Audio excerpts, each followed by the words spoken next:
Irani, Dr. Harshvardhan ji, Shri Prakash Javadekar ji, Dr. Jitendra Singh ji, Shri Hardeep Singh Puri ji, Shri Danve Rao Sahib Dada Rao, and Shri Sanjeev Kumar Balian ji. I lay on the table of the House the statements listed against their names from serial numbers 1 to 7 respectively in today's revised list of business. I have to inform members that letters have been received from the following members for grant of leave of absence during the current 252nd session of Rajya Sabha on personal medical ground. Sri H. Udayaraje Bhonsle, Srimati Santa Chetri, Dr. Vinay P. Sahasrabuddhe, Sri Dharmapuri Srinivas, Sri Udayaraje Bhonsle and Srimati Santa Chetri have sought leave of absence for entire session, while Dr. Vinay Sahasrabuddhe and Sri Dharmapuri Srinivas have sought leave of absence from 18th to 28th September 2020 and 20th September to 1st October respectively. Do they have the permission of the House for remaining absent during the current 252nd session of the Rajya Sabha? Permission to remain absent is granted. Minister of Parliamentary Affairs about Business Advisory Committee.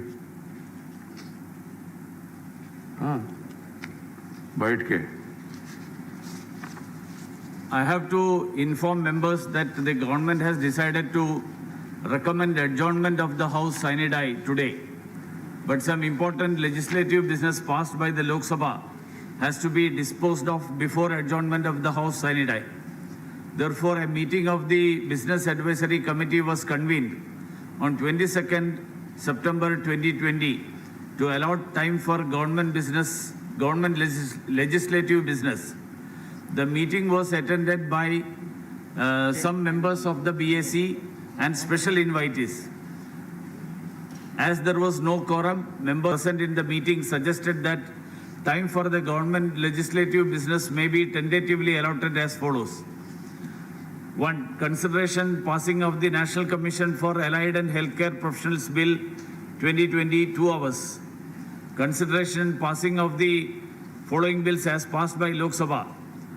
A. The bilateral netting of qualified financial contacts bill 2020, 1 hour. B. The foreign contribution regulation amendment bill as 2020, 1 hour. 3. Consideration passing of the following bills after they are passed by Lok Sabha. The Occupational Safety, Health and Working Conditions Code 2020, the Code on Social Security 2020, the Industrial Relations Code 2020, all three to be discussed together, 4 hours allowed, recommended. The Jammu and Kashmir Official Languages Bill 2020, 1 hour. If the House agrees, the suggested time allotment to the bills may be accepted. The recommendation of the Business Advisory Committee are before the House. I think the House agrees with that. Okay. Right. I would like to tell the Parliament Affairs Minister that recommending the adjournment of the House, government can do it. But when to adjourn, particularly after you have given business, that is with the chair. So once I am convinced that the business that we have been given is totally completed, or you withdraw the bill, either way, then only House can be adjourned. Please note that. If time allotted, if their members are there, then the time follows. If the members are not there, we'll call once, twice, and then go to the next item. That should be the practice. Honorable members, today we bid farewell to some of our colleagues from the states of Uttar Pradesh and Uttarakhand, namely Dr. Chhatrapal Singh Yadav, Sri Javed Ali Khan, Sri P.L. Punia, Sri Ravi Prakash Verma, Sri Raja Ram, Professor Ram Gopal Yadav, Sri Veer Singh Puri, Sri Neeraj Shekhar, Sri Arun Singh, and Sri Raj Babal, who would be retiring in the month of November. honorable members, while retirement marks the completion of the term of office of the members, a sense of fulfillment and contentment of having served the people of this country, a feeling which they are going to cherish throughout their life, to be bestowed upon the responsibility to represent the people of this country and to continuously strive to come up to their expectations is the biggest privilege as well as challenge for a member of this august house. The retiring members will be leaving this august house with the loads of invaluable experiences and memories which will continue to guide them in their noble path of public service. It will also prove to be a storehouse of knowledge for aspiring and young politicians.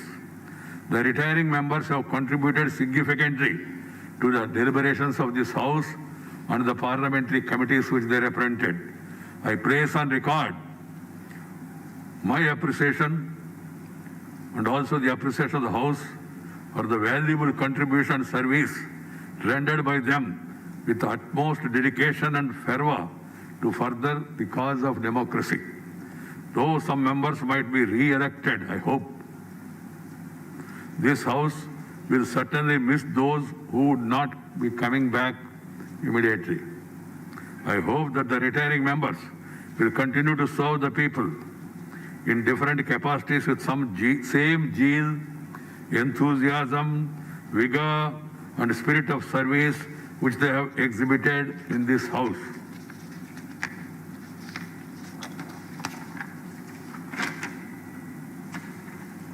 I know that some of these members or many of these members, they are only retired but not tired. They will continue to serve the people in whatever capacity they are there in public life.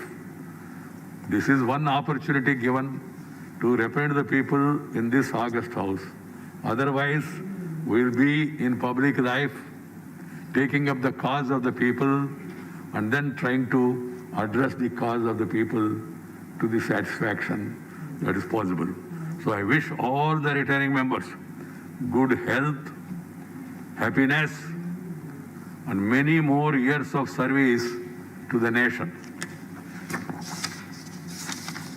Any member want to speak? These retiring members from Lok Sabha? No, if they wish. Chandrashekar, please. Chandrashekar. धन्यवाद सभापति जी, आपने जो हम लोग के बारे में बोला है, आपका जो वचन है वो हम लोग के लिए आशीर्वाद के समान है। मेरे लिए सौभाग्य का इस सदन में आना एक सौभाग्य की तरह था। राज्यसभा, उसके पहले मैं लोक सभा में था। ये 12-13 साल जो लोगों का आशीर्वाद मिला, जो यहाँ के नेताओं का आशीर्वाद मिला, उसके लिए मैं सभी का ऋणी रहूँगा हमेशा। मुझे आज भी याद है जब मैं बहुत छोटा था, 6-7 साल का, पिताजी के साथ मैं सेंट्रल हॉल में आता था और हम लोग राज्यसभा और लोकसभा में खेलते थे, क्योंकि तब सेशन में नहीं होता था तो इतनी सिक्योरिटी नहीं थी। तब से एक मन में एक लालसा थी कि आदमी सदन में आए जब बड़ा हो। पिताजी के बाद सौभाग्य मिला यहाँ आने का, और जब सदन में आए तो यही एक लक्ष्य था। एक छोटी सी कहानी सुनाना चाहूँगा मैं। जब 2007 में चुनाव जीता, उसके बाद मैं बलिया से दिल्ली आ रहा था और मुगल सराय, अब जो आदरणीय दीनदयाल उपाध्याय जी के नाम से अब वो रेलवे स्टेशन है, वहाँ से मैं राजधानी ट्रेन पकड़ने वाला था। वो दृश्य आज मेरे जीवन में ऐसा छप गया है।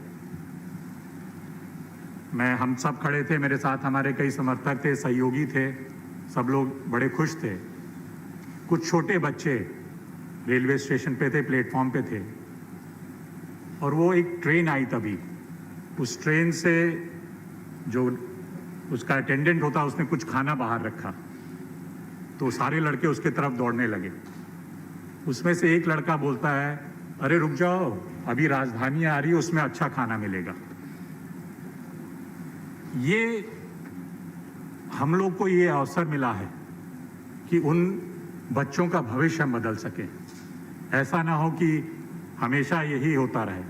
और मुझे खुशी है कि थोड़ा बहुत जो भी मैं कंट्रीब्यूशन कर सका होगा इन 12 सालों में, अगर एक भी बच्चे का मैंने भविष्य बदला होगा तो ये मेरे लिए बहुत सौभाग्य की बात होगी। और ये हम सब लोग का कर्तव्य है। लोग कहते हैं आप पार्लियामेंट में आके क्या करते हैं? अगर ऐसे हम लोग लेजिस्लेशन बनाएं, जैसे मेरे को लगता है जो नई शिक्षा नीति है, ऐसे अगर हम लोग लाएं जिससे बच्चों का भविष्य बदल सके, ये हम लोग का दायित्व है। और मुझे बहुत खुशी है कि हम लोग इसमें एक छोटा सा अंग भी बने तो बहुत बड़ा हम लोग के लिए सौभाग्य की बात होती है। मैं अंत में बस यही कहना चाहूँगा, मैं रोज भगवान से एक ही प्रार्थना करता हूँ। अभी से नहीं, मुझे याद है मैंने पूजा करना शुरू 1975 में किया था अपनी माताजी के साथ, जब पिताजी जेल चले गए थे इमरजेंसी के समय में। तो बड़ा कठिन समय था, तो मैं भी पूजा करने लगा। 7-8 साल का रहा हूँगा। और तब से लगातार मैं एक भावना है कि हमेशा एक चीज़ मैं रोज मांगता हूँ भगवान से कि मेरा देश स्वच्छ रहे, शिक्षित रहे और शक्तिशाली रहे। ये मेरी कामना है। जय Hind. God bless you, Chandrashekar. We'll be really missing you and all the other honorable members who are retiring in November. Motion for election to the Rehabilitation Council of India. Sri Tawarchand Garhodji. माननीय सभापति महोदय, मैं प्रस्ताव करता हूं कि भारतीय पुनर्वास परिषद नियमावली 1997 के विनियम 6 के खंड 2 के साथ पठित भारतीय पुनर्वास परिषद अधिनियम 1992 की धारा 3 की उपधारा 3 के खंड ज और धारा 4 की उपधारा 1 के अनुसरण में यह सभा उस रीति से जैसा सभापति निर्देश दे, सभा के सदस्यों में से एक सदस्य को भारतीय पुनर्वास परिषद का सदस्य होने के लिए निर्वाचित करने की कार्रवाई करें। Motion moved. Those in favor please raise their hands and say aye. Aye. Those against will please raise their hands and say no. I think the ayes have it, ayes have it, ayes have it. The motion is adopted. Motion for election to the Joint Committee on Offices of Profit. Sri Ravi Shankar Prasad. Ravi Shankar Prasad is not there. Sri Piyush Goyal. Motion for election to the Joint Committee on Office of Profit.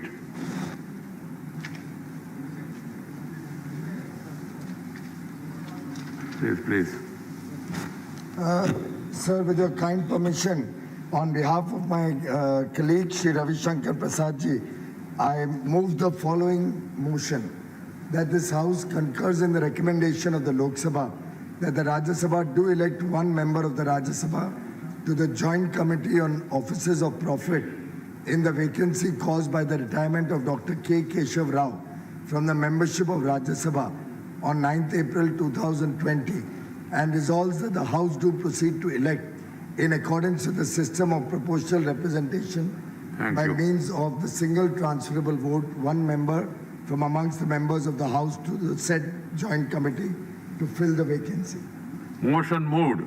Those in favor please raise their hands and say aye. Aye. Those against will please raise their hands and say no. I think the ayes have it, ayes have it, ayes have it. The motion is adopted.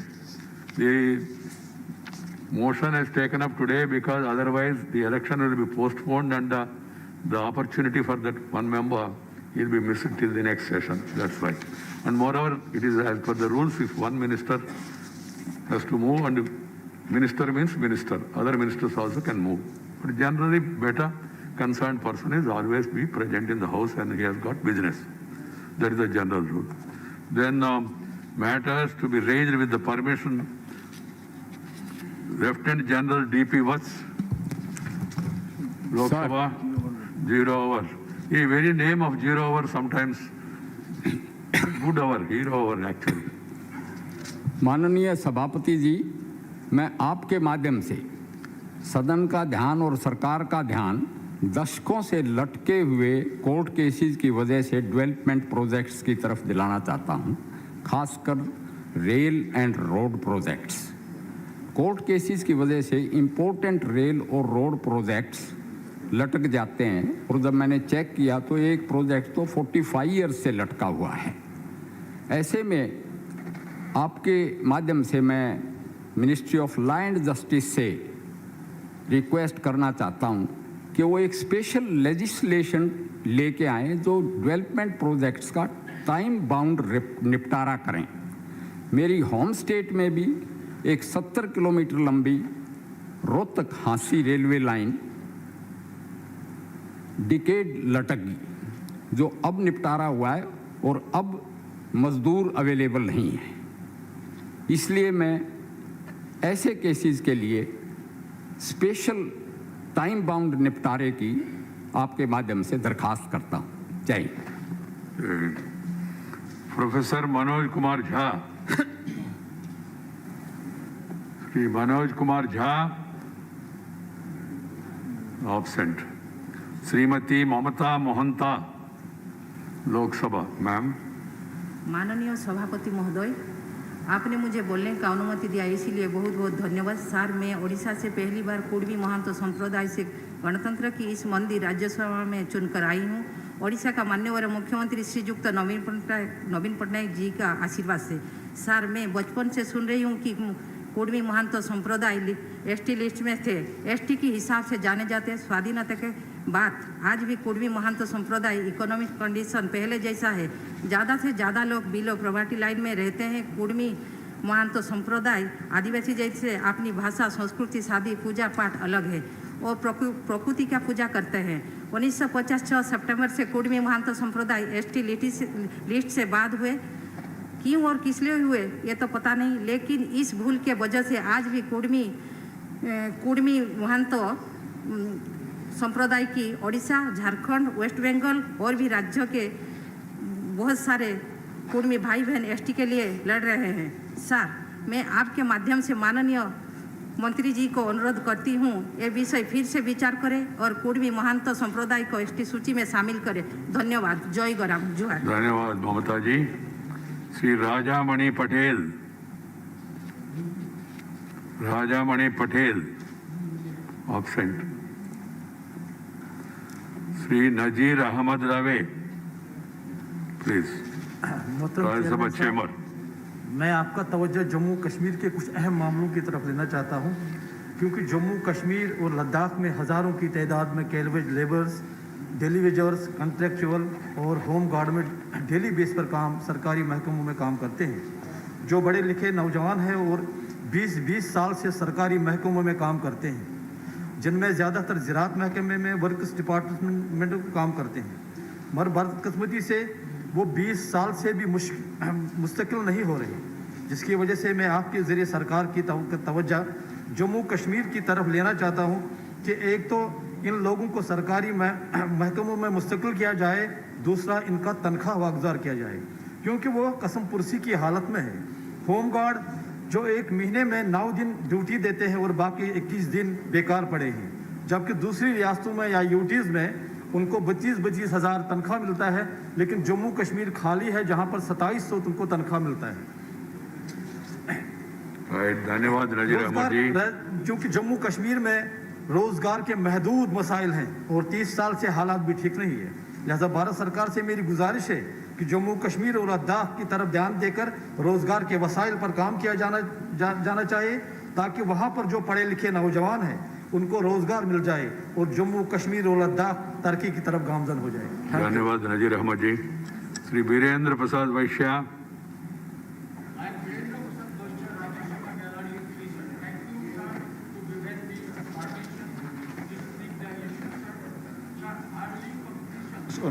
of the India-Myanmar trilateral highway is the need of the hour, sir. This project is the part of most ambitious Indian looked at policy, and it is the most important international highway project took by our government, sir. Sir, we believe after complete this project, economy of the northeastern region will be improved like anything, sir. After this complete this project, sir, connectivity of the people to people with the people of the northeastern region and other Asian countries, including Myanmar, Thailand, and Hong Kong and Singapore, through the Thailand, will be improved. Ultimately, it will improve the tourism sector of our country, sir.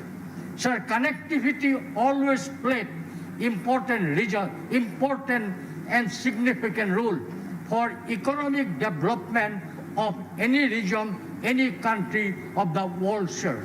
And this project, definitely, sir, this project will improve connectivity with the nation of the Southeast Asian country and northeastern region, Indian. It will be definitely improve tourism sector of our country, sir. Sir, I request government, sir, in the interest of the economical development of the northeastern region, this project should be complete immediately. Sir, in the interest of the strategic point of view, especially with China, our relation, we should develop our neighboring country like Myanmar, Thailand, sir. And this project definitely will help to improve our relationship with Thailand, with Myanmar, and other South Asian countries.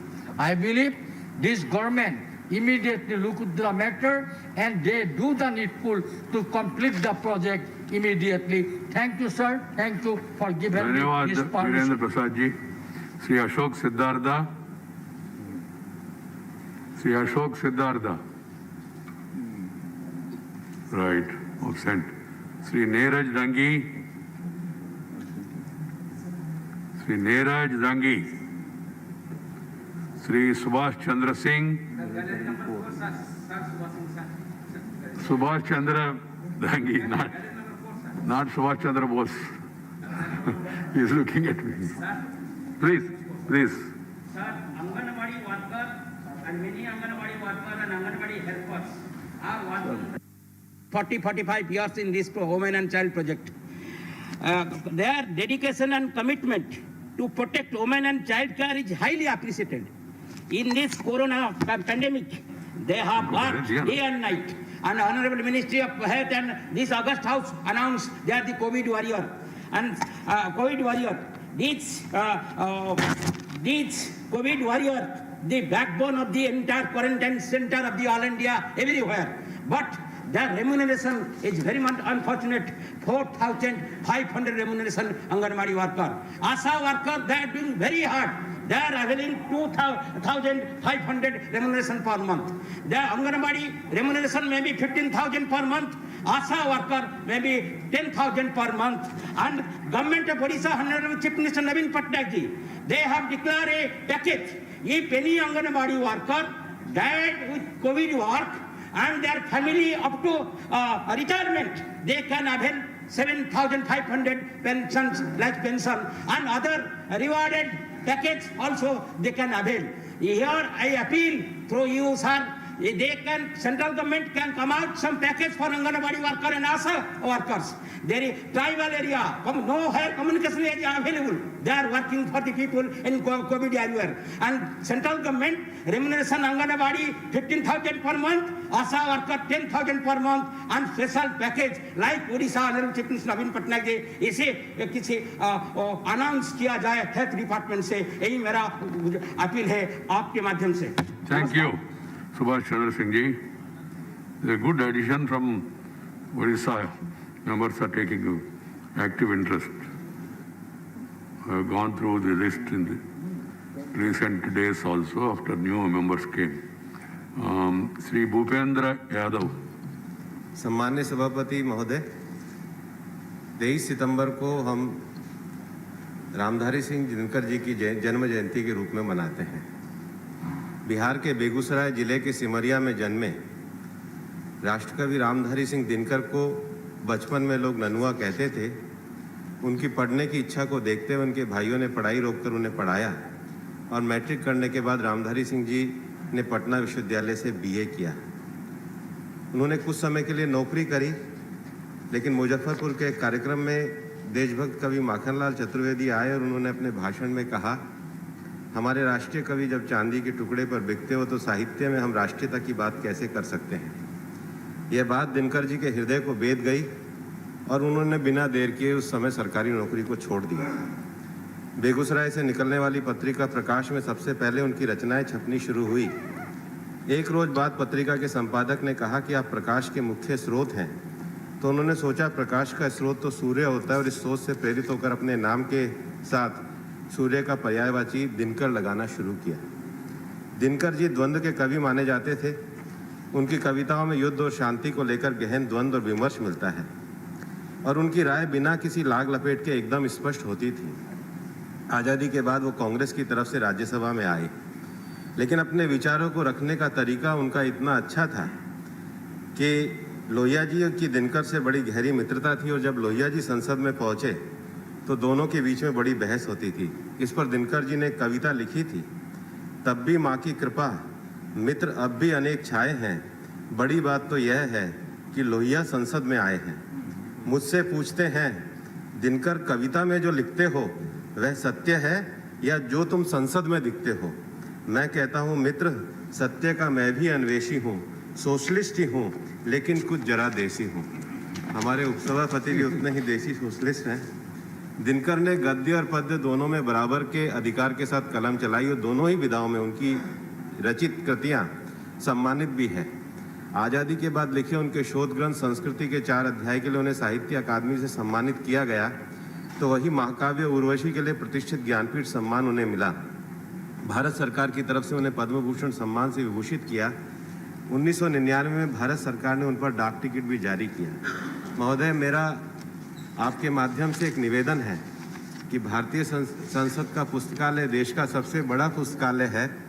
Dinkar भारतीय भाषा के बड़े कवि और सांसद, प्रखर राष्ट्रवादी भी रहे हैं, तो क्यों ना कि जो भारतीय भाषाओं में जो सांसद कोई पुस्तक लिखते हैं, भारतीय भाषाओं में जो सांसद कोई रचना करते हैं, हम 23 सितंबर को संसदीय पुस्तकालय की ओर से दिनकर जी के नाम पर चेयर बना करके उन सब सांसदों को जो भारतीय भाषा में लिखते हैं एक प्रोत्साहित करने का कार्यक्रम करें। यही ये मैं विषय आज कहना चाहता हूँ। अच्छा है, एसोसिएट सब लोग अपना नाम, राष्ट्रकवि रामधारी सिंह दिनकर जी का आज वह 23 सितंबर, इसलिए मैंने उनको समय दिया और जो उन्होंने विषय रखा है ये महत्वपूर्ण विषय है। आशा करता हूँ सरकार इसके ऊपर ध्यान दे। श्री सतीश चंद्र मिश्रा जी, सतीश चंद्र मिश्रा जी नहीं। श्री केसी राममूर्ति, केसी राममूर्ति लोकसभा, हाँ लोकसभा। आपके सामने जो पगड़ी है ना बेगवा जी का होगा, इससे आप अच्छा दिख रहे हैं। हाँ, कॉन्ट्रास्ट में। Sir, can I, sir? Please. Sir, thank you very much for allowing me to make this very important issue, raise important issue in the 0 hour, sir. Sir, it appears that the rain god is showing his fury over Karnataka during the last 3 consecutive years, causing enormous damage to the crops and infrastructure and very heavy loss of life and property. So very heavy rainfall leading to floods and copious inflows into Krishna and its tributaries in upper region has resulted in very heavy discharge of water to reservoirs of Karnataka, leading to flooding of low-lying areas and inundating large swath of agricultural land. So, floods have damaged crops in more than 4 lakh hectares, killing 61 people, damaging 11,000 houses, either fully or partially. Critical infrastructure like roads, bridges, electric poles, substations, transmission lines, schools, Anganwadis, government buildings have severely been damaged, sir. The state has suffered an estimate loss of rupees 9,440 crores in this season only. So Kodagu, Chikmagaluru, Shivamogga, Udupi and Hassan districts have recorded more than 500% rainfall, which fully demonstrates the unfortunate wrath of nature on Karnataka. So as many as 21 districts have been affected due to heavy rains, floods and landslides. Government of Karnataka has taken steps to proactively form a village level, from the village level through Gram Panchayat disaster management plan, creation of flood forecast cell, deploying NDRF teams in the flooded areas. Sir, it has also started relief camps to accommodate thousands of affected people and paying rupees 10,000 for each of the affected family and 5 lakhs ex gratia to an extra the disease, sir. So in view of the above, I request the government to commission a special project to study and establish an integrated flood forecasting, early warning and response system for Krishna and Kaveri Basin by Central Water Commission. Closing because of the mosque, they should close only nose and mouth, not the eyes. Sir, to commission a special project to study and establish landslide hazard zonation mapping on meso scale and development of early warning system for high vulnerable areas of Western Ghats. Sir, frame a scheme to handle sea erosion across the western and eastern coast and also to provide additional special assistance for handling the flood situation, sir. These are going to be permanent solutions for future flood situations, sir. In view of the above, I request the Honorable Prime Minister and the government to provide special financial assistance and other assistance sought by the state government by treating this as very, very important and urgent requirement. I request on behalf of the people of Karnataka that the government responds positively on this issue, sir. Thank you very much. Thank you, Ramurthy Garu. Arnath Singh ji, you will get opportunity next. अगला बार आपको मौका मिलेगा. ये zero hour के संदर्भ में मैं एक विषय बताना चाहता हूँ सदस्यों को. आप देंगे first day second day automatic आएगा ऐसा नहीं. मुझे जो समय है उस समय के हिसाब से पूरा नोटिस आज मेरे ख्याल से तब 30 से ज़्यादा आया कल भी था, तो उसको अध्ययन करके उसमें विषय का महत्व, दूसरा क्षेत्रीय ब्रॉडली संतुलन और तीसरा पॉलिटिकल भी. आजकल लोग कहते हैं ना सर सब इन्हीं को दिया सब उन्हीं को दिया, ये सब इसको सबको ध्यान में रख के मुझे थोड़ा सा बैलेंस करना पड़ता है. कभी कभी आपके हिसाब से जो महत्वपूर्ण विषय है वो रह गया भी होगा, इसलिए थोड़ा कृपया इसको समझने के लिए कोशिश करिए और बैलेंस करने के लिए विषय का महत्व के आधार पर हम करेंगे. जो हरनाथ सिंह यादव जी ने विषय उठाना चाहते हैं, review pattern of UPSC exam to address decline Hindi and regional languages candidates, वो विषय है, विषय महत्वपूर्ण है, मगर अगला बार उनको मौका दें. Special mentions, some of the 0 hour I have converted them into special mention also. So please crisply विषय बता के दे करना. श्री सतीश चंद्र दुबे जी, लोकसभा. सभापति महोदय, मैं आपका आभार व्यक्त करता हूं कि आपने इस मुद्दे पर को रखने का मौका दिया. विगत 2019 में माननीय प्रधानमंत्री जी की अगुवाई में सरकार ने आर्थिक रूप से कमजोर सवर्णों को के लिए 10% आरक्षण देने का EWS कोटे के तहत किया. इस कोटे के तहत आने वाले अभ्यर्थियों की उम्र सीमा में छूट का प्रावधान नहीं है, जबकि अन्य वर्गों के लोगों को छूट मिलती है. मौजूदा समय में मैं सरकारी नौकरी में आरक्षण के आधार पर जिन्हें कम उम्र की छूट है उनमें SC ST को 5 साल की और OBC को 3 साल. ठीक है सतीश जी, ले करिए, सभा पटल पर रख दीजिए. उनका सुझाव यह है age relaxation and fee concession for the economically weaker sections of the so-called Savarna. I don't like the word Savarna. This whatever this thing caste, economically backward class, so-called upper caste, उनको 10% reservation है, उसके लिए age relaxation और fees relaxation देना उनका. That is fees request. Shri के Soma Prasad ji not there. Doctor विकास महात्मे. विकास महात्मे, राज्य सभा gallery 1. Please. Thank you, Chairman, sir. I want to draw the attention towards the internet connectivity provided to villages through optical fiber is not being used because of non-payment of monthly bills by authorities like Gram Panchayat. Thank you. Sir, I shall like to congratulate the government for providing optical fiber network in remote villages. There are two challenges with this. Many youngsters use it to visit porn websites, so elders are not keen on. Mahatma ji, lay it on the table. Sir, the Gram Panchayat is not ready to pay the monthly bills. So ultimately, the line is not used now, and it's. Vikas Mahatma ji, Sir, I lay the paper. महत्वपूर्ण विषय है, मगर समय का महत्व को देख के अब सभा पटल पे रख दीजिए. Sir, I lay. Doctor Sonal Mohan Singh, ma'am, please. Thank you, sir. I speak on behalf of the millions of artists, Indian performing artists, freelance who are in dire circumstances since pandemic lockdown, now for going on for months, and we don't know when it will stop. So, need of urgent intervention by the government for economic package and financial help through the Ministry of Culture, sir. This is a very dire circumstance, and some are even dying, but we fall between all the stools. So far there has been no financial help at all, sir. Through you, I wish to urge the government. Thank you. Thank you very much. The associate, the matter madam wanted to place it on the table of the house is providing assistance to the freelance artists who are suffering because there is no activity to take care of such people. That is her request. Sri Kailash Soni, लोक सभा. माननीय सभापति जी, अभी लोक महत्व के इस जिसकी तात्कालिकता है, ये विषय स्पेशल मेंशन के माध्यम से मैं रखना चाहता हूँ. वर्तमान समय में अधिक वर्षा होने से नदी किनारे लगे सारे ग्रामों में गरीबों के मकान डूब में आ गए हैं एवं कई काफ़ी क्षतिग्रस्त हुए हैं. इन मकानों में निचले तबके के लोगों के मकान थे जो आर्थिक समस्या के चलते पुनः अपना मकान नहीं बना सकते.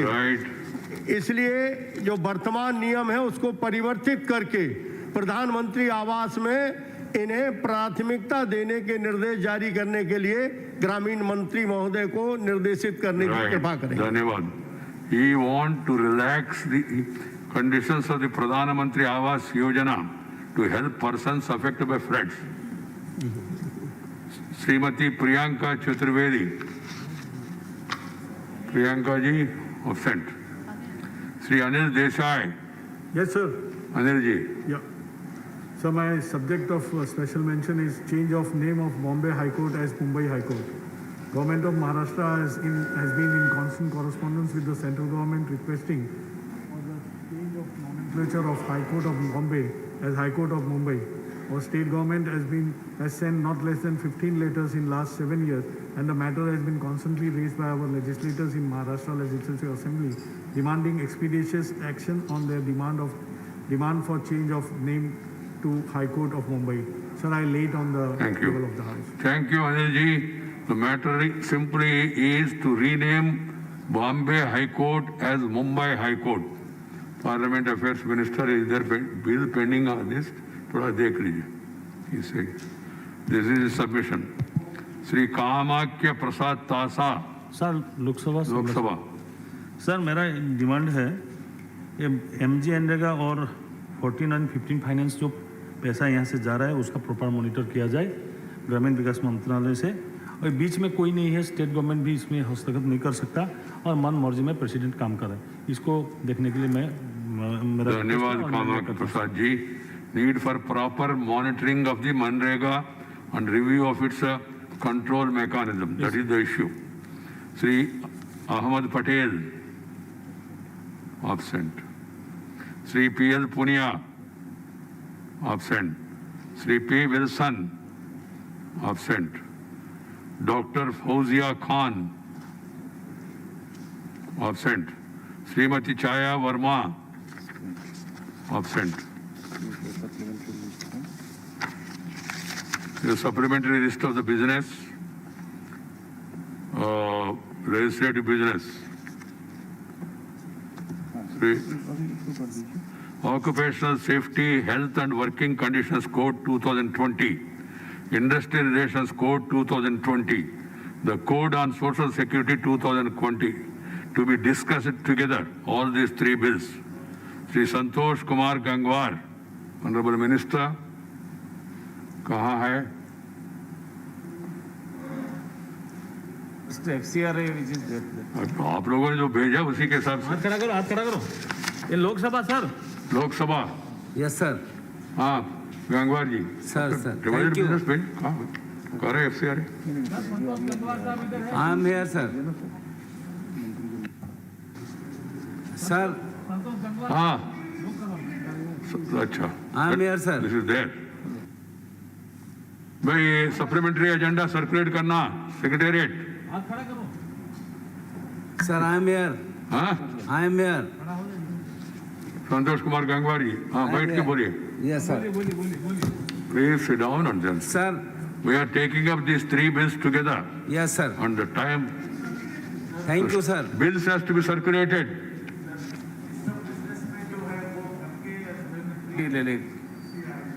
रजिस्टर बिजनेस में क्या है? FCRA है। 1 minute. आदरणीय सभापति जी। रजिस्टर बिजनेस में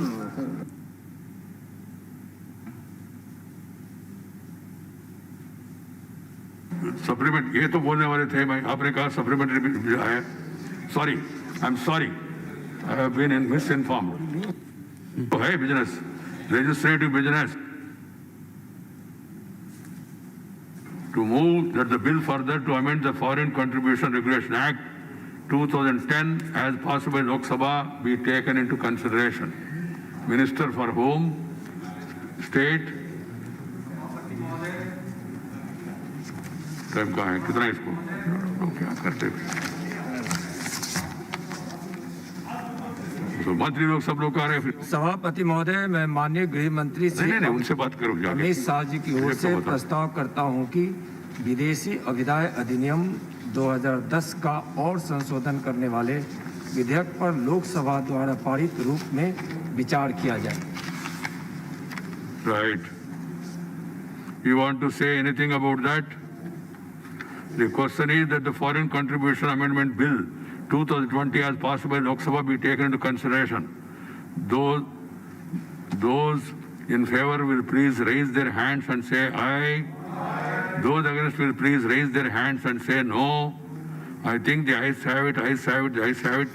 This is what is taken for consideration now. Please. सभापति महोदय, हम बाद में जो जवाब में बोलेंगे अंत में। Okay. And discussion. What are the names? भाई नाम कहाँ है?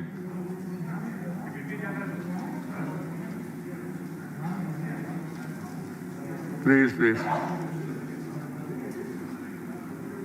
Foreign Contribution Act. Speaker. कहाँ है?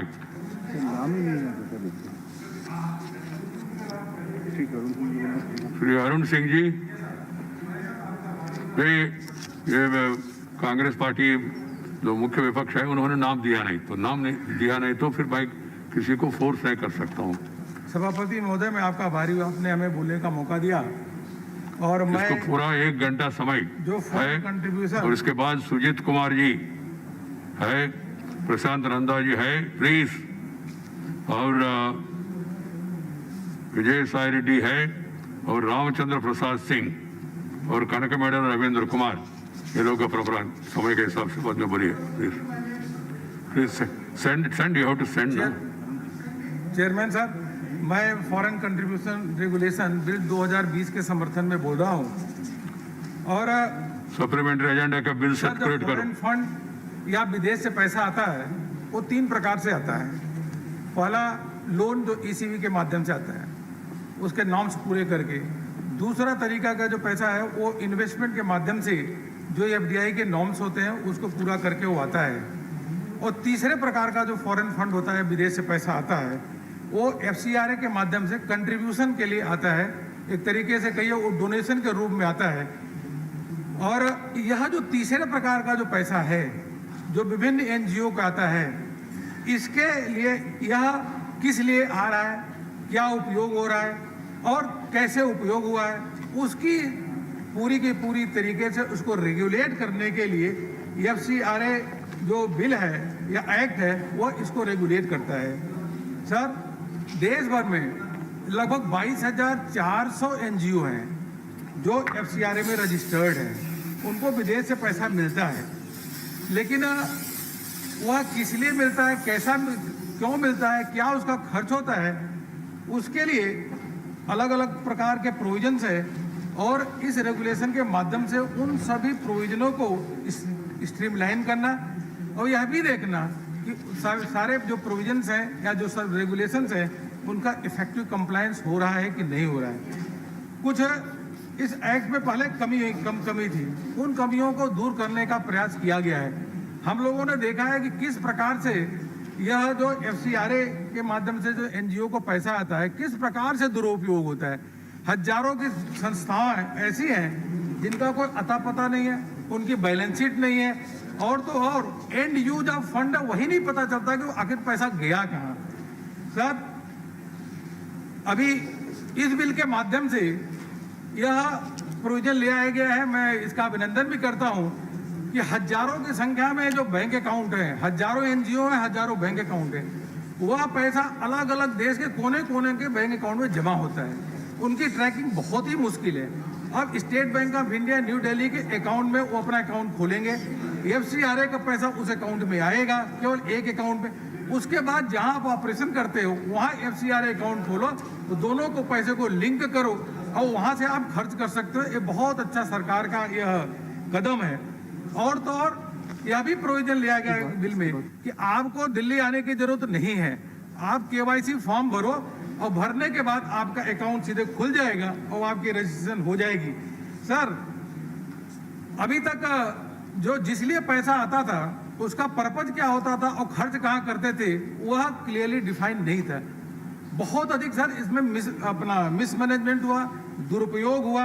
और तो और सर हमने देखा कि कई जगहों पर ऐसा हुआ, जब पैसा आया बाहर से वो तो आया गरीबों के अपलिफ्टमेंट के कारण, लेकिन हम लोगों ने न्यूज में देखा, पढ़ा भी, और पैसा कहाँ खर्च होता था, चॉकलेट खरीदने के लिए। पैसा कहाँ खर्च होता था, बड़ी बड़ी गाड़ियां खरीदने के लिए, अच्छे अच्छे मकान, अपना बढ़िया रेंटेड मकान लेते थे। इस प्रकार का। और तो और घरों में ऐसे भी आया कि घरों में जब इंक्वायरी हुई तो महंगी शराबें भी मिली, और वो सारा का सारा पैसा अकाउंट में डाल रखा था।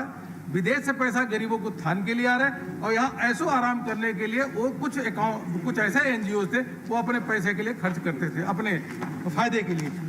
इस बिल में बहुत ही अच्छा ये बात है कि आप सीधे जिस पर्पज के लिए आप रजिस्टर्ड हो उस पर्पज के लिए पैसा लोगे, और तो और जिस दूसरे एनजीओ को दोगे वह एनजीओ भी उसी लिए रजिस्टर्ड होना चाहिए, उसी पर्पज उसको खर्च करना चाहिए। पहले एक दूसरा तीसरा तीसरे चौथे को जाता था, और चौथा किस लिए खर्च करता था, गरीब अपनी राह देखता था जिसके लिए पैसा आता था, और लेकिन वह पैसा किसी और चीज के लिए खर्च होता था। सर, एक पहले कमी थी जो उसको दूर की गई है। पहले ऐसा था सर कि इसमें गवर्नमेंट सर्वेंट कहा गया था कि गवर्नमेंट सर्वेंट एनजीओ के पार्ट नहीं होंगे। अब गवर्नमेंट सर्वेंट को कुछ लोगों ने उस बात को दुरुपयोग किया। कई ऐसे सरकार के पद पे महत्वपूर्ण व्यक्ति बैठे थे, हमने लोगों ने देखा, बड़े चर्चित केस है, मैं नाम यहाँ नहीं लेना चाहूंगा। सरकार से भी लाखों करोड़ों रुपए मिल रहे हैं और बाहर से भी पैसा मिल रहा है, और तो और उनके घर वाले बाहर जा करके बड़ी बड़ी पार्टियां दे रहे हैं, पैसा इकट्ठा कर रहे हैं, लॉबिंग कर रहे हैं, और कहते थे कि हम सरकार, हम क्योंकि गवर्नमेंट एम्प्लॉय नहीं है। इसमें इस बिल में यह कहा गया है कि गवर्नमेंट एम्प्लॉय नहीं, पब्लिक सर्वेंट भी एनजीओ का पार्ट नहीं हो सकता है। और public servant includes government servant. यह सरकार का बहुत ही अच्छा कदम है, इसको मैं बधाई देता हूं सर। और पहले इनका अता पता नहीं होता था, अब इनको कम से कम देश के हर नागरिक को जब आधार से जोड़ा जा रहा है तो इनको भी आधार, जो इनके जो ट्रस्टी है या जो इसके मैनेजिंग पर्सन हैं उनको भी आधार से लिंक किया जाएगा। जिनके पास आधार नहीं है उसको जो अपना पासपोर्ट देना पड़ेगा। सर, रिन्यूअल तो पहले भी था कि 5 साल का रिन्यूअल बाद रिन्यूअल होता है, लेकिन पहले कोई ट्रैकिंग नहीं थी सर। तो हजारों की संख्या में ऐसे एनजीओ हैं, उनका अता पता नहीं हो कहाँ पे है। मैं बचपन से देखता था सर कि कुछ एनजीओ ऐसे काम करते थे। मैं मिर्जापुर भदोही से आता हूँ, वहाँ कारपेट का काम बहुत अच्छा होता था, और उस समय 20-25 साल पहले कुछ संस्थाओं ने कुछ ऐसी पिक्चरें ले करके, और कि लोगों के हाथ में खून बह रहा है, जबकि वहाँ हकीकत नहीं थी। उस प्रकार के विदेशों में भारत की छवि खराब करते थे और हमारे देश का उद्योग जो है या एक्सपोर्ट भी वो भी धीरे धीरे बंद होता चला गया। इनका जो पर्पज है, किस लिए पैसा आ रहा है, किस लिए खर्च करना है, आपको अगर पैसा आ रहा है शिक्षा के लिए, गरीबों को उत्थान के लिए, आर्ट और कल्चर को बढ़ावा देने के लिए, उसके लिए नहीं। ये एनजीओ क्या करते थे, जो कुछ एनजीओ जो देश के विकास के काम होते थे, उन विकास के काम को रोकने का काम, उसके अलावा लॉबिंग करने का काम। अरे हमें तो कभी कभी हैरानी होती थी सर। हमने देखा कि हम लोग 5-5 हजार के लोग आते थे, भाषण होते थे, वो अखबार में नहीं छपता था, सोशल मीडिया में, और इनके 10 आदमी प्ले कार्ड लेके खड़े हो जाते थे किसी काम रोकने के लिए, वो फ्रंट लाइन चीजें बनती थी। तो इनका क्या नेक्सस था, तो यह देखना बहुत जरूरी है कि रिन्यूअल करते समय जिस लिए आपने पैसा लिया, क्योंकि वो जो दान दे रहा है वो जिस लिए पर पैसा दे रहा है, उस पैसे को पूरा उपयोग हो रहा है कि नहीं हो रहा है, इसमें यह प्रोविजन है कि central government will inquire can do the inquiry also. Sir एक चीज और इसमें बात है कि पहले सरेंडर करने का प्रावधान नहीं था कि किस प्रकार से इन जो एनजीओ है एफसीआरए में रजिस्टर्ड, इनको सरेंडर कैसे होगा, ये बंद कैसे होगी। कई एनजीओ अपना चक्कर लगा के परेशान हो गई थी, बट इसमें ऐसा बहुत अच्छा प्रोविजन ले आए सर कि अगर सरेंडर करना है तो आप अप्लाई करो, गवर्नमेंट सेंट्रल गवर्नमेंट पूरी ट्रैकिंग चेक करेगी कि आप जिस लिए पर्पज लिया आपको पैसा मिला उसको उपयोग हुआ है कि नहीं हुआ है, नंबर 1। नंबर 2, आपने कोई वायलेशन तो नहीं किया है, और नंबर 3 सर इसके बाद वह आपको सर्टिफिकेट देगी, और साथ साथ जो आपके पास एसेट्स है उन एसेट को स्टेट गवर्नमेंट टेक ओवर कर लेगी। इसलिए यह प्रोविजन बहुत पहले से हम लोगों को अपेक्षा थी जो सरकार ले आई है। सर एक चीज मैं और कहना चाहूँगा सर, इसमें जो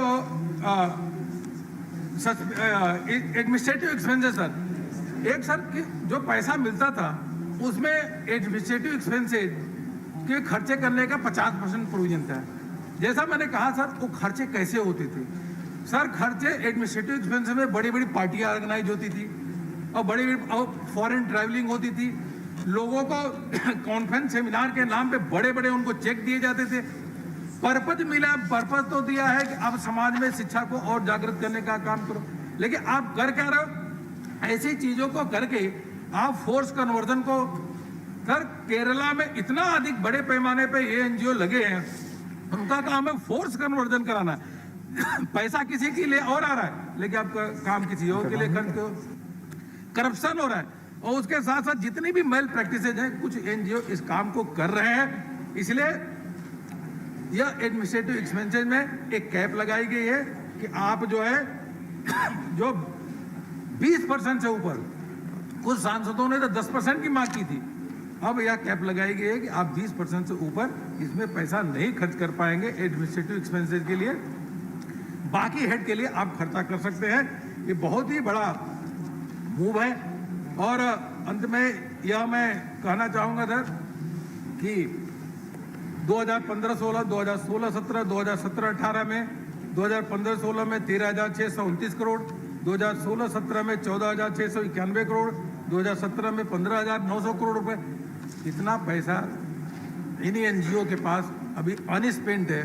ये अनस्पेंट इसलिए है कि यहाँ मोदी सरकार है, पैसा तो आप ले लिए हो, लेकिन आप अगर ढंग से नहीं खर्च करोगे तो आपकी पूरी इंक्वायरी होगी, आपका रजिस्ट्रेशन भी कैंसिल होगा और जेल के सलाखों के पीछे भी होगे। इसलिए यह पैसा अनस्पेंट है। सर अलगाववादी जो ताकतें हैं सर, अलगाववादी ताकतों का अगर सबसे बड़ा अगर उनको अगर कहीं से पैसा मिला है तो एनजीओ के माध्यम से ही उनको पैसा मिला है। जिस प्रकार से देश के विरोध में काम करना हो, राष्ट्रहित के खिलाफ काम करना हो, इसके सबसे बड़ा अगर रूट काज है तो कुछ एनजीओ है।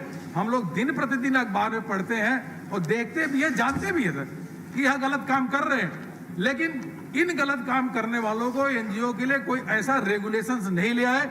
मैं बधाई देना चाहूंगा कि गृह मंत्री जी को जो इस प्रकार का एक रेगुलेशन ले आए। सारी की सारी एनजीओ जो विदेशों से पैसा ले आती हैं उनको स्ट्रीमलाइन होकर के जिस उद्देश्य के लिए ले आती है उस उद्देश्य के लिए खर्च करना पड़ेगा, लोगों के हित के लिए खर्च करना पड़ेगा, राष्ट्र के हित के लिए खर्च करना पड़ेगा। इसलिए मैं इस बिल का पूरा समर्थन करता हूं। बहुत बहुत धन्यवाद सर। धन्यवाद Arun Singh ji. Honourable S R Bala Subramaniam please. Mr. Deputy Chairman, sir, the Foreign Contribution Regulation Amendment Bill 2020 has both good and bad aspects. There is nothing wrong or no complaint against government instructing the NGOs through this bill to ensure that the foreign financial contribution received from foreign has to be used properly and judiciously.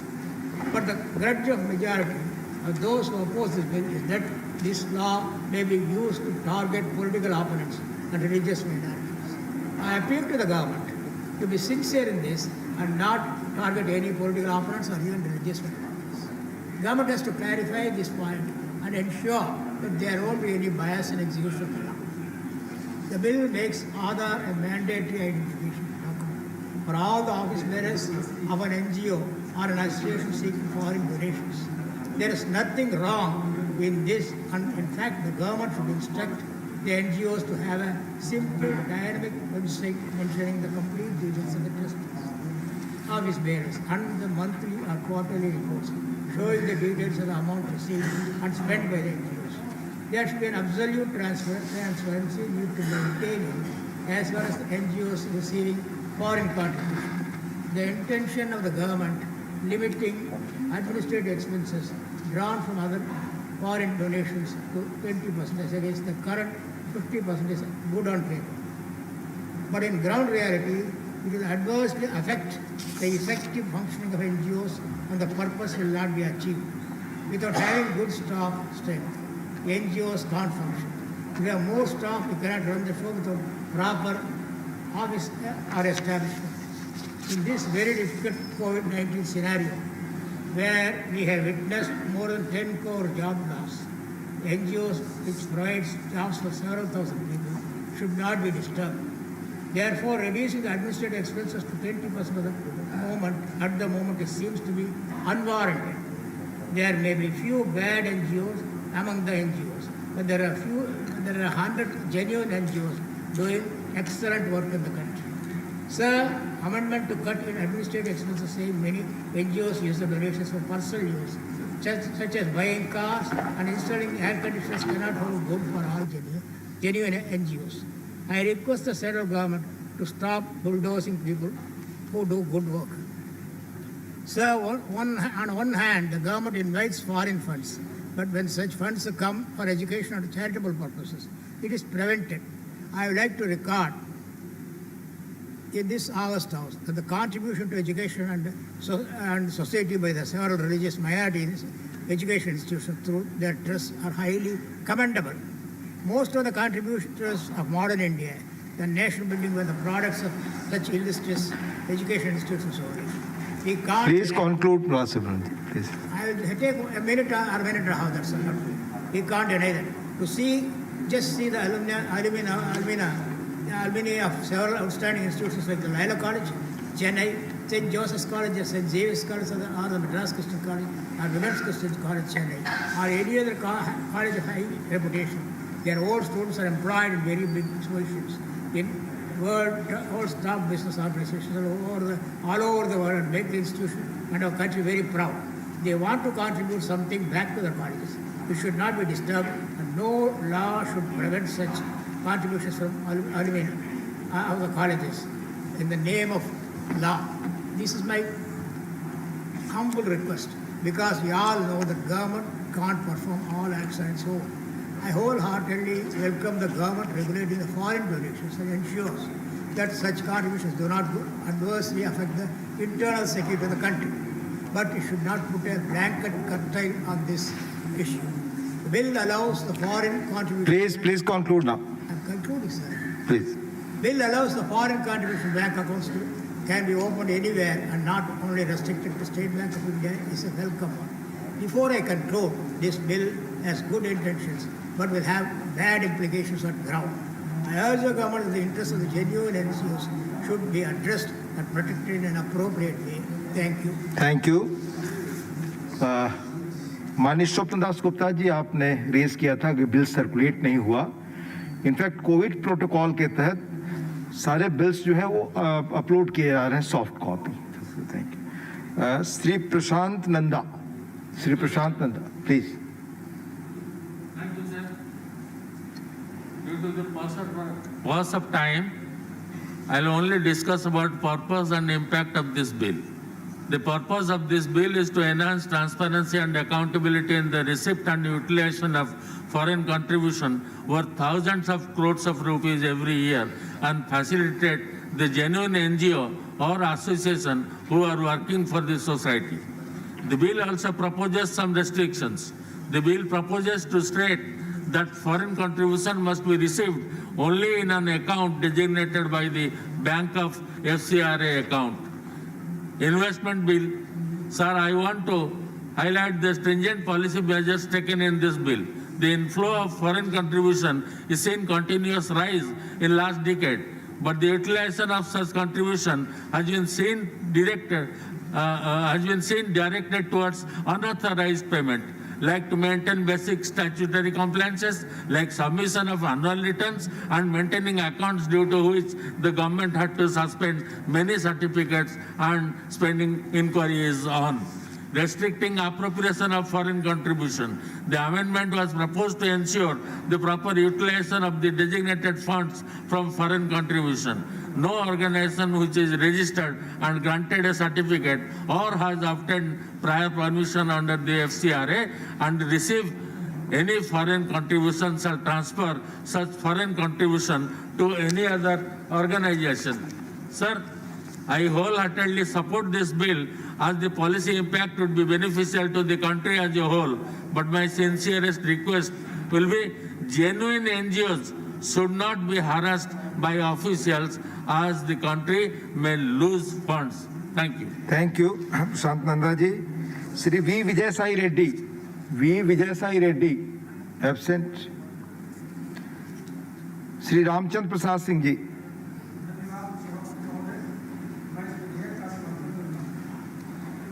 यह विधेयक बहुत ही महत्वपूर्ण है और आज के माहौल में इसको ट्रांसपेरेंट बनाने के लिए जो कदम इसमें उठाए गए हैं बहुत सराहनीय है। अब इसमें स्पष्ट हो गया है कि जो भी लोग फॉरेन कंट्रीब्यूशन रिसीव करेंगे सबसे पहले उनको आधार का अकाउंट खोलना पड़ेगा। दूसरा, पहले होता क्या था कि किसी भी बैंक अकाउंट में कहीं भी अगर है वो डायरेक्ट उसमें पैसा आ जाता था। अब दिल्ली में गवर्नमेंट ने डेजिग्नेट कर दिया है, SBI में उनको अकाउंट खोलना पड़ेगा। वो पैसा उसमें आएगा, उसके बाद वो कहीं उसको खर्च कर सकता है। तो बहुत ही इसमें उस चीज़ को मॉनिटरिंग करने में सहूलियत मिलेगी और ख़ास करके जो लोग अब इसको ग्रहण करेंगे उसमें पब्लिक सर्वेंट को इसके दायरे से बाहर रखा है। और ये भी एक बहुत ही महत्वपूर्ण कदम है और इससे निश्चित रूप से जो इसका दुरुपयोग होता था और इसमें जो अगली कड़ी में उन्होंने खास करके जो एडमिनिस्ट्रेटिव एक्सपेंडिचर होता था जिसकी चर्चा माननीय सांसद अरुण जी कर रहे थे, वो खर्चा ज़्यादा लोग पहले जब 76 में बना था ये 100% लोग खर्च कर देते थे एडमिनिस्ट्रेटिव एक्सपेंडिचर पर। 2010 में जब अमेंडमेंट आया तो 50 आया, ये बहुत अच्छा किया गया, इसको 20% कर दिया। तो जो भी आपको कॉन्ट्रीब्यूशन मिल रहा है, जिस चीज़ के लिए मिल रहा है उसके कंटेम्प्ट पर, उसके प्रोग्राम पर, उसके स्कीम पर खर्चा करना पड़ेगा, क्योंकि एडमिनिस्ट्रेटिव एक्सपेंसेस अब मात्र जो है 20% हो। इसलिए बहुत अच्छा ये अमेंडमेंट है, बहुत अच्छा बिल है, इसका मैं समर्थन करता हूं। बहुत बहुत धन्यवाद। धन्यवाद रामचंद्र बाबू। श्री स्वप्न Das Gupta ji.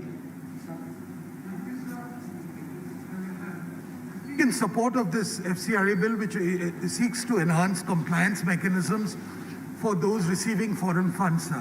So I think when we look at the entire term NGO, I think we will realize that initially we used to have something called charity bodies. Then it became philanthropic bodies. Then we've come across this term called NGOs. Now in many cases, they combine the work of charity and philanthropy. But in a lot of cases, what it's happened is that it's become politics by other means. This is proxy politics which is manifesting itself, sometimes on behalf of a larger cause, sometimes at the behest of certain individual governments, etc. Now, I think it's very welcome that we try and at least monitor what it is. Just merely demarcating 20% administrative funds, to putting a ceiling on 20% is only one step. But I think, sir, the larger issue which has to be deliberated, which I think no bill can do, which only a commission can do, is to actually have a larger commission on the workings of NGOs so that we are able to distinguish between those who are doing genuine scientific work, those who are doing educational work, and those who are involved in either political things or in certain religious conversions and things like that. So that, I think, is a very important step to be taken, which I hope the government in future will have some sort of a white paper, so that accusations throughout the world that we are hounding out NGOs, that doesn't come in. And as a final thing, I just want to say, sir, while it is good that compliance mechanism is there, I just don't understand why all the accounts have to be in the State Bank of India, Delhi. I think this will cause a needless inconvenience to a lot of people who operate in districts and small towns who actually happen to be the genuine people. So I would urge the minister to perhaps reconsider this particular small clause on this. Otherwise, I think this is a very important and major step in trying to regulate and put some order into this sort of proxy politics which has been operating in our country. Thank you very much. Swapan Das Gupta ji, Shri Kanak Mela Ravindra Kumar ji, please. Sir, I am very thankful to you for giving this opportunity, Deputy Chairman, sir. The Principal Act enacted with the object to regulate the acceptance and utilization of foreign contribution or foreign hospitality by certain individuals or associations or companies, and to prohibit acceptance and utilization of foreign contribution or foreign hospitality for any activities detrimental to the national interest and for the matters connected therewith, incidental thereto. Though this amendment, the government proposed to include public servant and prohibit receiving foreign contribution, it also prohibits transfer foreign contribution to any association or persons. It also puts bar on spending only 20% of the foreign contribution received for administrative expenses. Further, it makes mandatory for the persons to submit Aadhaar document, identification document. This amendment also enables a person to submit surrender certificate who earlier got certificate to receive the foreign contribution. It further makes maintaining a FRCA account in any one of the branches of the State Bank of India at New Delhi. This clause will cause some hindrance to some of the genuine organizations. And sir, in the state of Andhra Pradesh in the year, organizations that got permission under FRCA was 20. In the year 2020, as of now, there are only 5 organizations. How there was such a drastic reduction, whether the government has made any investigation in this regard, whether the activities of those institutions were found non-conducive to the interest of the country. Sir, viewing these institutions from that perspective will hamper various welfare activities that being undertaken by these organizations. I also have one more request, whether the government is able to monitor all the accounts in an effective and an efficient manner, whether it finds difficulty any monitoring the accounts. In view of this, I urge the central government to tread cautiously in this matter with some clarifications. I support this bill and welcome it. Thank you, sir. Thank you. माननीय मंत्री जी, आपका reply. माननीय मंत्री जी.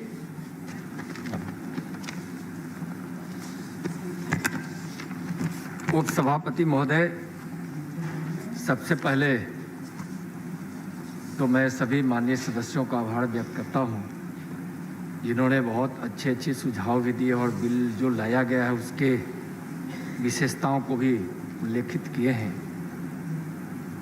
एक आध दो सदस्यों ने समर्थन करते हुए थोड़ी सी चिंता व्यक्त की है, उस पर भी मैं प्रकाश डालूंगा। FCRA एक राष्ट्रीय तथा आंतरिक सुरक्षा कानून है, इसको महत्व देने की जरूरत है, जिसका प्रमुख उद्देश्य यह सुनिश्चित करना है कि विदेशी धन भारत के सार्वजनिक जीवन या राजनीतिक और सामाजिक विमर्श पर हावी न हो जाए, इसका मुख्य उद्देश्य है। अध्यक्ष महोदय, माननीय प्रधानमंत्री जी हर प्रकार से भारत को सुरक्षित और मजबूत रखना चाहते हैं।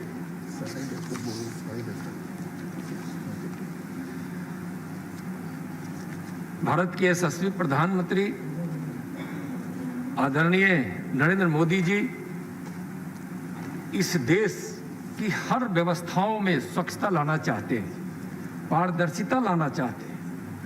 इसके लिए हर क्षेत्रों में विभिन्न कदम उठाए जा रहा है। उसके साथ साथ एफसीआरए में भी पारदर्शिता हो, इसका सही उपयोग हो, इसको ख्याल रखते हुए यह संशोधन प्रस्तावित है। भारतीय सुरक्षा, लोकतंत्र की सुरक्षा मोदी सरकार की प्रमुखता भी है, विशेषता भी है। आत्मनिर्भर भारत के लिए यह जरूरी भी है।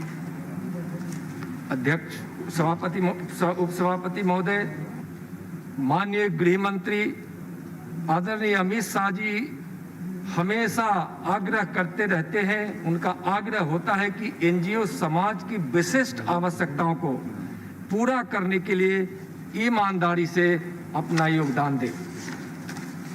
विदेशी अविधाय के व्यय में पारदर्शिता लाना और सही उद्देश्यों और जिस कार्य हेतु विदेशी अविधाय प्राप्त किया जाता है उसी उद्देश्यों के कार्य में यह व्यय हो। जो इसमें संशोधन प्रस्तावित है उसके विषय में मैं थोड़ा चर्चा करना चाहूँगा। उपसभापति महोदय, लोक सेवक को जोड़ा जा रहा है, जिस पर कई माननीय सदस्यों ने बड़ी स्पष्टता से अपनी बात रखी है। पहले भी लोक सेवक की जो परिभाषा है उस परिभाषा में पहले भी लोक सेवक का एक पार्ट इसमें समाहित था, लेकिन उसके कुछ पार्ट जो छूट जा रहे थे उसका इसमें समावेश किया गया है, उसको परिभाषित किया गया है। भारतीय दंड संहिता की धारा 21 के अंतर्गत परिभाषित शब्द लोक सेवक को एफसीआरए 2010 की धारा 3(1) ग में जोड़े जाने का प्रस्ताव है। दूसरा प्रस्ताव, उपसभापति महोदय, जो विदेशी अविधाय है को एक इकाई या गैर सरकारी संगठन से दूसरे संगठनों में हस्तांतरित किए जाने को वर्जित किए जाने का प्रस्ताव है, ताकि उसका दुरुपयोग और विचलन रोका जा सके। उपसभापति महोदय, होता यह था कि जो संस्था विदेशी अविधाय प्राप्त करती थी तो उसका जो प्रोजेक्ट जमा करती थी और जिस कार्य के लिए लेती थी वह दूसरे संस्थानों में हस्तांतरित करने से वह अपने मूल कार्यों से भटक जाया करता था। उसका जैसा अरुण सिंह जी बता रहे थे कि ट्रैकिंग भी बहुत मुश्किल होता था और वह पैसा अंत तक कहाँ तक चला जाता था, जिसका बहुत चिंता सरकार को होती रही है। इसी सदन में महोदय, इसी राज्यसभा में 19 अगस्त 1910 को जब यह विधेयक लाया गया था तो उस समय के तत्कालीन गृह मंत्री माननीय चिदम्बरम साहब ने एक चिंता व्यक्त की थी। मैं उन्हीं की शब्दों को मैं यहाँ बोल रहा हूँ। चिदम्बरम साहब की जो चिंता थी वह यह थी, और उन्होंने जिसको व्यक्त किया कि मेरी सबसे बड़ी समस्या यह है कि जब मैंने इस अधिनियम की समीक्षा की तो यह देखा गया कि संगठन विदेशी अंशदान की सूचना नहीं देते हैं, वे लेखा फाइल भी नहीं करते हैं। इसका अर्थ यह है कि कहीं न कहीं गड़बड़ियां हो रही है। उन्होंने तो इतना तक कहा कि जो राशि प्राप्त उस समय की जा रही थी वह लगभग 20,000 करोड़ का था, और उन्होंने स्पष्ट शब्दों में कहा कि 20,000 करोड़ में से 10,000 करोड़ राशि कहाँ गई, कहाँ खर्च हुआ, उसका न कोई लेखा जोखा था न कोई अता पता था। इसलिए उस समय भी संशोधन पे बिल लाने पे जोर दिया गया था, और उस समय 2010 में जब यह बिल लाया गया था तो बहुत ही पक्ष और विपक्ष ने इस पर एक अच्छी चर्चा कर एक सकारात्मक चर्चा कर इस विधेयक को पारित किया था और उसके बाद समय के अनुसार और संगठनों के गतिविधियों के अनुसार कुछ आवश्यकताएं जब महसूस होती है तब कुछ संशोधन आवश्यक हो जाता है। उसी आवश्यकता के महसूस होने के कारण यह संशोधन प्रस्तावित है। अध्यक्ष महोदय, धारा 8A को संशोधित करते हुए प्राप्तकर्ता इकाई द्वारा अपने प्रशासनिक कार्यकलापों पर स्वीकृत व्यय की उच्चतम सीमा को 1 वर्ष में प्राप्त कुल विदेशी आविदाय के 50% से घटाकर 20% किया जाना है, ताकि यह सुनिश्चित किया जा सके कि अधिकतम निधियां इकाई के मुख्य कार्यकलापों के लिए उपलब्ध हो और अधिक वेतन भव्य इमारत, कार्यालयों, आलीशान वाहनों आदि के निधियों में उपलब्धता कम की जा सके।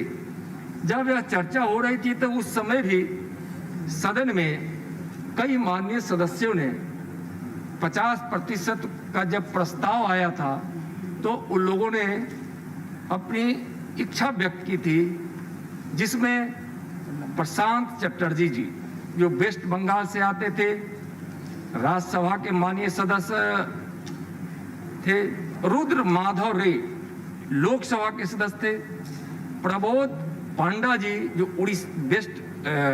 उड़ीसा या वेस्ट बंगाल से आते थे, उस समय सुषमा स्वराज जी थी, उन्होंने भी ऐसी इच्छा व्यक्त की थी कि 50% की व्यय राशि जो प्रशासनिक कार्यकलापों पर होना है उसमें कमी की जाए। कई लोगों ने तो 10% का भी विचार व्यक्त किया था, प्रस्ताव लाने की इच्छा व्यक्त की थी। अभी माननीय सदस्य बालाकृष्णन जी इस पे चिंता उन्होंने जो व्यक्त की है, निश्चित रूप से उस पर हम थोड़ा स्पष्ट करना चाहेंगे कि यह खर्च व्यय कम करने से जॉब पर प्रभाव नहीं पड़ेगा और ज्यादा रोजगार सृजित होंगे। और दूसरा उन्होंने जो चिंता व्यक्त की कि इससे भय पैदा होगा। ना यह विधेयक एनजीओ के खिलाफ है, न इससे कोई भय पैदा ही होगा, न इसके माध्यम से किसी को भय करने की जरूरत है। यह भी सही है कि बहुत अच्छे एनजीओ हैं और अच्छे मानवता के पक्ष में काम करते हैं, रचनात्मक कामों में पैसों का व्यय करते हैं, कई अच्छे परिणाम इस देश के हित में और देशवासियों के हित में दिए, इसमें कहीं कोई शक नहीं है। और जब यह संशोधन है अच्छे एनजीओ के हित में है, उसके सहयोग के लिए है, ताकि जब उसके सामने यह बात आती थी कि एक एनजीओ ऐसा है जो कुछ ना करके भी अंशदान प्राप्त करता है, विदेशी आविदाय प्राप्त करता है, तो वह भी बाधित कहीं से होता नहीं है, उसको भी रोका नहीं जाता है। तो उसके मन में कहीं न कहीं उसके भाव में यह बात चोट करती थी। अध्यक्ष महोदय, वर्तमान में विदेशी आविदाय प्राप्त करने के लिए केंद्र सरकार से अग्रिम अनुमति लेने वाले किसी इकाई के बैंक खाते को तत्काल फ्रीज करने का कोई प्रावधान नहीं है। जिन मामलों में अधिनियम का उल्लंघन देखा जाता है और आगे अधिक उल्लंघन रोकने के लिए तात्कालीन उपायों की जरूरत होती है। एक संक्षिप्त जांच के बाद ऐसे गैर सरकारी संगठन के बैंक खातों को फ्रीज करने में केंद्र सरकार सक्षम बने, इसलिए धारा 11(2) के तहत एक संशोधन प्रस्तावित है। एक प्राप्तकर्ता इकाई के पंजीकरण को निरस्त करने का ऐसा प्रावधान धारा 13 के अंतर्गत पहले ही से मौजूद है, जिस मामले में इकाई ने केंद्र सरकार को पंजीकरण प्रमाण पत्र दिया है। एक व्यवस्था जो पेरर अनुमति लेकर जो होती है अग्रिम अनुमति, उसको बैंक फ्रीज करना जरूरी होता है। जब उसमें कानून को तोड़ता है, उसमें अनियमितता आ जाती है, वह कहीं न कहीं से अपने एफसीआरए के नियमों का उल्लंघन करती है, तो उसके कई प्रकार की जांच की प्रक्रिया और के लिए बैंक को बिना फ्रीज किए हुए यह संभव नहीं हो पाता है, इसलिए यह भी प्रस्ताव लाया गया है। अध्यक्ष महोदय, आधार कार्ड के विषय में चर्चा आई है। गैर सरकारी संगठन के सभी पदाधिकारियों, मुख्य पदाधिकारियों के आधार नंबर प्राप्त करने के प्रावधान के लिए अधिनियम में एक नई धारा 12 का जोड़ने का प्रस्ताव है, ताकि इन पदाधिकारियों की सही पहचान को बाहर लाया जा सके। विदेशियों के मामले में उनकी पासपोर्ट की संख्या या उसका OCI कार्ड संख्या प्रदान की जाएगी। मतलब जो अनुभव किया गया वह यह अनुभव था कि पहचान अपनी छुपाने की कई संस्थाओं ने प्रयास भी किया और उसने सफलता भी प्राप्त की। और गड़बड़ी का यह कारण भी होता था, उसके मन में कोई भय नहीं होता था, क्योंकि उसकी पहचान स्थापित पूर्ण रूप से नहीं हो पाती थी। तो इसमें आधार कार्ड लाकर एक उसकी पहचान को स्थापित किया जा सके, इसके लिए यह प्रस्तावित है। इसके लिए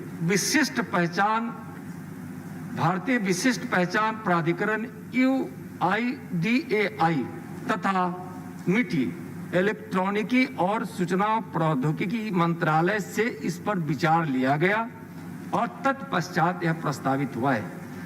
सुप्रीम कोर्ट के विषय में यह कहा जाता था कि उसके आदेश के अनुरूप नहीं है, या पूरी तरह से सुप्रीम कोर्ट के आदेश के फैसले के अनुरूप है। और सुप्रीम कोर्ट ने कहा था कि जब किसी इस प्रकार की विशिष्ट पहचान को स्थापित करने के लिए आधार कार्ड की आवश्यकता हो तो एक कानून लाकर यह लागू किया जा सकता है। ऐसा माननीय सुप्रीम कोर्ट का निर्णय है। उस आलोक में भी यह प्रस्तावित है, वह कहीं से भी उस आदेश से अलग नहीं है। अध्यक्ष महोदय, किसी एसोसिएशन के पंजीकरण प्रमाण पत्र को निरस्त करने के लिए धारा 13 के तहत कुछ जांच पड़ताल अधिनियम के अंतर्गत प्रदत्त 6 माह की समय सीमा के भीतर पूरी नहीं हो सकती है। ऐसे एसोसिएशनों के FCRA प्रमाण पत्र के निरस्तीकरण को संभव बनाने हेतु जांच को पूरी करने के लिए 180 दिन की अतिरिक्त अवधि के लिए धारा 13 में एक संशोधन प्रस्तावित। कई बार उपसभापति महोदय 6 महीना में जांच प्रक्रिया पूर्ण नहीं हो पाती थी, जिसके कारण कई बाधाएं उत्पन्न होती थी। और उस बाधाओं को दूर करने के लिए ऐसा नहीं कि हम सभी केसों में ऐसा कर रहे हैं, कुछ जटिल केसें आ जाती है जिसमें ज्यादा समय लगता है। वैसे केस में 180 दिन के बदले अगर 185 दिन लगे, हो सकता है कि 200 दिन लगे, लेकिन अधिकतम इसको लगभग 1 वर्ष की अवधि में पूरा करने का एक प्रस्ताव इसमें प्रस्तावित है। अध्यक्ष महोदय, एक बहुत उदारीकरण नीति पॉलिसी इसमें प्रस्तावित है।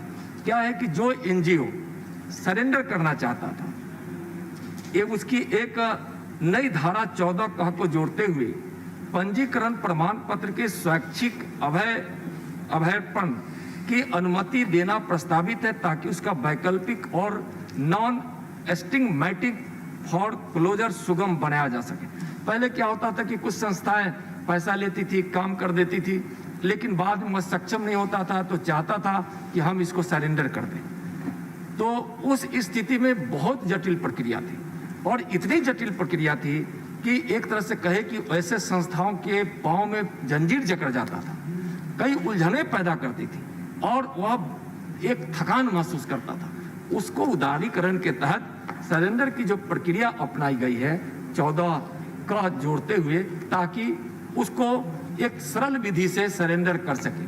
और उसमें यह भी है कि जब वह सरेंडर करता है तो उसके द्वारा जो भी एसेट तैयार किए गए हों, क्योंकि यहाँ जो अंशदान मिलता है, जो अनुदान अविधाय प्राप्त जो संस्थाएं करती है विदेशों से, उसकी प्रॉपर्टी वह अपनी निजी कोई प्रॉपर्टी नहीं होती है, वह पब्लिक प्रॉपर्टी होती है। इसलिए उसको किसी भी राज्य में वहाँ के गृह सचिव के अंतर्गत उसको उसके देखरेख और निगरानी निर्णय लेने का उसको प्रावधान भी इसमें निगरानी का प्रावधान किया गया है, तो सुगम से वह अभ्यर्पण कर सके और उसका ठीक से उसकी व्यवस्था हो सके, इसलिए संशोधन प्रस्तावित है।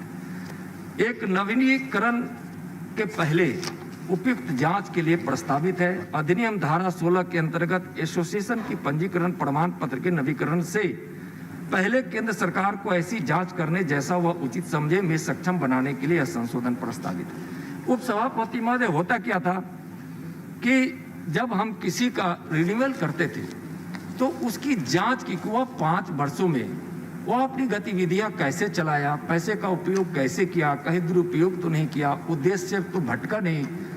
तो इसलिए जब उसका जब हम नवीकरण करने की बात करते हैं तो उसके नवीकरण से पहले एक जांच करनी है। वह एक नवीनीकरण है, यानी कि जब उसका रिन्यूअल करते हैं तो उस जांच को पूरा करने के बाद हम उसको फिर हम लाइसेंस दें, ताकि पीछे अगर कोई गड़बड़ियां किया है तो वह भी जांच के क्रम में आ जाए और कहीं किसी को गलत उद्देश्य रखने वाले को लाइसेंस न मिल जाए। इस उद्देश्य से यह प्रस्तावित है कि नवीनीकरण के पहले उपयुक्त जांच की जाए। अध्यक्ष महोदय, 17 के अंतर्गत यह प्रावधान करने के लिए एक संशोधन प्रस्तावित किया जा रहा है कि प्रत्येक एसोसिएशन गैर सरकारी संगठन को विदेशी स्रोतों से विदेशी अविधाएं प्राप्त करने के लिए नई दिल्ली में उस पर हम बोलेंगे, नई दिल्ली में भारतीय स्टेट बैंक की एक निर्धारित शाखा में एक विनिर्दिष्ट FCRA खाता खोलना है। अपनी मर्जी की किसी बैंक शाखा में एक दूसरा FCRA खाता खोलने का विकल्प भी है, जिसमें भारतीय स्टेट बैंक के विनिर्दिष्ट FCRA खाते में प्राप्त विदेशी अविधाएं को तत्काल ट्रांसफर किया जा सके। साथ ही अपनी मर्जी के एक या उससे अधिक बैंकों में एक या उससे अधिक उपयोगिता खातों के संचालन की अनुमति देना जारी रहेगा, जो पहले से।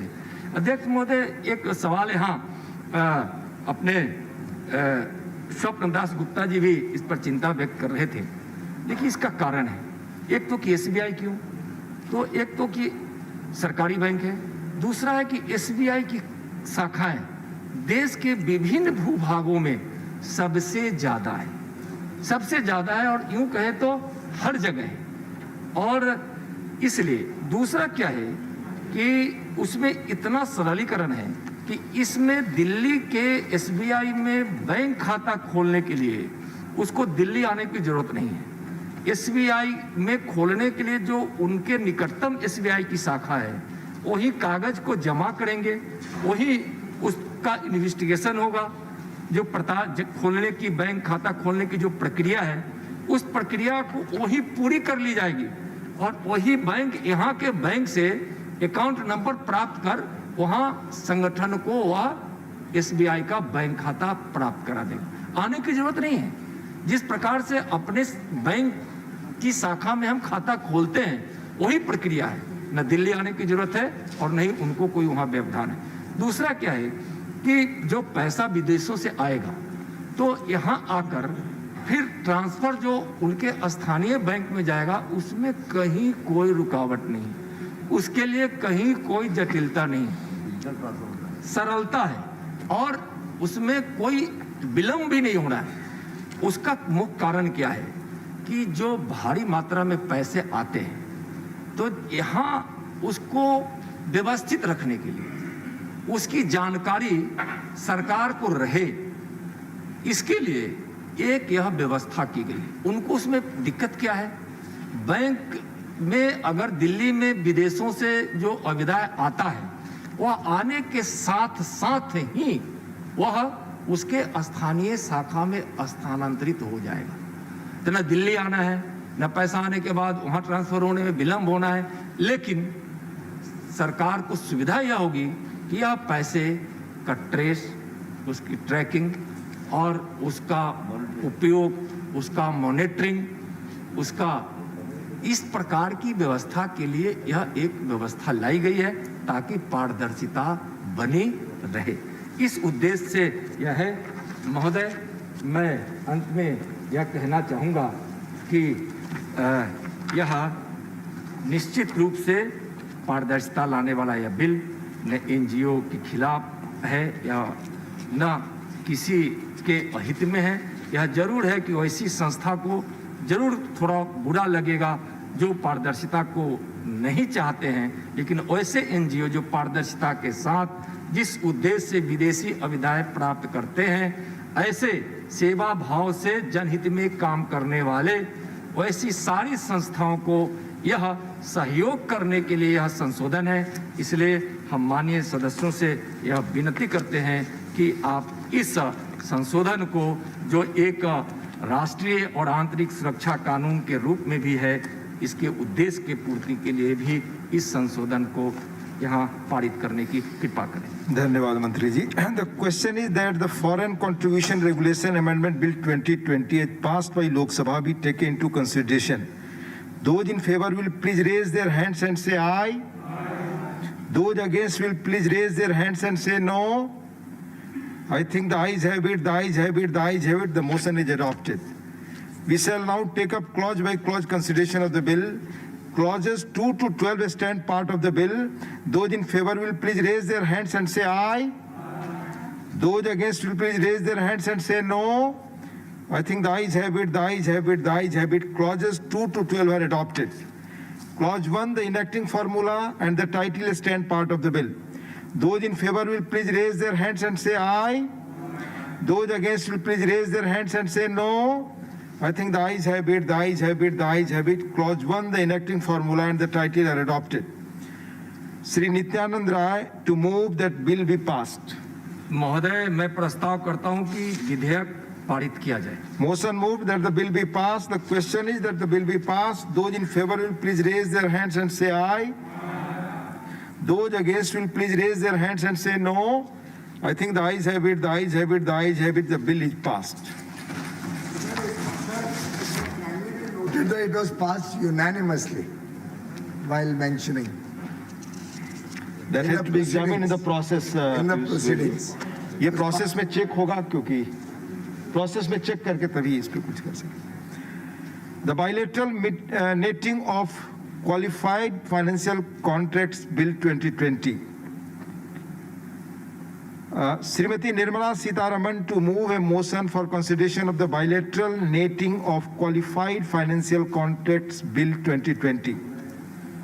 So with your permission, I wish to move that the bill to ensure financial stability and promote competitiveness in Indian financial markets by providing enforceability of bilateral netting of qualified financial contracts and for matters connected therewith or incidental thereto, as passed by the Lok Sabha, be taken for consideration. Will you like to speak now or after reply? I can speak afterwards, sir. Motion moved. Sri Mahesh Poddar ji, Sri Mahesh Poddar ji, Sri Mahesh Poddar ji, Lok Sabha.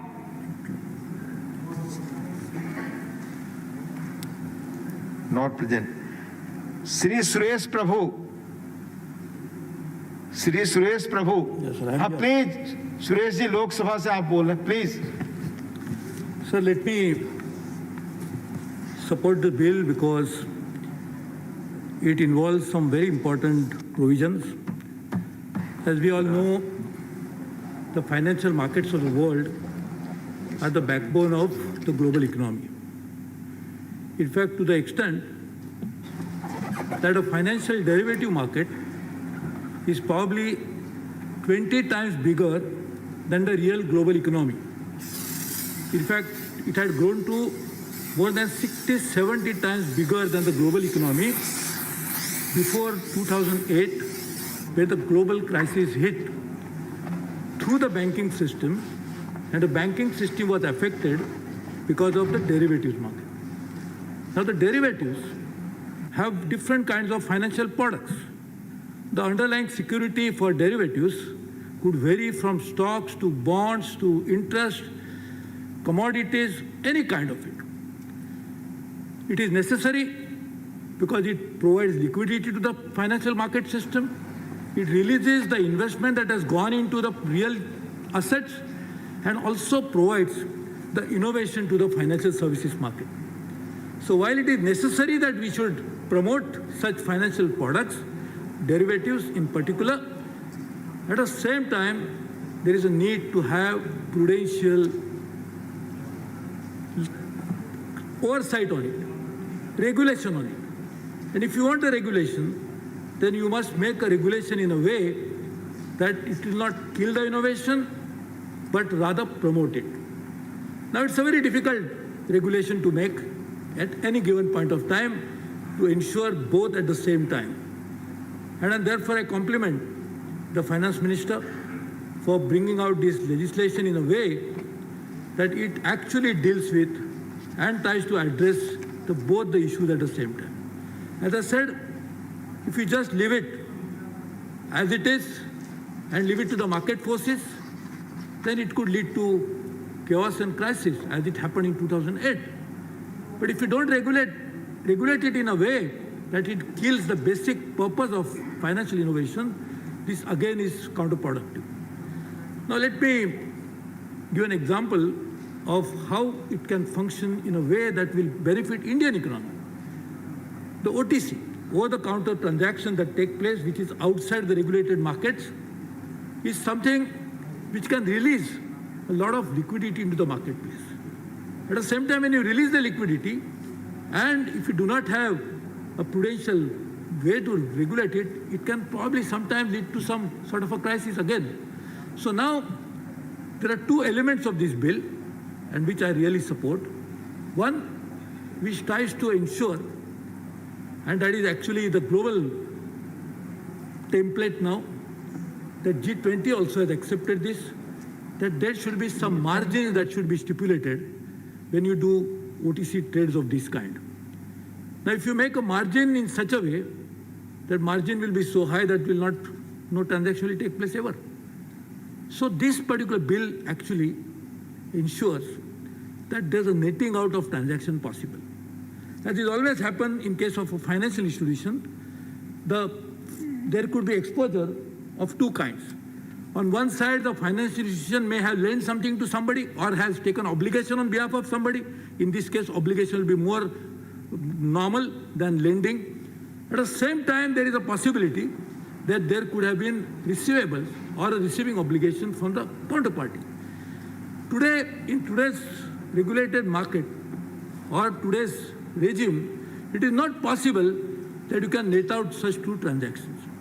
And that would mean that the parties will have to put in more money into the place, and which is not necessary. And therefore, netting out of this transaction of this kind will allow more liquidity to come into the market. So while we prescribe the margin, which is necessary, we also allow the netting it out. And netting out is not just for this margin transaction, but overall. As I said, as we move along, we'll have to find out ways of creating more liquidity into the market, financial instruments into the market.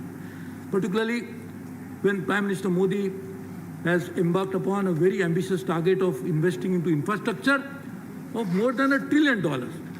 A good part of that we are also expecting to come from the private sector. At private sector and in any investment of any kind, whether it's infrastructure, in manufacturing or in services or even in agriculture, is always fraught with a risk.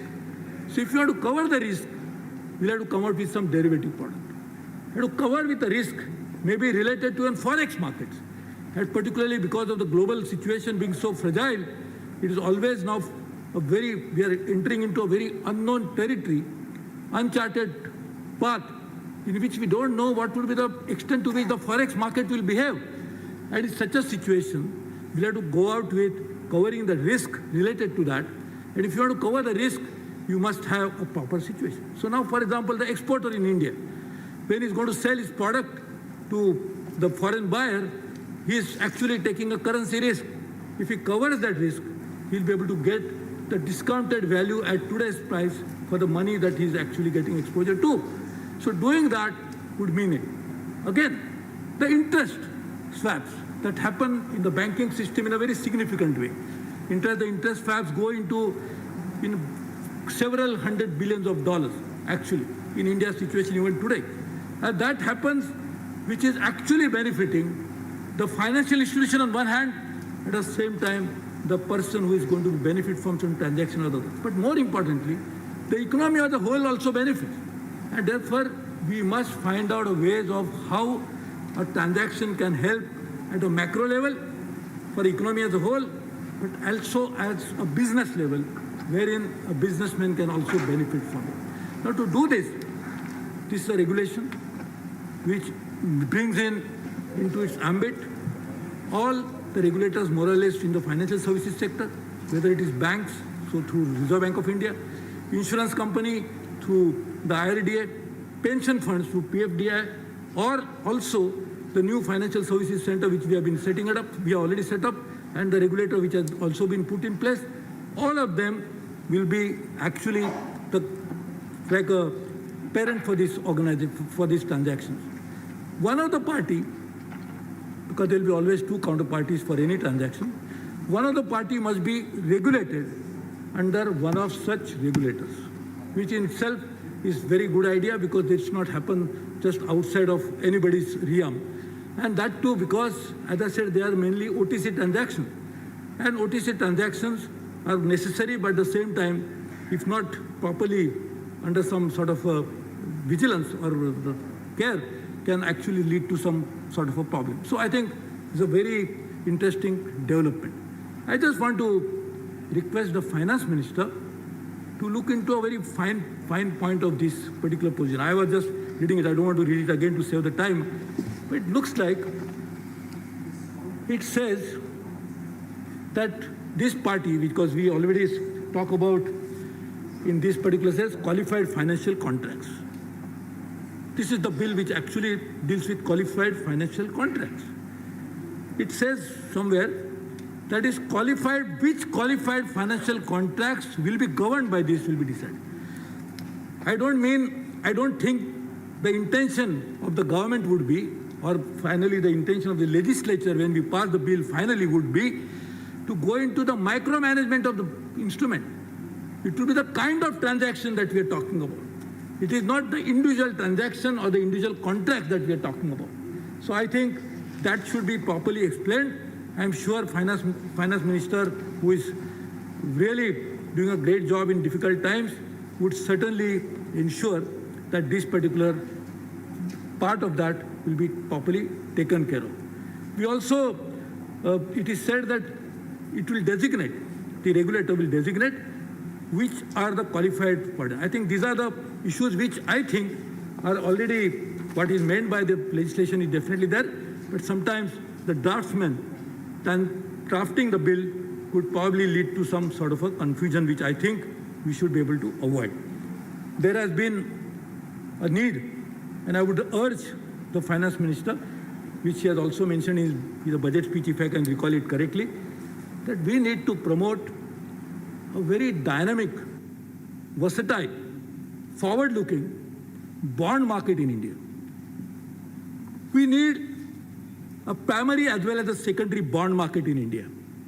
We need to promote debt instruments in a very significant way for financing the growing need of infrastructure. As we always know, the infrastructure in India, which actually needs long-term funds. Some of the problems faced by the banking system today is that their time and demand liabilities of the banking system is normally collected from the households, which is for a very short duration of less than 5 years. Whereas when you lend money to the infrastructure, it's always for a period exceeding 5 years. Because the gestation period is such, the interest during construction, as we call it, when you actually finance infrastructure, is too long a period. And in such a situation, unless you have long-term instrument to finance infrastructure, and particularly when, as I said, Prime Minister is embarking upon a very ambitious target of $1 trillion, much needed investment in infrastructure, in that case, a dynamic bond market will be necessary. And I feel this is a good step which will actually lead to that over a period of time. But I personally request the Honorable Finance Minister, please try to create a roadmap for a very vibrant, dynamic bond market in India, which will actually, it's a domestic, because there is other element which you had also mentioned in the budget speech about sovereign borrowing globally. But I think dynamic market within the country, which can actually lead to even interest rate stabilization, which will provide opportunities for all the investors to find another alternate avenue of making investment through the bond market into the much needed and a growing possibility of infrastructure related instrument. So I think this is what is necessary. But even if you do that, will be required. Mr. Prabhu, please make your concluding point. Sure, I'm concluding. I'm just concluding, but Chairman sir, I was just the सभापति जी अब तो मैं कहने वाला था कि अभी क्या करना चाहिए, तो आपने कहा उसको खत्म कर दीजिए. मैं कह रहा था बॉन्ड मार्केट लाना चाहिए, आप उसको खत्म कर दीजिए. मैं खत्म करने की बात नहीं कर रहा हूँ, कुछ दोहराने की बात कर रहा हूँ. तो मैं आपको विनती कर रहा हूँ कि we should try to work in a way that will lead to a dynamic financial services market in India, which in turn will make our real economy grow faster, which in turn will create more jobs, and in fact the financial services in itself has a potential to create millions of jobs. And I think we should try to do that, and I respect the chair, so I conclude my speech here, but I have definitely request the finance minister to look into all the aspects. Let me congratulate her, let me congratulate the government for taking such a forward-looking, looks like a very innocuous bill, but it has a potential to make the financial system grow at a much faster pace. Thank you very much. Thank you, Mr. Prabhu. The next speaker is S.R. Balasubramaniam.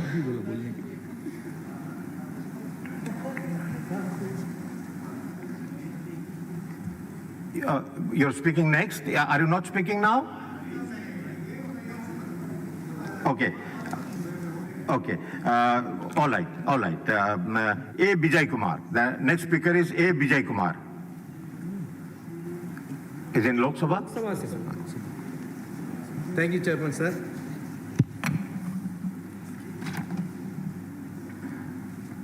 The bill seeks to provide a legal framework for bilateral netting of qualified financial contracts which are over the counter direct contracts. Netting refers to offsetting of all claims arising from dealings between two parties to determine a net amount payable or receivable from one party to another. The bill allows for enforcement of netting for qualified financial contractors. The qualified financial contractor means any bilateral contract notified as a QFC by the relevant authority. The authority can be RBI, SEBI, IRDA, PFRDA, IFSCA. The relevant authority may be notification, designate an entity regulated by its qualified financial market participant to deal in QFC. This would include entities such as non-banking finance companies, NBFCs, insurance companies, and pension funds. The provisions of the bill will apply to QFC between two qualified financial market participants.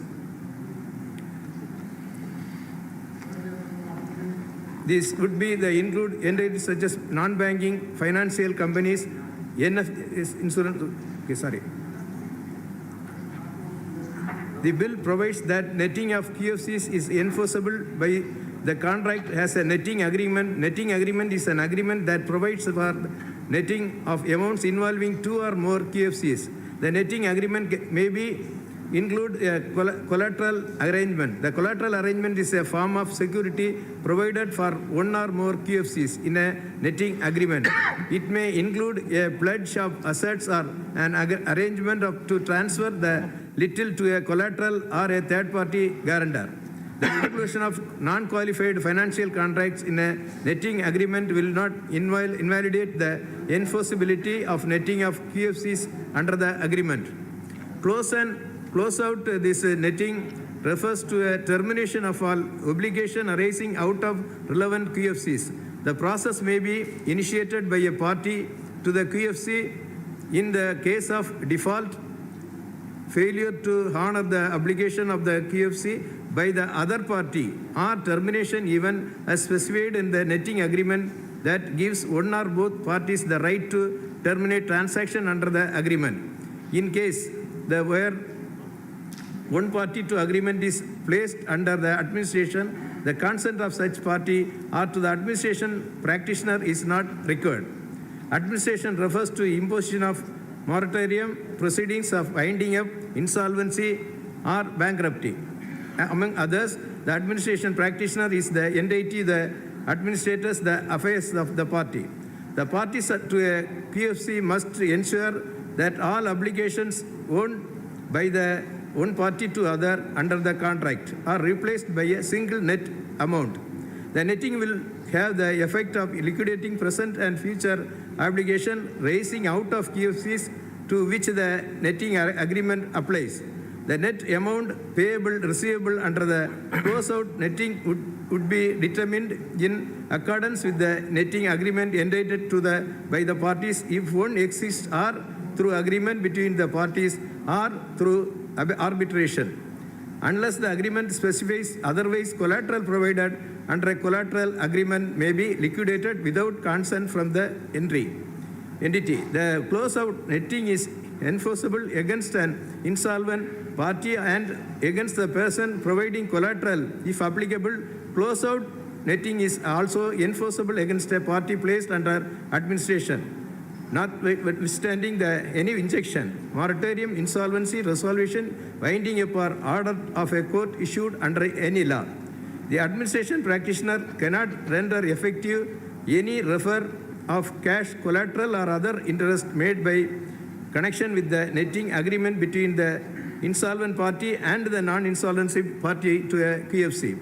That's why my request, the central government can be notification among the list of authorities and acts which regulates the entities that are party to a QFC. Therefore, I will support this bill.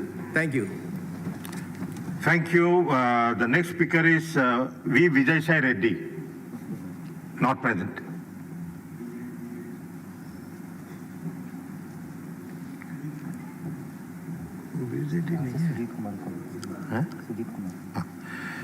The next speaker is Sri Sujit Kumar. Thank you, sir. From Lok Sabha. Yes, please. Sir, this is a very welcome and major step to implement the much needed financial reforms in our country. And I particularly commend the Honorable Finance Minister and her team for bringing this bill barely a couple of months after the economic survey of 2019-20, which advocated the benefits of enabling financial contract netting in India. Sir, netting is a very common practice in advanced economies, and most of the advanced financial jurisdictions such as US, UK, Japan, Singapore, Canada, they have legal provisions in place for netting agreements. But as of now, bilateral netting of financial contract is not allowed in India, and this has had a huge negative impact on banks and the financial market transactions. As the Honorable Member, Sri Suresh Prabhuji was pointing out, establishing this legal framework will bring huge liquidity in the financial market and also bring the much needed innovation and innovative instruments in the financial market, sir. It will also reduce the credit risk and regulatory capital burden of banks and free up capital which is otherwise locked up in bilateral transactions for productive uses. Sir, as according to RBI estimates, close to 2,000 crore is locked up because of non-availability of these financial frameworks, legal financial framework. So, sir, to conclude, all I will say is that this is a very important milestone which will improve the financial health of our nation by bringing in the much needed liquidity, by reducing the transaction cost, and by boosting the investor confidence. And I wholeheartedly support and welcome this bill. Thank you. V. Vijay Sai Reddy is not present. Sri Sopan Das Gupta, not present. The next speaker is K. Ravindra Kumar. Yes, please. I am very thankful to the chair for permitting me to speak on the bill. Sir, it is said that bilateral netting refers to offsetting claims arising from dealings between two parties to determine the net amount payable or receivable from one party to the other. It is expected that once bill becomes an act, it will be beneficial to dispute settlement, and dispute settlement will be a very smooth process. It is further expected that the law on a bilateral netting of financial transactions would further develop the financial market in India.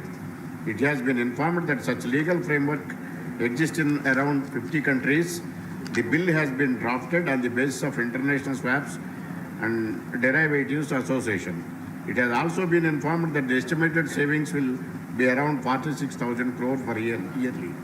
In view of this, I support the bill. I welcome the bill. I congratulate the Honorable Finance Minister to bring this bill. Thank you, sir. Thank you. The next speaker is Mahesh Poddar. From Lok Sabha, sir. Yes, Mr. Poddar. Sir, I'm thankful to you for giving me opportunity to debate on this futuristic bill for our financial sector. Sir, the bilateral netting of the Qualified Financial Contract Bill 2020 put forth by the government introduces an extremely important framework to the Indian financial system. Bilateral netting is a standard practice in financial systems of developed economies around the world. This new law is a significant step towards unleashing the financial system's potential to expand.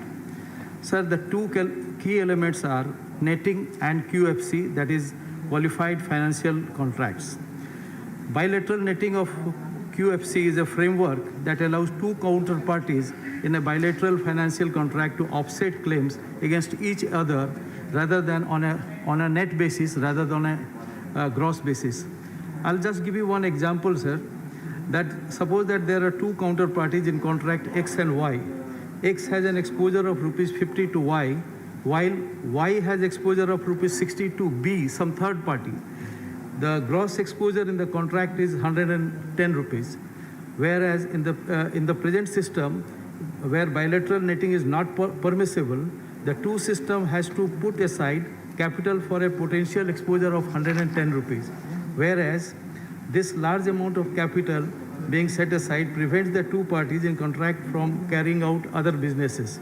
However, if there is a netting facility, the fact that the next exposure will be only rupees 10, so the requirement of margins will come down heavily, and these funds can be utilized or better utilized by the respective parties, and this will be helpful for them. But then the QFC mechanism has to be in place. Sir, the capital is freed up by this system, and we all know that in a growing economy like India, we need the larger capital very badly, particularly for infrastructure projects. Sir, there are two major benefits out of this. Firstly, in terms of over-the-counter transactions, this will help in expanding product range. The bilateral netting framework enables the creation of a credit default swap CDS market, a crucial element of any dynamic corporate bond market. The freedom from high capital requirement necessary till date will allow financial institutions to trade credit default swaps without the risk of having to terminate such operations abruptly if the need arises. These new advantages for the corporate bond market will allow it to grow rapidly and generate further capital that can be reinvested.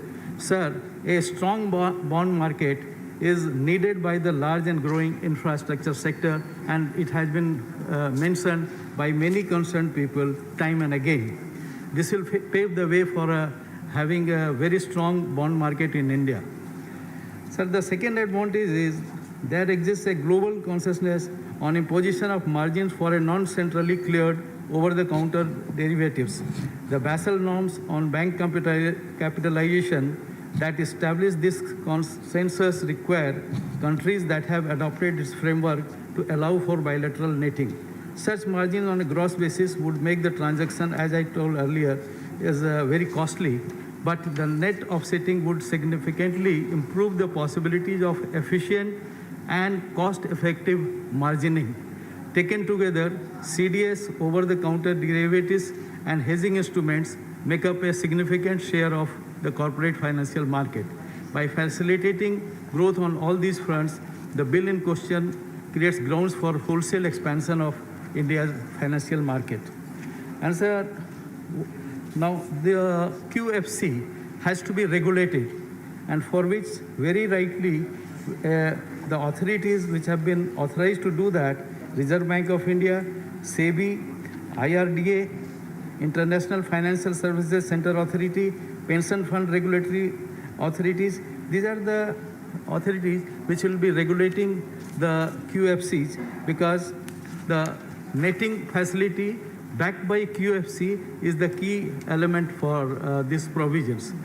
Sir, the enforceability of bilateral netting of QFC is laid out clearly under Section 5 of the bill, a proviso that prevents any non-qualified financial contract in a netting agreement, and that is an agreement that provides for netting amounts involved 2 or more QFC from invalidating the enforceability of netting QFC is specified under Section 5(1)(a). Sir, the third kind of safeguard this bill provides is for the invocation of closeout netting. Closeout netting is the termination of all obligations arising out of a QFC in the case of a default by one party or the occurrence of termination event as specified in the netting agreement. It is also worth mentioning that under Section 6(4) of the bill, closeout netting is made applicable to all QFC and participants. Furthermore, parties to the QFC are to ensure that all obligations owned by one party to the other under the contract are replaced by a single net amount. Sir, जब हम देश को आगे बढ़ाना चाहते हैं तो हमें जब 5 ट्रिलियन इकोनॉमी की बात हो रही है तो अपने फाइनेंशियल मार्केट को भी बहुत तेज़ी से आगे बढ़ाना पड़ेगा, and these are the mechanism which are needed to be there so that we can take it forward. Sir, मैं विशेष रूप से उल्लेख करना चाहूँगा कि इस वैश्विक महामारी के समय हमारे जननायक प्रधानमंत्री जी ने 2 मूल मंत्र दिए, जान और जहान, और जान भी और जहान भी. मुझे गर्व है कि इस सरकार जहां की एक टीम जान के लिए सब कुछ कर रही है, वहां दूसरी टीम जहान के लिए, भारत को आगे बढ़ाने के लिए बहुत कुछ कर रही है. और ये सब कदम और ये इस तरह के प्रावधान जो कभी किसी ने सोचा नहीं था वो हमने कर रहे हैं. इसके लिए मैं बधाई देना चाहता हूं और इस बिल का समर्थन करता हूं. धन्यवाद. धन्यवाद Mahesh Poddar ji. Now honourable minister. Honourable minister.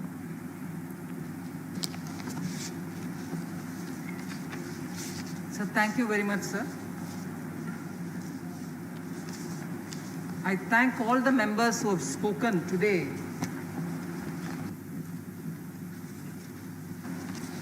On this issue of bilateral netting, the government is bringing a bill on bilateral netting of qualified financial contractors. This is absolutely critical for financial stability in this country. So, very many members have spoken on what exactly that this bill is bringing in. I'd like to repeat some of the fundamental points related to this bill. This bill actually brings in a firm legal basis for bilateral netting between 2 counterparties.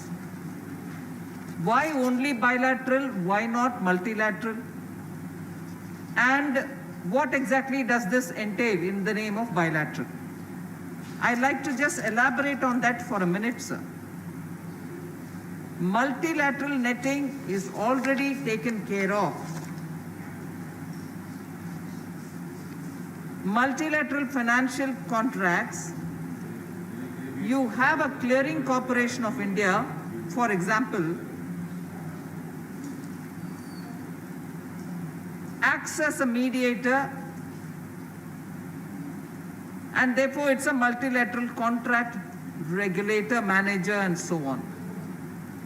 The Clearing Corporation of India acts as a buyer to a seller and as a seller to a buyer, thereby minimizing counterparty default risks. And netting as opposed to grossing in the case of multilateral contracts is already available through the Payments and Settlement Systems Act of 2007, which is, and under also the SEBI regulations.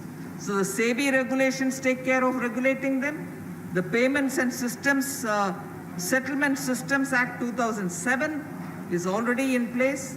So in a way, multilateral financial contracts have a system and a legal framework available. It is just the bilateral ones which do not have any legal firm basis. Just let us see what is the volume of bilateral financial contracts in this country, sir. An estimation which was done by the Clearing Corporation of India places the value of bilateral derivative contracts, which is non-centrally cleared. Those which are non-centrally cleared, bilateral derivative contracts are reported to be, and this is an estimate, are reported to be about 56,33,257 crores as of 2018 March. That's the volume of bilateral derivative contracts, and this is an estimate done by the Clearing Corporation of India. Clearing Corporation of India, which deals with the multilateral financial contracts, but only the bilateral ones is estimated to be 56,33,257 crores as of March 18. It is also estimated that about 40% of the total derivative transactions in India are non-centrally cleared, and the rest 60% is centrally cleared or multilateral derivatives contracts. In other words, the share of multilateral derivative contracts in total financial contracts is about 60%, and bilateral ones are 40% of the total financial contracts. So here, whilst recognizing the chunk of bilateral contracts and therefore the importance for the need for necessity for a frame legal basis is established, but I would want to underline the historical importance of this one in the sense this is an exercise which all of us are engaging in getting a legal basis for bilateral netting because of the lessons learned from the global financial crisis of 2008. The global financial crisis of 2008, as you know, then there was no COVID, but it shook the entire world. The global financial crisis of 2008 shook the entire world, even India suffered under it, and it raised a lot of questions on the role which has been played by the OTC derivatives in accentuating the crisis. So the global financial crisis had a very strong, if you can recognize, a very strong influence played by these kind of derivatives which probably were less regulated. The derivative markets can facilitate excessive and opaque risk-taking, which may lead to a lot of systemic risks.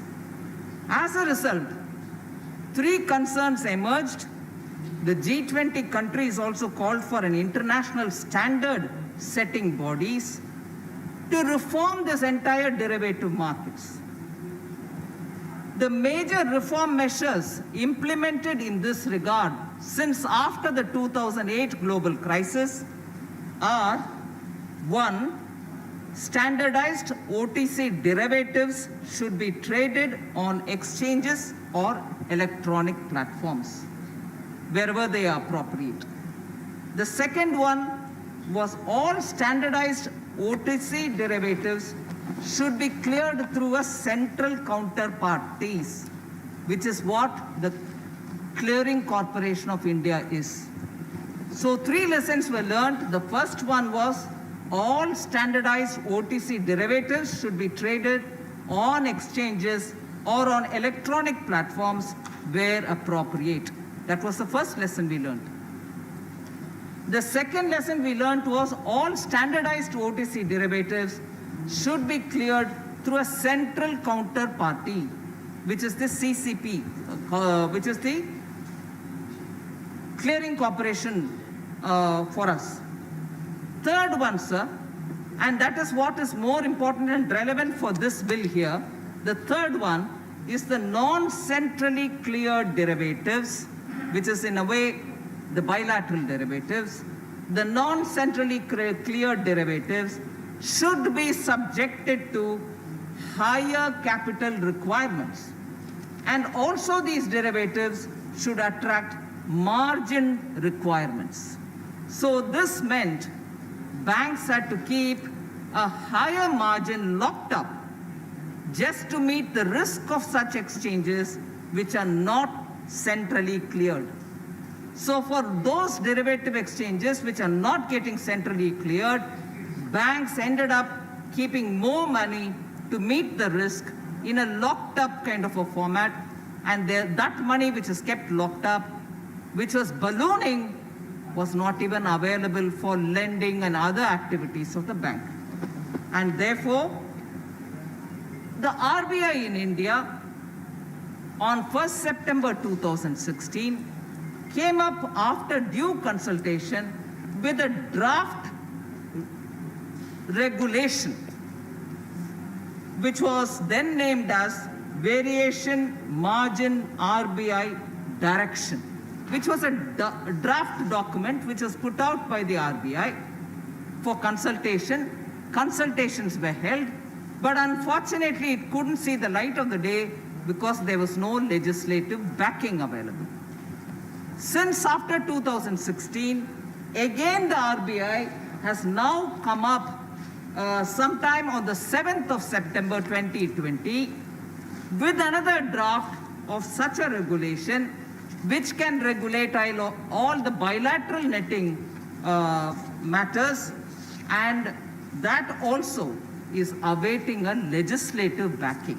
And today we are discussing on the legislative backing just so the lessons learned from the global financial crisis, 3 of them, first 2 have been addressed, the third one waits a legislative backing, and therefore today if we pass it, that legislative backing can be provided, and therefore then it can help us to save quite a few money, which otherwise the banks are expected to keep in a locked up mode, and therefore to that extent credit capital remains unutilized or it remains denied. Just to give you an idea, sir,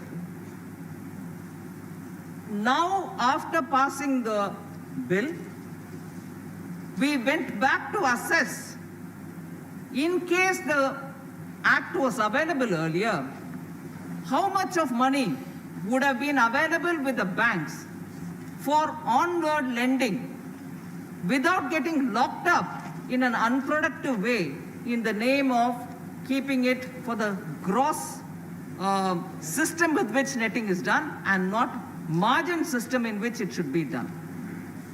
If only this law was available, even in 2017, 42,194 crores would have been available with the banks for credit onward lending. Whereas, because this act was not available, 42,194 crores were kept locked up and it wasn't available at all, which was not necessary if only the bilateral netting had happened. Instead of calculating on gross basis, if we had calculated the values in net basis, this is the kind of money banks did not have to keep locked up to face any eventual risk. Again, in 2018, if this law was available even in 2018, 45,956 crores would have been available for credit lending. In 2019, 67,792 crores would have been available. And today, March 2020, if I take the figures, 58,308 crores are locked up because we don't have a law for bilateral netting. this figure, this set of figures that I've given you now is on the basis of the actual data collected from 31 private, public and foreign banks all put together for India. So just imagine the ballooning requirement for banks to keep aside that kind of money just because we don't have a law in this country to authorize the regulators for bilateral netting out rather than grossing out. So when two parties, if I have to very, very simply put it, sir, if two parties are engaging in a contract, one has to pay the other 100 rupees, the other had to pay 210 rupees. The end of the day, only 110 rupees will have to be exchanged because this and that would be netted out. Whereas now what happens is this one keeps aside for the 100 rupees and that one keeps aside for 210 rupees. End of the day, everybody is calculating risk on the basis of what they are facing rather than netting what exactly the financial market will face. And end of the day, everybody is locking more money for just facing risk. So this particular legislation that we are engaging in is so necessary for the stability of the financial market. Otherwise, banks, each one of them are locking up money, and that money is not available for our economic activity. End of the day, locked up money remains locked up. Economy is starved of funds. If the lesson enhances liquidity into the market, and therefore what happens is economy gets greater lubrication to move rather than sit and wait for that locked up assets to get released. So these are the essential points, sir. I would just highlight that the benefits that the country will derive from this exercise would be the financial sector would be greater resilient for this particular act which is coming in.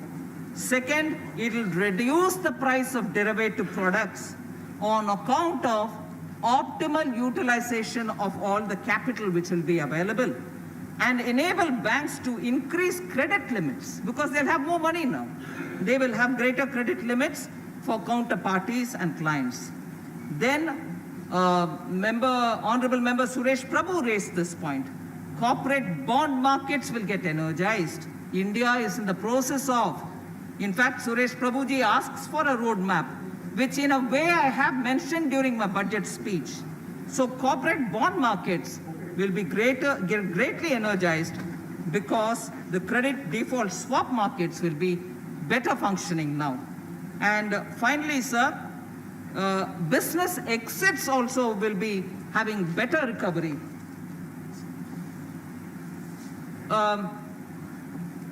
Business exits will be better because improved recovery mechanisms will happen for financial contracts. To that extent, the IBC also will have a bearing in that this particular legislation will have to that limited extent, supersedence over the IBC itself. So there are one or two other points which I would like to highlight. This bilateral netting legislation will help us in evaluating risks far more in real-time basis, and actual risk assessment happens rather than a notional risk assessment based on the gross figures. It is the net which is important, otherwise the real value of money is locked up. So with largely these kind of benefits which are so clearly standing out, it's important for us to recognize how much of a milestone this legislation, if passed today, will have. So one or two points which are specifically raised by Suresh Prabhuji was that, will individuals be affected? Will you be micromanaging it? He's a very qualified chartered accountant and also knows quite a few things about financial market. He raised this very important point. I respect him for that. The individual is eligible for netting benefits. But however, the counterparty to such transaction must be an entity regulated by the authority who's enlisted in the first schedule of the bill. In other words, a bilateral financial contract entered between the two individuals is not per se eligible, but for netting and other counterparty must be a regulated entity. And that list is very clearly given by us in the schedule itself. So what kind of things are covered under this bill and what are not covered? With that, I will conclude, sir. The bill covers financial contracts which are entered into on a bilateral basis, which is outside of the clearing system. This bill will empower financial regulators, that is RBI, SEBI, IRDAI, PFRDA, which is the Provident Fund Regulatory, IFSC, all authorities who we mentioned in the Schedule 1 of this Act. They will be notifying the contract under its purview as qualified financial contractor. So typically, the types of trades that are negotiated bilaterally, which will get included here, are swaps, forwards, and certain complex options. So some of the contracts which are going to get covered under the bill are cross-currency or interest rate swaps or commodity swaps. Spot, future, or forward foreign exchange transaction gets covered here. Currency or interest rate future or option gets covered here. Credit derivatives such as the credit default swap gets covered here. Very important in today's global strategy and economy. Commodity derivatives such as electricity derivatives, oil derivatives, coal derivatives, or gas derivatives get also covered. So with this, just one bullet which I'm telling you, commodity derivatives such as electricity derivatives, oil derivatives, coal derivatives, or gas derivatives. You can immediately imagine what are the kind of transactions which are going to get covered because of this legislation that this House is choosing to consider today. This bill, if passed, will have a very big bearing on the financial stability of India, and we'll have a buoyant bond market, as a result of which businesses will have greater affordable resources, and therefore I would strongly recommend that this House consider passing this bill, and I thank you for the support extended, sir. Thank you, Madam Minister. The question is that the bilateral netting of qualified financial contracts bill 2020 as passed by Lok Sabha be taken into consideration. Those in favor will please raise their hands and say aye. Those against will please raise their hands and say no. I think the ayes have it, the ayes have it, the ayes have it. The motion is adopted. We shall now take up clause by clause consideration of the bill. Clause 2 to 11, the first schedule and the second schedule stand part of the bill. Those in favor will please raise their hands and say aye. Those against will please raise their hands and say no. I think the ayes have it, the ayes have it, the ayes have it.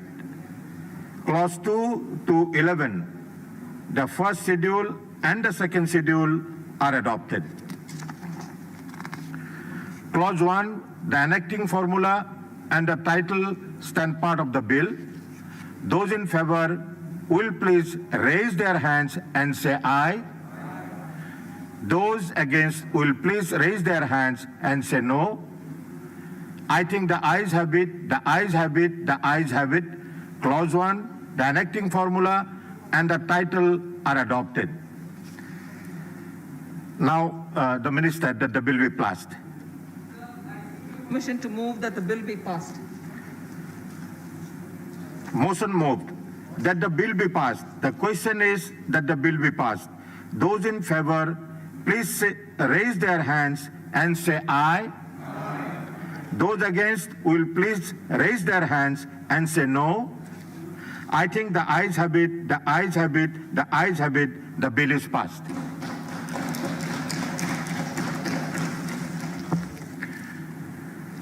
We shall now take up three bills together. The Occupational Safety, Health and Working Code 2020, the Industrial Relations Code 2020, the Code on Social Security 2020. Mr. Minister. जैसा अभी आपने बताया कि तीनों bill एक साथ लिए जाएंगे, लोकसभा ने इस पर कर चर्चा करके इसको पारित किया है। तो मैं पहला बिल किसी स्थापन में नियोजित व्यक्तियों की उपजीविका जन्य सुरक्षा, स्वास्थ्य और कार्यदशाओं को विनियमित करने वाली विधियों को समेकित और संशोधित करने तथा उससे संबंधित या उससे अनुषंगिक विषयों पर वाले विधेयक जैसा कि लोकसभा द्वारा पारित किया गया है पर विचार किया जाना। मैं बाकी दोनों ही पढ़ दूं। दूसरा, व्यवसाय संघ औद्योगिक स्थापन या उपक्रम में नियोजन की शर्तें, औद्योगिक विवादों के अन्वेषण तथा परिनिर्धारण और उससे संबंधित या उससे अनुषंगिक विषयों से संबंधित विधियों का समेकन और संशोधन करने वाले विधेयक पर जैसा कि लोकसभा द्वारा पारित किया है पर विचार किया जाना। और तीसरा, कोड ऑन सोशल सिक्योरिटी, संगठित या असंगठित या किन्हीं अन्य सेक्टरों में सभी कर्मचारियों और कर्मकारों की सामाजिक सुरक्षा को बढ़ाने के उद्देश्य से सामाजिक सुरक्षा से संबंधित विधियों का संशोधन और समेकन करने के लिए उससे संबंधित या उससे अनुषंगिक विषयों वाले विधेयक जैसा कि लोकसभा द्वारा पारित किया गया है पर विचार किया जाना। Motion moved.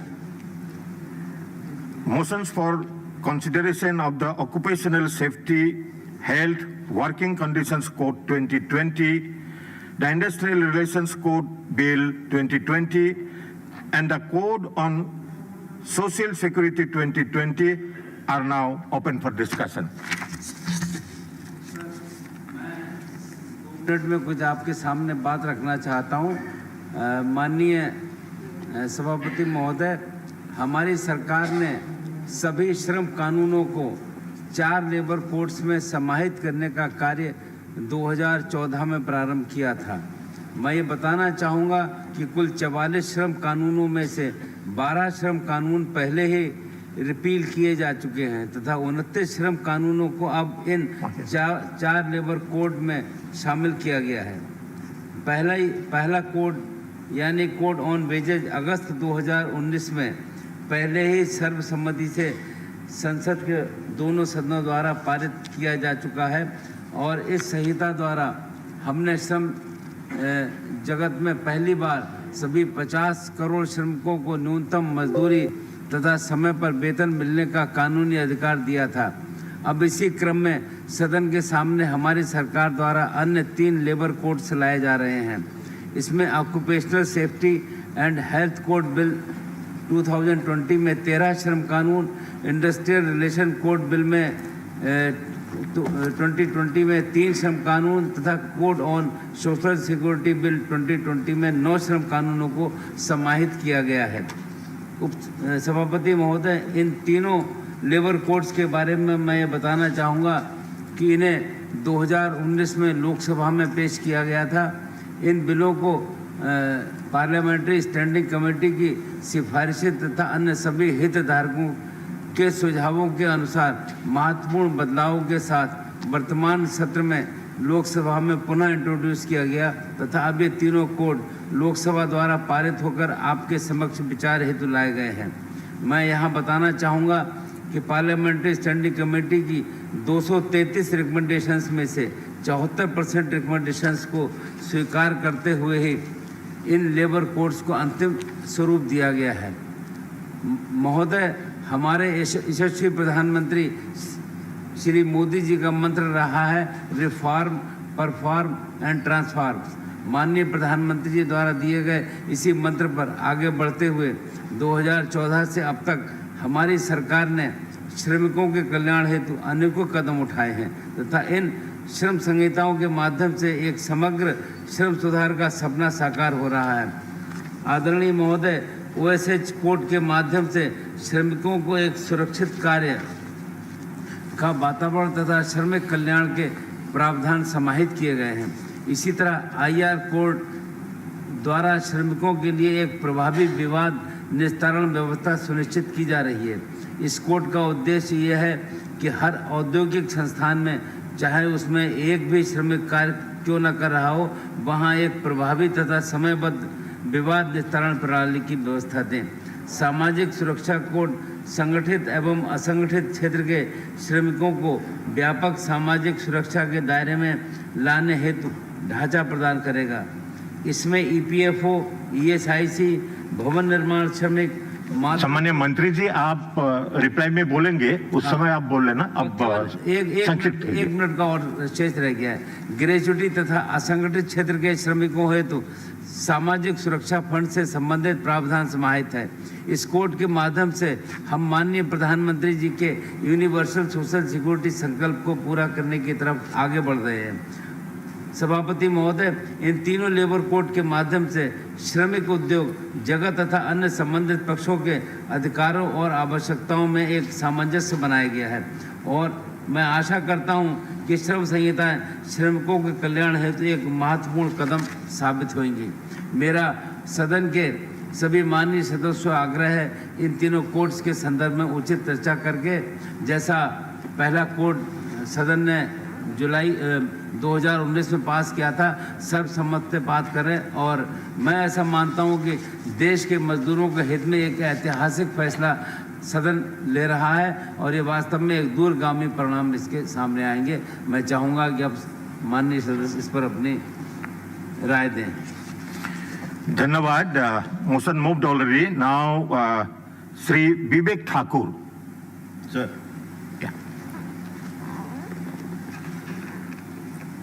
सभापति महोदय, मैं आपके प्रति आभार व्यक्त करता हूं कि आपने मुझे occupational safety, health and working conditions bill 2019, industrial relation bill 2019 और सोशल सिक्योरिटी बिल 2019 पर बोलने का मौका दिया। Chairman sir, there is a famous saying and we need to know its elaborate meaning and genesis and its applicability today as we discuss the passing of these bills or codes, as we may say. United we stand, divided we fall. It's a phrase used in many different kinds of mottos, most often to inspire unity and collaboration. Its core concept lies in the collectivist notion that if individual members of a certain group with binding ideals, such as a coalition, confederation, or alliance, work on their own instead of as a team, they are each doomed to fail and will all be defeated. The phrase is also often referred to with only the words, united we stand. The phrase has been attributed to the ancient Greek storyteller Aesop, both directly in his fable, The Four Oxen and the Lion, and indirectly in the bundle of sticks. Every portion of the Indian growth pyramid, worker, employer, investor, consumer, has to work unitedly to build a new India, एक आत्मनिर्भर भारत। महोदय, occupational safety, health and working conditions bill 2019, industrial relation bill 2019 और social security bill 2019, ये वर्ष 2019 में पहली बार introduce हुए थे, जैसा माननीय मंत्री जी ने भी कहा, और इंट्रोडक्शन के बाद parliamentary standing committee on labour को रेफर किए गए।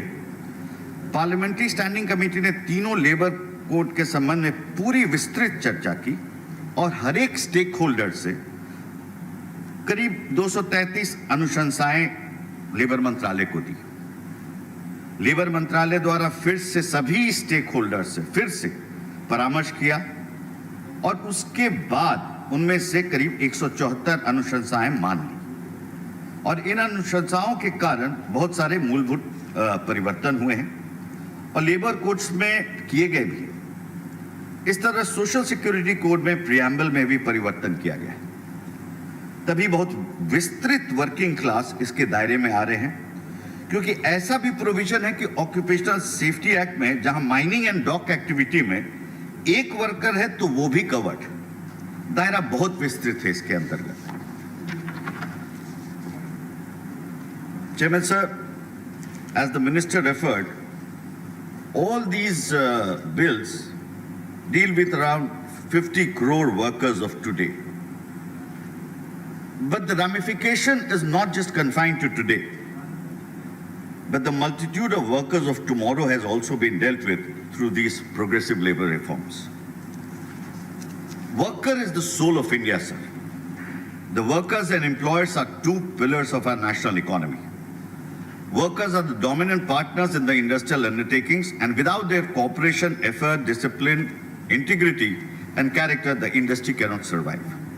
It cannot be denied that labor has a vital role in increasing productivity, and the government has to create conditions in which workers can make their maximum contribution towards these objectives. The central government, under the able leadership of Prime Minister Modi, is committed towards welfare of workers. In this connection, the social and economic upliftment of the labor is very important for securing industrial peace and economic growth. And it is about capacitating a human resource to perform so as to compete. It is the duty of the government to provide structure, facilitate and regulate policies and laws, keeping in mind these objectives. महोदय, मूल ध्येय के तहत अगर हम देखें तो जो सोच में है वो है क्या? सोच में है सबका साथ, सबका विकास और सबका विश्वास लेकर जान भी और जहां भी ये लेबर लेजिस्लेशंस लाया गया है एक आत्मनिर्भर भारत के निर्माण के लिए। अभी तक occupational safety, health and working conditions code की बात अगर करें तो 13 में से 9 लेबर एक्ट्स के लिए सेपरेट रिटर्न्स फाइल करना होता था। 13 में से 9 के लिए सेपरेट रिटर्न्स। 58 रजिस्टर्स जो स्टेट द्वारा निर्धारित हो वो अलग मेंटेन करना होता था। 13 लेबर एक्ट्स के तहत आप कम्बर्सम कितना था इसकी आप कल्पना कर सकते हैं। अब कहिए लेबर एंड इंडस्ट्रियल डिस्प्यूट होगा या नहीं होगा? हो ही रहा है, सब परेशान है, कर्मचारी भी, एम्प्लॉयर भी। और what does the new code propose? It proposes one single return. One single return, hence consolidating compliance burden and database promoting ease of doing business. The new codes makes things very simple and unifies everything together. Many interpretational ambiguities have been eliminated, along with substantive reforms in dispute resolution procedures by providing for a single license mechanism. By simplifying the multiple laws only into 3 codes, the country under the guidance of Honorable Prime Minister Shri Narendra Modi ji is moving towards one code, one nation. Or we could also say one country, one license. Sir, I would like to come on the code on occupational safety, health and working conditions. Code. Sir, the code has amalgamated and rationalized the provisions of 13 labor enactments, factories, dock workers, building and other construction workers, plantation labor, contract labor, interstate migrant workers, working journalists and other newspaper employees as well, motor transport workers, sales promotion employees, BD and cigar workers, cine workers, cinema theatre workers, the industrial relation code. The occupational safety code envisages safety standards for different sectors, focusing primarily on health and working conditions, ventilation, drinking water, hours of work, overtime hours, leave, holiday, etc., welfare provisions, canteen, creche, Mr. Thakur, first aid, please mask ठीक कर लीजिए, mask पहन लीजिए. duties of employees, manufacturer, etc. Registration of establishments, including deemed registration, license for contract workers, factories, media and cigar workers. This code facilitates the ease of doing business and ensures minimization of registration and compliances. It also ensures digitization of compliances along with streamlining ambiguities and duplication of information. The code expands ambit to cover a large set of establishments and enhances the coverage of the safety and health provision to all sets of establishments, including the service sector. So there's a very big problem in the labor-industrial relationship, that of Inspector Raj. This code proposes delinking of inspectors from certain specific geographical regions. The code envisages the concept of the inspector cum facilitator may also be assigned duty outside his jurisdiction by the appropriate government through a randomized computer system. The inspector may also seek information and documents online from establishments. This will encourage transparency and would discourage formation of nexus between inspector and employer of a particular region. The code provides for special provisions for interstate migrant laborers and streamlines management of contract labor. Chairman sir, 14 तारीख को सत्र आरंभ होने के पहले मैं बिहार में लगातार विभिन्न पंचायतों में प्रवास किया, वर्चुअल नहीं रियल, और बातचीत में ऐसा विश्वास और आस्था देखा प्रधानमंत्री जी के प्रति, ग्रामीणों का, श्रमिक भाइयों का जो वापस आए, जो पूरा दुनिया ने देखा, कि उनका वर्णन पूरा करना आज मुश्किल है। जितने केंद्र के निर्णय उनके पास पहुंचा, उसका संतोष जो उन्होंने व्यक्त किया वो अद्भुत रहा। चाहे रेल से उनको पहुंचाना हो, गैस की उपलब्धता हो, गरीब कल्याण योजना के तहत अनाज उपलब्धता हो, one nation one ration card हो, it was a very overwhelming feeling of all the efforts that was taken by the initiatives taken by the Honorable Prime Minister. Sir, it is important to note, based on what the whole country witnessed with regard to migrant laborers, that Chapter 11 of the code envisages specific provisions which provide for licensing of contractors and maintenance of records of migrant workers. The provisions under this chapter also encapsulate the concept of elimination of discrimination in employment or occupation and the basic idea of United India. This would enhance the coverage of the interstate migrant workers for the purpose of benefits like housing, education, etc., and encompasses the government's ideology of Sabka Saath, Sabka Vishwas. Gender equality and special provision to extend the compensation to grandparents in case of demise of a worker have also been incorporated in the code as well. Sir, महिला सशक्तिकरण पे बहुत focus इस पे रहा है. The Chapter 10 of the code encompasses special provision relating to employment of women. The code promotes gender equality and is in tune with demands from the various forums. The point to be noted here is that, sir, women are permitted to work beyond 7 p.m. and before 6 a.m. subject to the safety, holidays, working hours, or any other condition as prescribed by appropriate government, subject to taking consent from the woman worker. At present, women are prohibited in 9 for mines, factories, plantation, beedi and cigar. The explicit consent of the women worker is an essential prerequisite for such permissions. This code will play a very pivotal role in reshaping the economic structure of the society in the post-COVID era, sir. For the planned, progressive and purposeful development of the society, proper implementation of a beneficial legislation regulating employer-employee relationship is a condition precedent. With your permission, sir, I would like to throw light on the other bill of the Industrial Relation Code, also referred as IR Code, sir.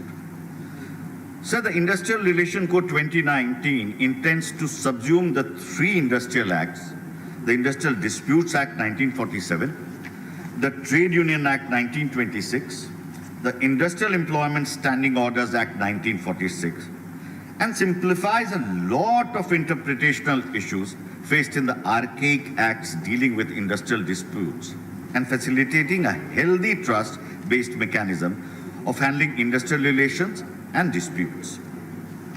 Sir, the codification of the above labor laws by consolidation of relevant provisions at one place aims at facilitating the implementation and removing the multiplicity of definitions and authorities without compromising the available safeguard.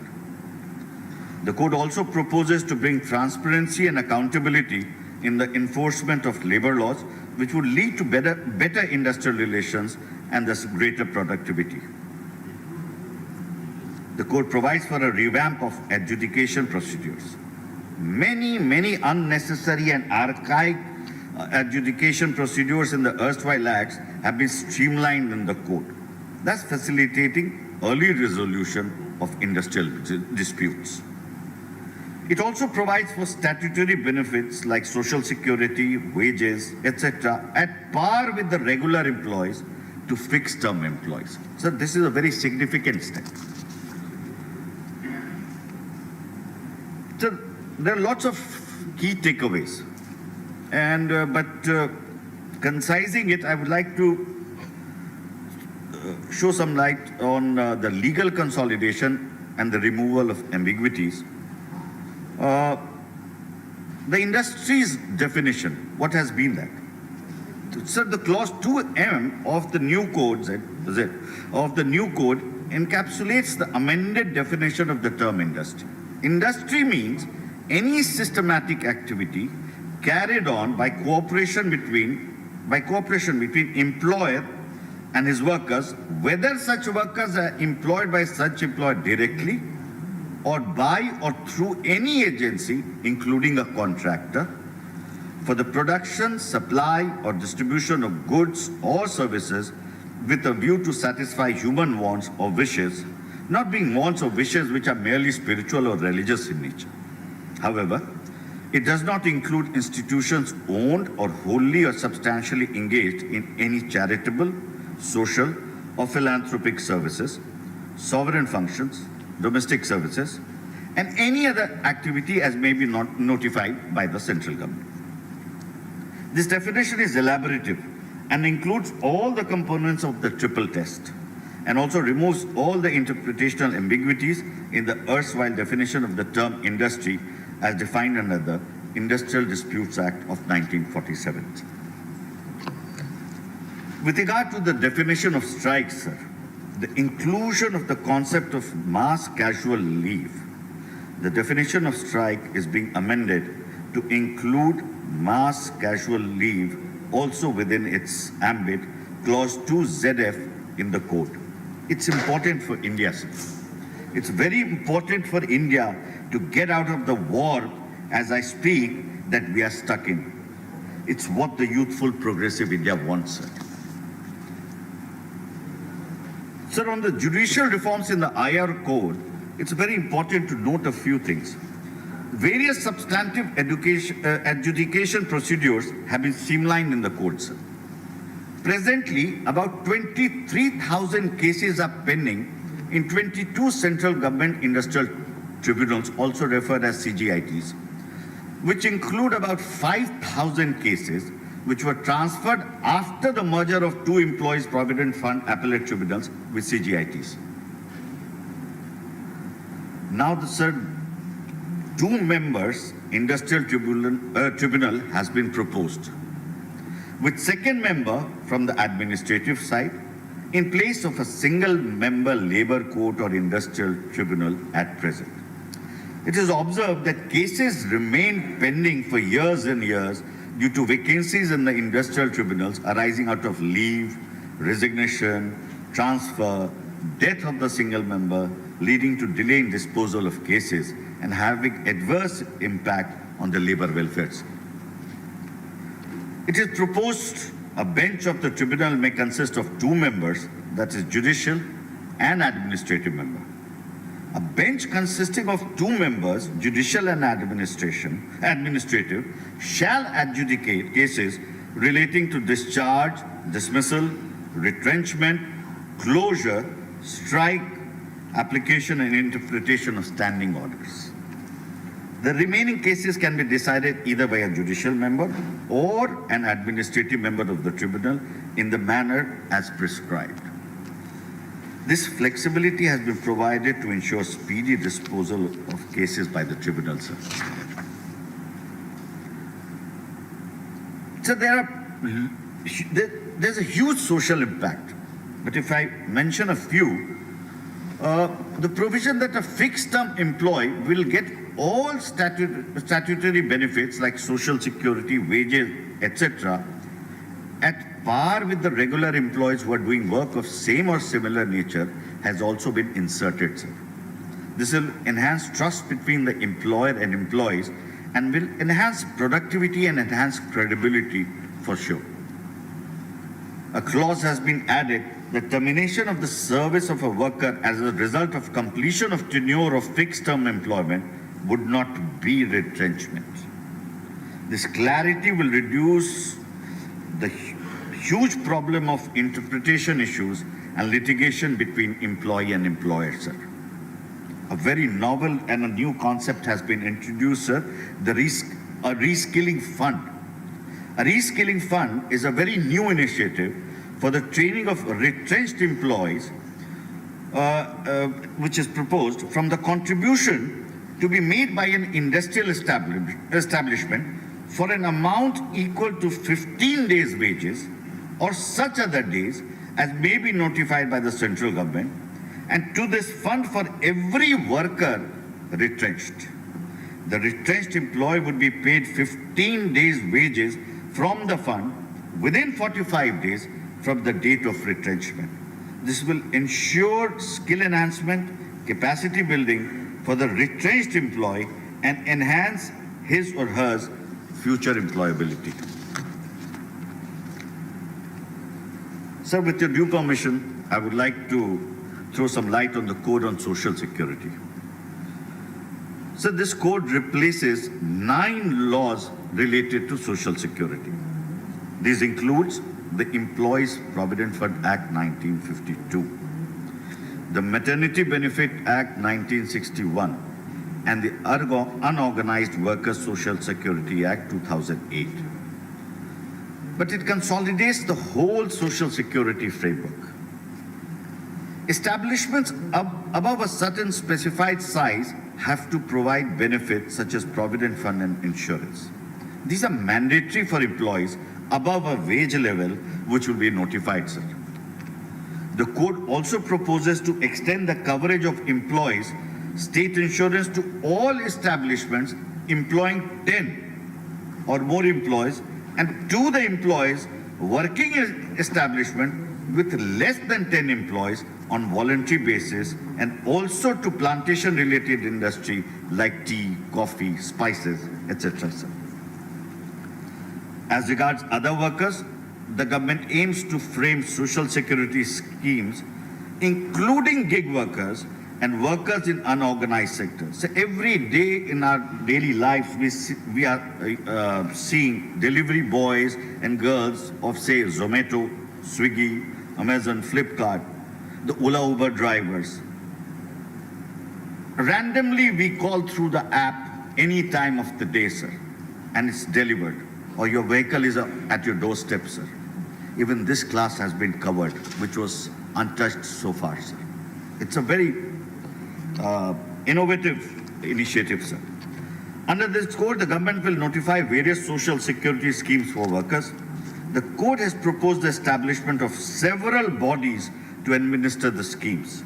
These include a central board to administer the provident fund schemes, national and state level social security boards to administer schemes for unorganized workers. The code envisages to include a vast segment of workers with the ambit of social security schemes, sir. With such a comprehensive and detailed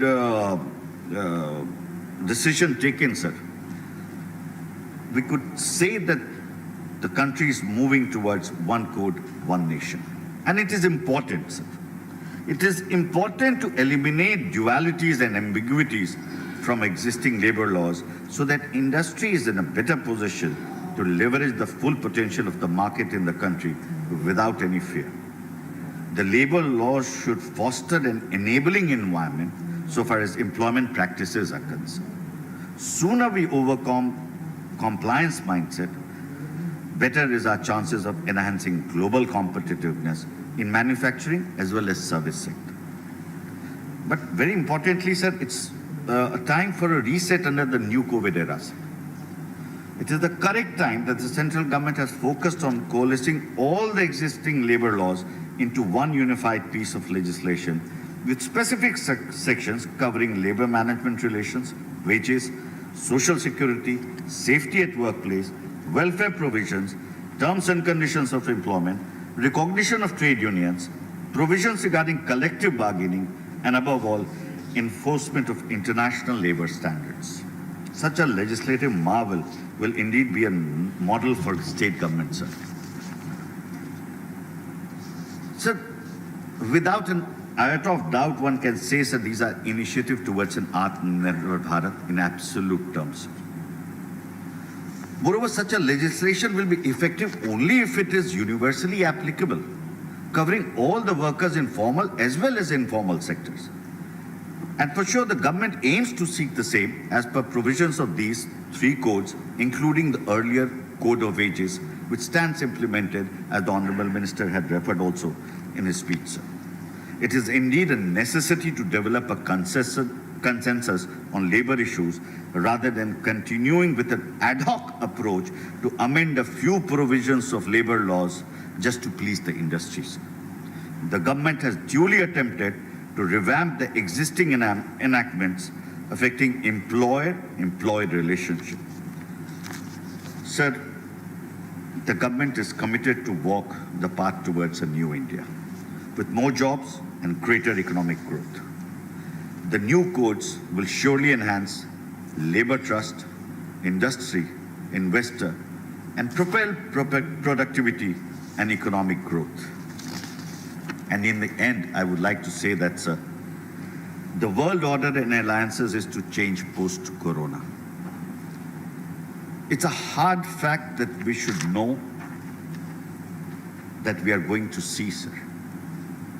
The battle to excel shall begin globally, absolutely afresh, sir. जिसको हिंदी में हम कहते हैं कि slate साफ हो रहा है और नए आरंभ के लिए. It is going to be a race to corner space in the new world development story, sir. And the new initiatives or labor reforms is gearing the youthful India to be not just a part of this race, but to win the race with a humane approach. सबके साथ होगा सबका विकास, लेकर सबका विश्वास और बनेगा आत्मनिर्भर भारत. यह राजनीति से ऊपर होना चाहिए, सर. और यह देश के निर्णायक नौजवान को तय करना है काम और उत्थान के बनाम क्या, निंदा और बंदी की राजनीति में फंसना है या नहीं फंसना है, क्योंकि ये भारत के नए युग का भविष्य वो उसका निर्धारण करेगा. थैंक यू सर, बहुत बहुत धन्यवाद. धन्यवाद.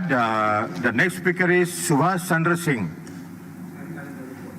Yes please. Sir, Honorable Vice Chairman, sir, Occupation Safety, Health and Working Conditions Code. Criticism based on excessive use of delegated legislations running through the courts. For instance, the code does not specify many of the provisions in the earlier acts, such as guaranteed access, drinking water, canteen, washrooms. All has been left to be carried out by delegated legislatures, doing things through rules. Minimum purpose of health and safety standards could have been defined in the code and ought to be saluted. Sir, center or state government have been given the power to exempt many provisions of the code as per the provisions laid in clause allows central and state government whether to exempt notification any establishment from the provision of this code. Growth in economic activities cannot be at the cost of suspension of basic health and safety standards. The Standing Committee has lauded many initiatives taken by the Government of Odisha, both inside and outside the state, for the benefit of occupational safety, health and working condition of interstate migrant during this period. Sir, clause 2, 1 and D defines appropriate government definition is problematic. The central government can appropriate everything to itself. Public health and safety is a subject in the state list, and the state government's power to make laws must not be encroached upon. That should be a nomenclature changes in the code from Inspector Raj to Director power as each done in the state of Odisha. Inspector Raj clause 2, 1 and K talks of inspector come facilitators in Odisha. These inspectors are titled directors. The nomenclature needs to change here with the times as well, calling these personnel's director instead of inspector may be opposite. Clause 2.1 ZZC and provides for the definition of a worker. The minimum threshold of wage must be increased from 15,000 to 30,000. Several helplines as initiated by the Odisha government, like Shramik Sahayak helpline, labor help desk, seasonal hostels for children of migrant workers, the strengthening of anti-human trafficking units. Similar helpline must be incorporated at the central level as well.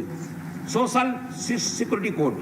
Clause 142 mandates Aadhaar not very user-friendly. Aadhaar, another opening for delegated legislature. Odisha had exempted Aadhaar for the PDS discussion during COVID-19, considering the issue people are facing.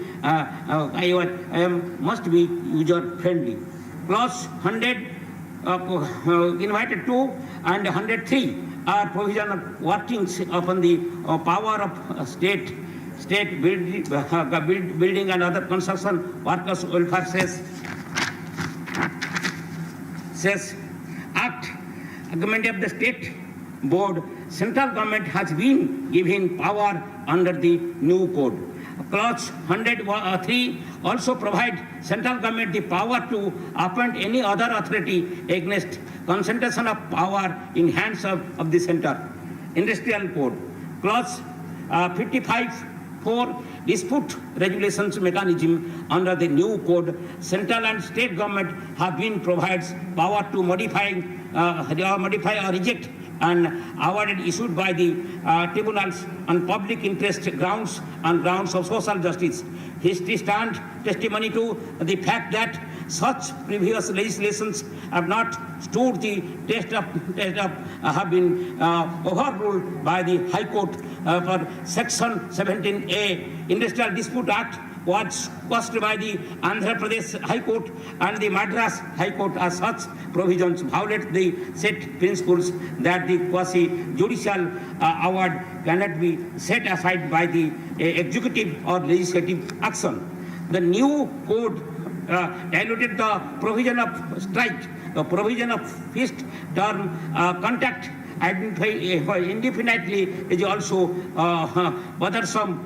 Clause 40 tilt the balance of power towards the employers and grant him unfettered power to the suspend an employee on ground of misconduct or without providing notice. There are description since in clause 9, which deals in registration of trade unions. The notes attached with the code provides for a lot of guidelines which have not been reflected in the main text of the code, but the notes provide that regions should be given both the refusal and cancellation of the registrations. However, the main text only provide for region to be given only for cancellation and not refusal. The notes also provide for the process of approval or refusal within 45 days. However, the main text is silent on any such timeline. Provision that promote delegation legislation must be relooked. They must be had quoted in Act itself and not left to be delegated on letter. The three codes are welcome moves towards necessary changes in labor laws. However, better promote a case of doing business and in the large interest of the nation, the issue pertaining to the three codes must be relooked into so as to ensure better implementations. A code this big is bound to have various cases, but the government must aim to iron out the issues and address them in advance and make the law efficient and effective. The BJD government, led by Mr. Navin Patnaik, is happy to support the code, but requests the central government to address the issue raised. Thank you, sir. Thank you, honourable member. Honourable member Shri Ramchandra Prasad Singh जी. बहुत बहुत धन्यवाद vice chairman महोदय। मैं इन तीनों विधेयकों का समर्थन करता हूँ। ये बहुत ही ऐतिहासिक अभी जो है तीनों कोड जो आ रहा है, इन तीनों कोडों में अगर आप देखेंगे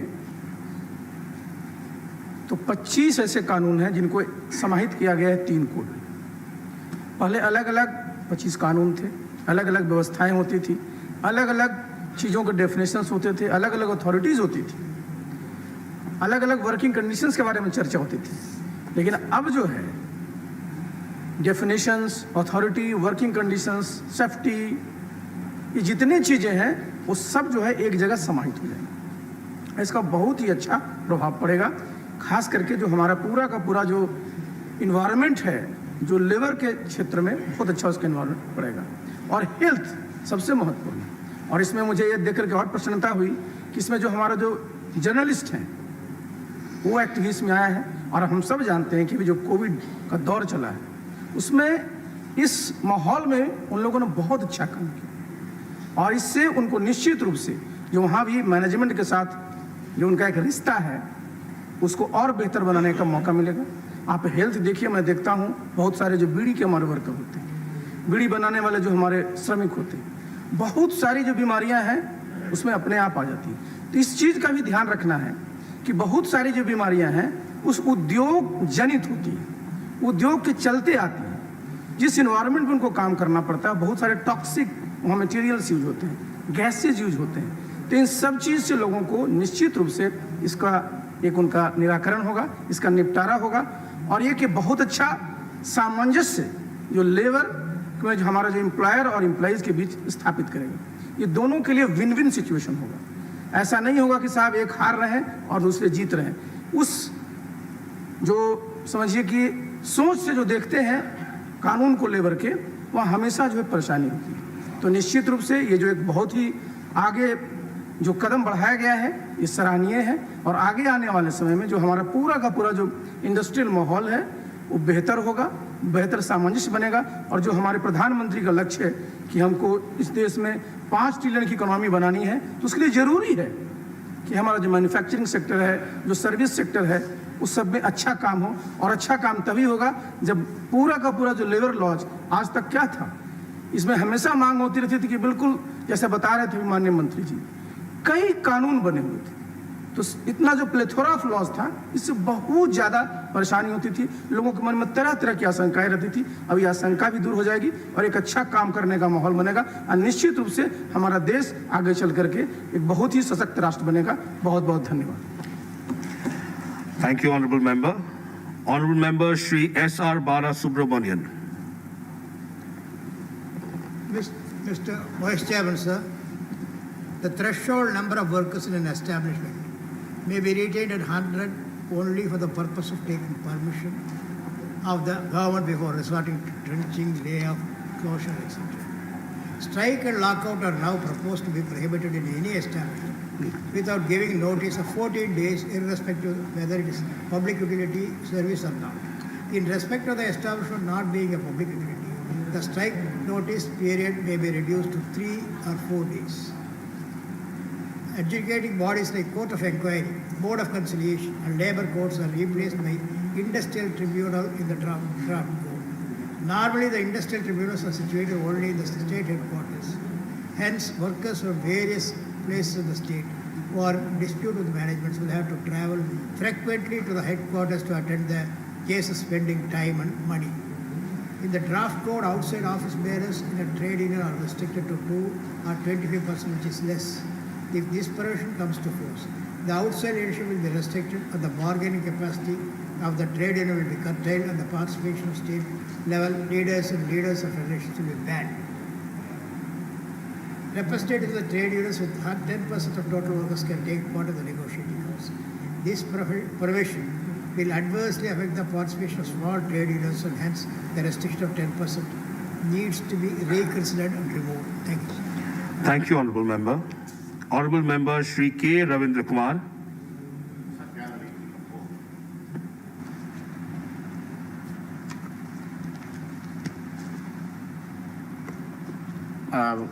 Thank you, sir, for giving this opportunity.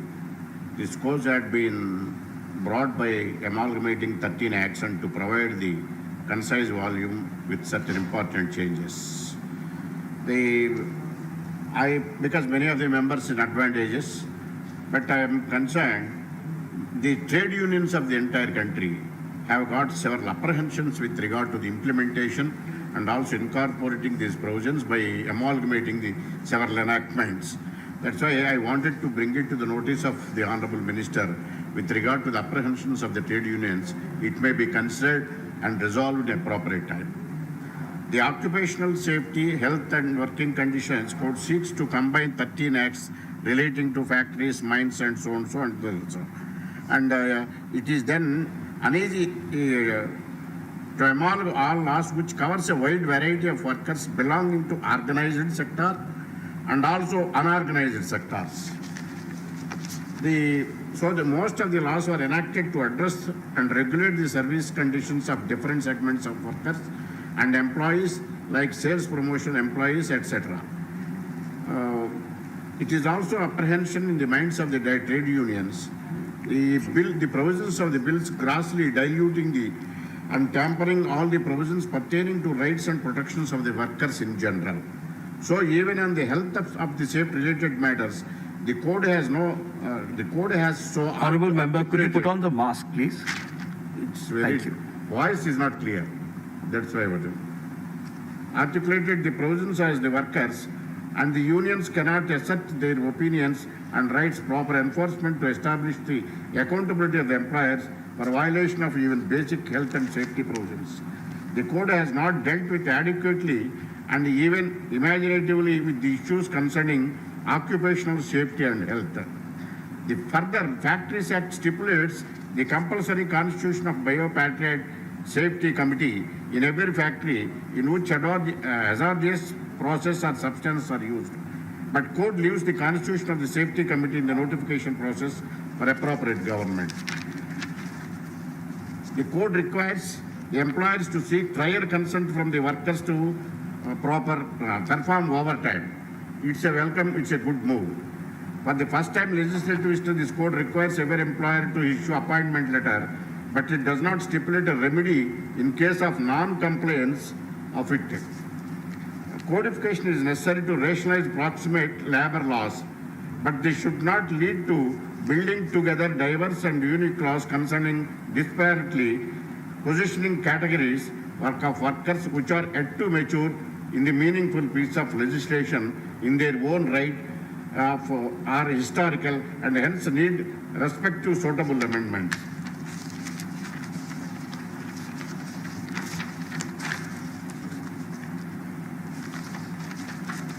Next, with regard to the central trade unions, the industrial trade relations code. The legislation subsumes with the 3 central labor laws and provides a comprehensive code. I am concerned with only an adjudicating body at appeal level. How it will be effective resolving labor disputes when prolonged disputes resolution will not defeat the very purpose of rendering justice and welfare to the laborers across the country. As far as the definitions are concerned, wages is narrower than under the Industrial Dispute Act.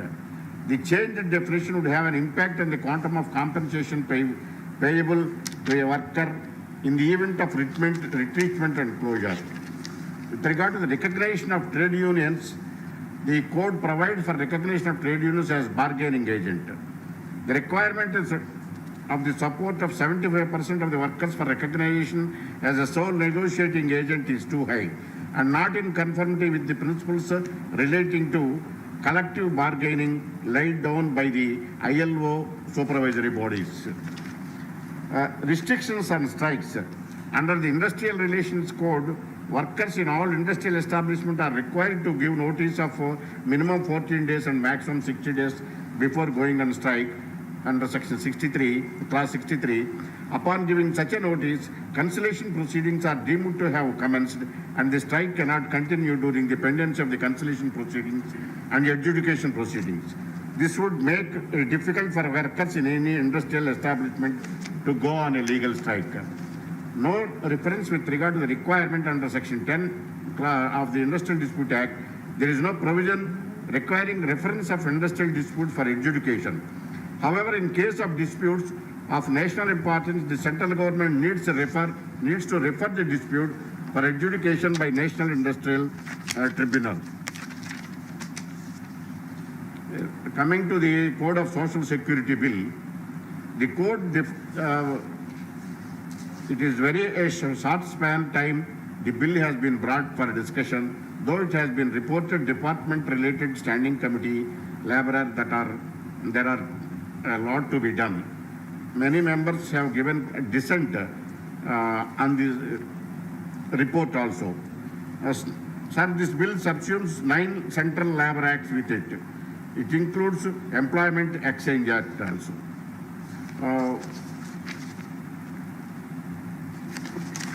Honourable Member, please conclude. I have queries with regard to whether wages are actually notified. If cess is properly collected under the building and other construction works, Welfare Cess Act and account is maintained accurately, then why the amount is not dispensed for construction workers who suffered during pandemic? The code applies to, however, the workers covered by the code will not have entitled to similar sectoral benefits. Due to paucity of time, I could not furnish the particulars. However, the apprehensions of the trade unions in the country, there are crores of workers are apprehending with regard to their proper security and measures to be taken by the ministry. I urge the Honourable Minister to clarify all the doubts in the minds of the trade unions and take appropriate steps to reduce the doubts. Thank you, sir. Thank you, Honourable Member. Honourable Member Shri Rakesh Sinha. Jin 3 codes के ऊपर हम विमर्श कर रहे हैं, the occupational safety health and working conditions code, the industrial relations code, the code on social security, वास्तव में ये तीनों ही कोडों को अलग अलग देखा नहीं जा सकता है. There is a symbiotic relationship between all these 3 codes. एक कोड के प्रावधान को दूसरे कोड के प्रावधान के साथ ही देखा जाना चाहिए. उपसभापति महोदय, मुझे आज दुख है कि यह एक ऐतिहासिक अवसर है जब भारत का सदन 60 करोड़ कामगारों के ऊपर एक विमर्श कर रहा है। यह महत्वपूर्ण इसलिए है 1926, 1946, 1923, 1952 में बने हुए कानूनों को फिर से रिव्यू किया जा रहा है। ऐसा नहीं है कि ये कोड्स सरकार ने अचानक संसद में लाया है। स्टैंडिंग कमेटी में भेजा गया था, 174 रिकमेंडेशंस को स्वीकार किया गया। मैंने कहा मुझे दुख है, उसका कारण है जब 60 करोड़ कामगारों के ऊपर विमर्श हो रहा है तो जो लोग सर्वहारा का नारा लगाते हैं, जो लोग समाज के हाशिए की बात करते हैं, समाजवाद की बात करते हैं, आज यदि इन कामगारों के जीवन, उनके भविष्य के बारे में विमर्श में शामिल होते तो इस ऐतिहासिक क्षण के वे भागीदार भी बनते और कामगार उन्हें सलाम करता। लेकिन दुर्भाग्य से आज वे सदन से बाहर है। उपसभापति महोदय, मैं इस अवसर का उपयोग भारतीय मजदूर आंदोलन के टॉलेस्ट लीडर स्वर्गीय दत्तोपंत ठेंगड़ी जी को याद करते हुए, चूंकि यह संयोग से उनका जन्म शताब्दी वर्ष भी है, उन्होंने जो नारा दिया था, liberalising the industry, नेशनलाइजिंग the labour और इंडस्ट्रियलाइज द नेशन, उद्योगों का श्रमिकीकरण करना, श्रमिकों का राष्ट्रीयकरण करना और राष्ट्र का औद्योगिकरण करना। दत्तोपंत ठेंगड़ी जी को मैं नमन करते हुए प्रधानमंत्री श्री नरेंद्र मोदी जी के अगुवाई में जो यह परिवर्तन हो रहा है वह ऐतिहासिक इसलिए नहीं है कि कुछ प्रावधान बदले गए हैं। प्रावधान ही नहीं, अधिष्ठान बदला है। वह कैसे बदला है, उसके जो आज तक इंडस्ट्रियल डिस्प्यूट एक्ट कहा जाता था, उसके पीछे एक तर्क था। वह तर्क था वर्ग संघर्ष का, क्लास स्ट्रगल का, जो 1917 में बोल्शेविक क्रांति से शुरू हुआ, कार्ल मार्क्स के सिद्धांत से शुरू हुआ, जिसमें यह हुआ कि समाज में उद्योग और श्रमिकों के बीच में, उद्योगपतियों और श्रमिकों के बीच में अंतर्निहित विरोधाभास है, इसलिए उनको सर्वहारा कहा गया। लेकिन प्रधानमंत्री श्री मोदी जी की अगुवाई में जो यह परिवर्तन हो रहा है, उस परिवर्तन में इसको इंडस्ट्रियल रिलेशन कोड कहा गया। इसमें स्ट्रगल नहीं, संघर्ष नहीं, समन्वय है। उद्योग को भी एक परिवार के रूप में देखना और परिवार के रूप में देखते हुए राष्ट्र का और अर्थव्यवस्था का विकास हो, यह इस कोड का अंतर्निहित मूल्य है। उपसभापति महोदय, इसमें जो महत्वपूर्ण परिवर्तन आया है, आज देश में ट्रेड यूनियन ऑर्गेनाइजेशंस हैं, चाहे भारतीय मजदूर संघ हो जिसका 62 लाख सदस्यता हो, या C2 है जिसका 34 लाख सदस्यता हो, या एटक है जिसका 26 लाख सदस्यता हो, इस कोड ने एक महत्वपूर्ण बुनियादी परिवर्तन किया है।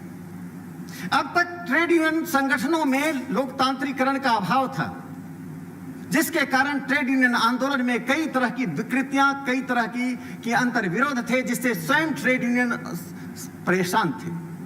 वह लोकतांत्रिकरण है कि अपने पदाधिकारियों का, कार्य समिति के सदस्यों का एक अंतराल के बाद चुनाव होना, आवश्यक ऑडिट होना, 10% सदस्यता होना मिनिमम, या 100 सदस्य होना किसी उद्योग प्रतिष्ठान में रजिस्ट्रेशन के लिए जरूरी कर दिया गया है। सबसे महत्वपूर्ण पक्ष यह है कि ट्रेड यूनियन आंदोलन को एक स्वस्थ स्वरूप दिया गया है, जिसकी मांग स्वयं ट्रेड यूनियन के बीच से आई थी, जिसे सरकार ने स्वीकार किया है। यह तीनों ही कोड्स भारतीय मजदूर आंदोलन के लिए एक स्वर्णिम अवसर है। आज तक मजदूरों की बार्गेनिंग कैपेसिटी, मोल जोल की ताकत नहीं थी। इन तीनों कोड ने मोल जोल की ताकत बढ़ा दी। उपसभापति महोदय, यह सर्वसमावेशी है, हाईली इंक्लूसिव कोड्स हैं। इसका मैं कारण बताना चाहता हूं। पूरे देश में जिन लोगों को औपनिवेशिक काल से चला आ रहा श्रमिक कानून, श्रम कानून एड्रेस करता था, वे ऑर्गेनाइज सेक्टर के वर्कर्स थे। प्रकारांतर में औद्योगिक विकास की परिस्थितियों और संदर्भों के अनुसार जो अनऑर्गेनाइज सेक्टर के, इनफॉर्मल सेक्टर के वर्कर्स हैं, इनफॉर्मल इकोनॉमी है, उसकी संख्या 93% हो गई। आज इस देश में 39.7 करोड़, ये डाटा अपने आप में प्रमाणित नहीं है, इनफॉर्मल वर्कर्स हैं। ये तीनों ही कानून, इससे दो जो मुख्य कानून हैं, वह सर्वसमावेशी इसलिए बना देता है कि इसमें इनफॉर्मल सेक्टर को लेते हुए दो नए श्रेणियों को शामिल करता है, gig workers and platform workers. ये जिग वर्कर्स एक नया नाम है। ये वे श्रमिक हैं जो नियोक्ता और श्रमिकों के संबंधों से परिभाषित नहीं होते, ये उससे बाहर है। ओला चलाने वाले, उबर चलाने वाले, इस तरह से लाखों लोग, लाखों श्रमिक जो बाहर हैं, जिन पर श्रमिक कानून लागू नहीं होता था, श्रमिकों को मिलने वाले के लाभ नहीं मिलता था, उन सब जिग वर्कर्स को शामिल किया गया है। जिग वर्कर्स की देश में संख्या 14 मिलियन है, जो 1 करोड़ 40 लाख के करीब है। प्लेटफॉर्म वर्कर्स, कभी कभी वो जिग वर्कर्स के अंतर्गत ही प्लेटफॉर्म वर्कर्स को रखा जाता है, लेकिन वे डिफरेंट है। इंटरनेट के कारण देश में ऐसे श्रमिकों की संख्या बढ़ी है, ऐसे काम करने वालों की संख्या बढ़ी है जो ऑनलाइन वर्क करते हैं, जो पार्ट टाइम एक्टिविटीज करते हैं, जो अलग अलग कंपनियों में असाइनमेंट के आधार पर एक्टिविटीज करते हैं, और एक्टिविटीज के अनुसार उनको परिणाम मिलता है, उनको परिश्रम का फल मिलता है, पारिश्रमिक मिलता है। ऐसे वर्कर्स को प्लेटफॉर्म वर्कर्स कहते हैं। इस कानून में, इस कोड में gig workers, platform workers, informal workers और ऑर्गेनाइज सेक्टर के वर्कर्स को समान दर्जा दिया गया है, जो कि एक ऐतिहासिक है, जो बुनियादी परिवर्तन की ओर संकेत करता है। लाखों करोड़ों कामगार जिनकी कोई आवाज नहीं थी, जहां तक ट्रेड यूनियन आंदोलन नहीं पहुंच पाया था, आज जहां कहीं भी होंगे, इस सरकार के इस ऐतिहासिक निर्णय के साथ वे अपने आप को मजबूत से इस अर्थव्यवस्था का एक मील स्तंभ समझकर आज काम कर सकते हैं। उन्हें विश्वास होगा सरकार उनके दरवाजे तक पहुंची है, उन्हें वह सब अधिकार दिया गया है जो अधिकार ऑर्गेनाइज सेक्टर की वर्क पर। उपसभापति महोदय, ये तीनों ही कोड्स परिवर्तन की एक और दिशा को इंगित करते हैं। वह दिशा है जब श्रमिक काम करता है, काम तो बराबर करता है, पारिश्रमिक बराबर नहीं मिलता है। इस देश में कॉन्ट्रैक्ट लेबर बढ़ा है। उसका एक आंकड़ा है कि 2001 में कॉन्ट्रैक्ट लेबर की संख्या 15.7 थी, जो 2015 में आकर 27.7 हो गया। कॉन्ट्रैक्ट लेबर पूरी दुनिया में बढ़ रही है। कॉन्ट्रैक्ट वर्कर्स को वही काम करने के लिए ऑर्गेनाइज सेक्टर के वर्कर से 60% कम पारिश्रमिक मिलता था। यह कानून उन कॉन्ट्रैक्ट और लेबर के पारिश्रमिक में जो एक भिन्नता थी, जो भेदभाव था, वो समाप्त करता है। उपसभापति महोदय, मैं आपको याद दिलाना चाहूंगा, 1974 में ऐसे ही मांगों को लेकर इस देश में ऐतिहासिक रेल हड़ताल हुआ था, जिसका नेतृत्व जॉर्ज फर्नांडिस जी ने किया था। 2 मई 1974 को जॉर्ज फर्नांडिस को गिरफ्तार कर लिया गया। 3 मई को इसी हाउस में 176 का रूल के अनुसार बहस करते हुए दत्तोपंत ठेंगरी जी ने कहा था, great problems came to them for solutions, but they didn't deal with greatly. 70 साल के शासन व्यवस्था में जो सरकारें रहीं, उन्होंने श्रमिक कानून को औपनिवेशिक अंदाज से देखा, उसी का क्लास स्ट्रगल के अंदाज से देखा, और श्रमिकों की जो सशक्तिकरण थी वह नारों के बीच खोता रहा। दूसरा जो महत्वपूर्ण परिवर्तन आया है वह सोशल इंक्लूसिवनेस, सामाजिक सर्वसमावेशीपन का यह दोनों कोड महत्वपूर्ण उदाहरण है। उपसभापति महोदय, पूरे वर्कफोर्स की 23.5% महिलाएं हैं और ये 23.5% महिलाओं में 90% इनफॉर्मल सेक्टर में है। पहली बार ऐसा हुआ है कि इन तमाम महिलाओं को समान अधिकार, महिला श्रमिकों को वही अधिकार दिया गया है जो पुरुष श्रमिकों को है। समान अवसर, समान कार्य क्षेत्र, समान पारिश्रमिक, इसे इस कोड ने दुरुस्त करने का काम किया है। जेंडर डिस्क्रिमिनेशन को पूरी तरह से ये कोड समाप्त करता है। महिला सशक्तिकरण में एक और महत्वपूर्ण पक्ष आया है। इन महिलाओं को जब कार्य क्षेत्र में जाती थी तो पारिश्रमिक पुरुष श्रमिकों की तुलना में 34% कम मिलता था। ये आंकड़े साइंटिफिक सर्वे के आधार पर आए हैं। आज उनके पारिश्रमिक में पूरी तरह से समानता स्थापित करके सोशल इगैलिटेरियनिज्म को श्रमिक कानून का अभिन्न हिस्सा और बुनियादी आधार बना दिया गया है। इसलिए मैं कहता हूं ये social dynamism and social inclusiveness का दोनों ही कोड महत्वपूर्ण उदाहरण। तीसरा, मैं अपनी अंतिम बात करके मैं समाप्त करूंगा। इस तीनों कोड में श्रमिकों को क्या लाभ मिला है उसके 3 पक्ष में रखना चाहूंगा। पहला, कॉन्ट्रैक्चुअल लेबर्स को कंपल्सरली, अनिवार्य रूप से वह उनकी नौकरी के लिए, वो जब जॉब में जाते हैं तो उन्हें नौकरी के लिए पत्र मिलेगा। ये देना आवश्यक होगा। अब कोई भी कॉन्ट्रैक्चुअल लेबर किसी की मर्जी पर नहीं होगा, वह एक सशक्त श्रमिक बनकर काम करेगा।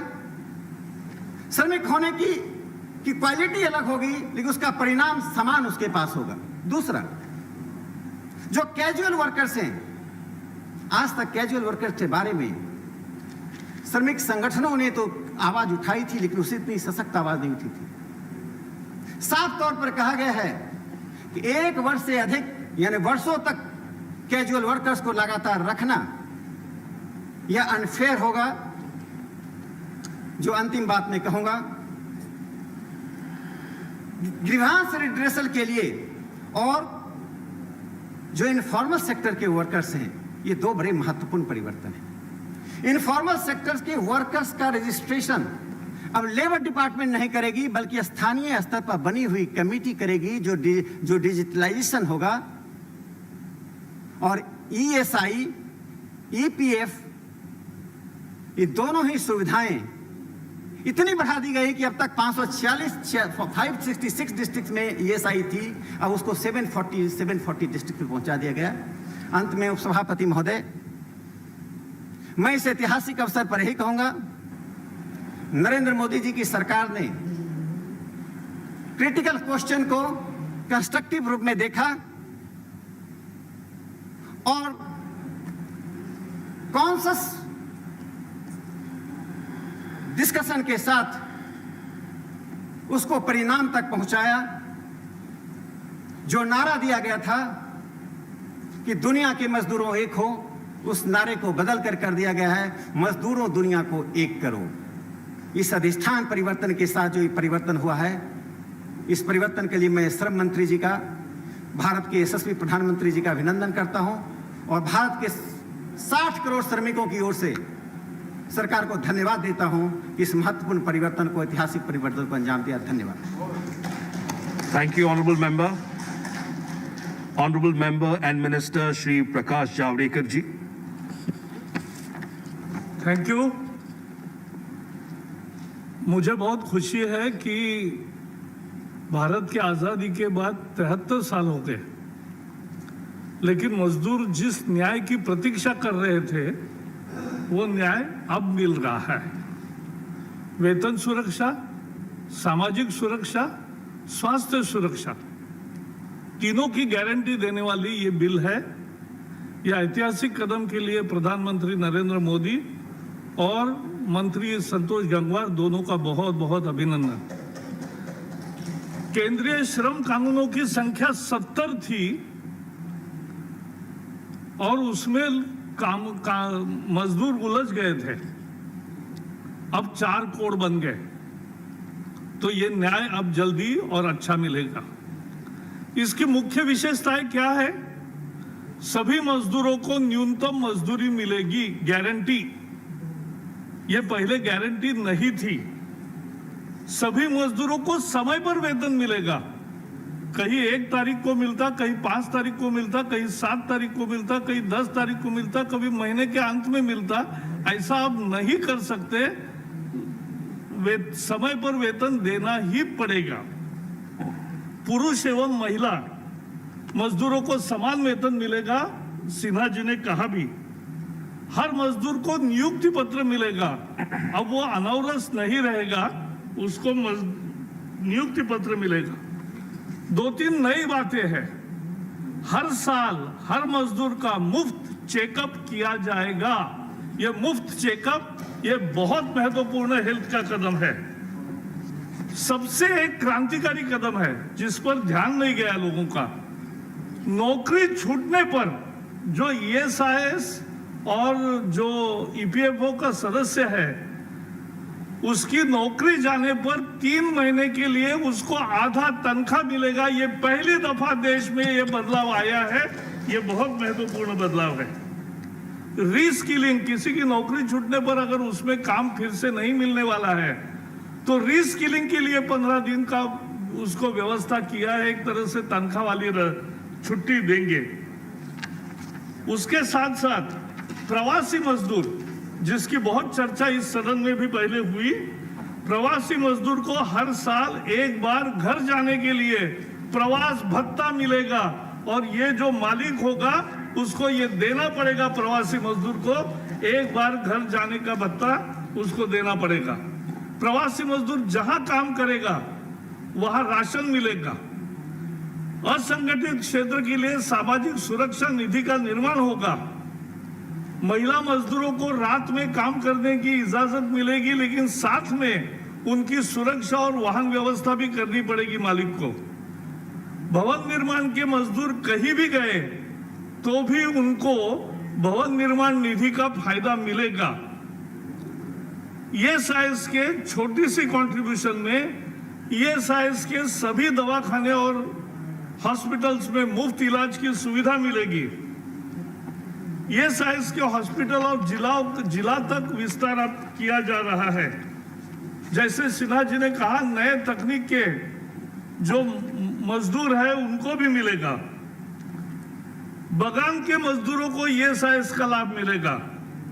10 से कम मजदूर होने वाले को भी स्वेच्छा से ESIS से जोड़ने की सुविधा है। ट्रिब्यूनल में केस चलती थी, न्याय नहीं मिलता था, अब ट्रिब्यूनल में 1 साल के अंदर उस केस का निर्णय होगा और 1 साल में उसको न्याय मिलेगा। ये महत्वपूर्ण कदम है। मैंने ऐसे निकाले कि कितने मुद्दे हैं। 50-60 से ज्यादा मुद्दे हैं कि जो किसानों के लिए पहली दफा हो, मजदूरों के लिए पहली दफा हो रहे। और इसलिए मुझे केवल इतना पूछना है कि 50 करोड़ किसानों के लिए उनको ज्यादा मूल्य मिले, इसकी व्यवस्था करने वाला बिल, और 50 करोड़ मजदूरों को सामाजिक वेतन और सुरक्षा की गारंटी देने वाला जब बिल आया है, विपक्ष नदारद है, क्योंकि जनता से वो कट चुके हैं। बहुत बहुत धन्यवाद। Thank you, Honorable Member. Honorable Member and Minister Shri Ramdas Athavale ji.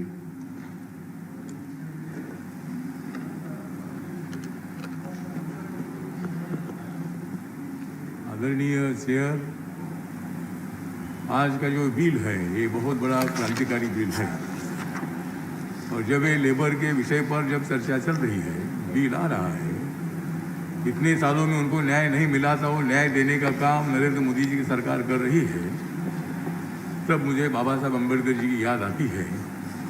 बाबा साहब अम्बेडकर जी अपने देश के लेबर मिनिस्टर थे, तब भी मतलब बाबा साहब अम्बेडकर जी ने 12 घंटे की ड्यूटी 8 घंटे की थी।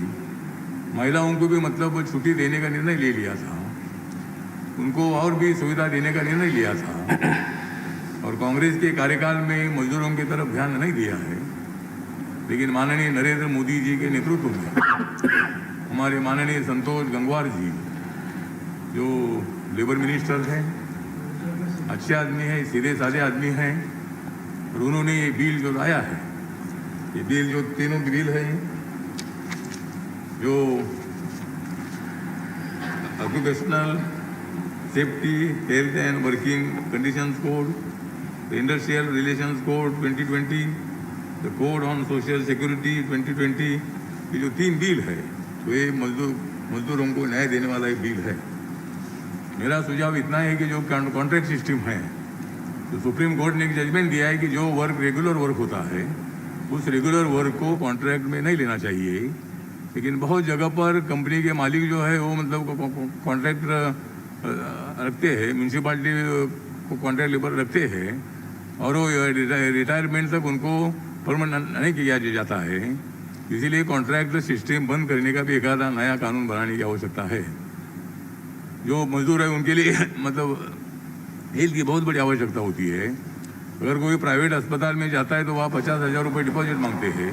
सरकारी अस्पताल में भी वो जाते हैं, लेकिन सरकारी अस्पताल में उनको इलाज मिलता ही है। लेकिन इस बिल में मतलब मजदूरों को हेल्थ की पूरी सुविधा देने का ये निर्णय ले लिया है। उनको सोशल सिक्योरिटी देने का भी मतलब इसमें प्रावधान है। जो ट्रेड यूनियन है, ट्रेड यूनियन भी मतलब अपने देश में ट्रेड यूनियन है। जॉर्ज फर्नांडिस जी ने रेल की जो ट्रेड यूनियन बनाई थी, जब वो बीमार पड़ गए थे तो उन्होंने मुझे रेल मजदूर यूनियन जो उनकी है उनका मुझे राष्ट्रीय अध्यक्ष उनको बनाया था।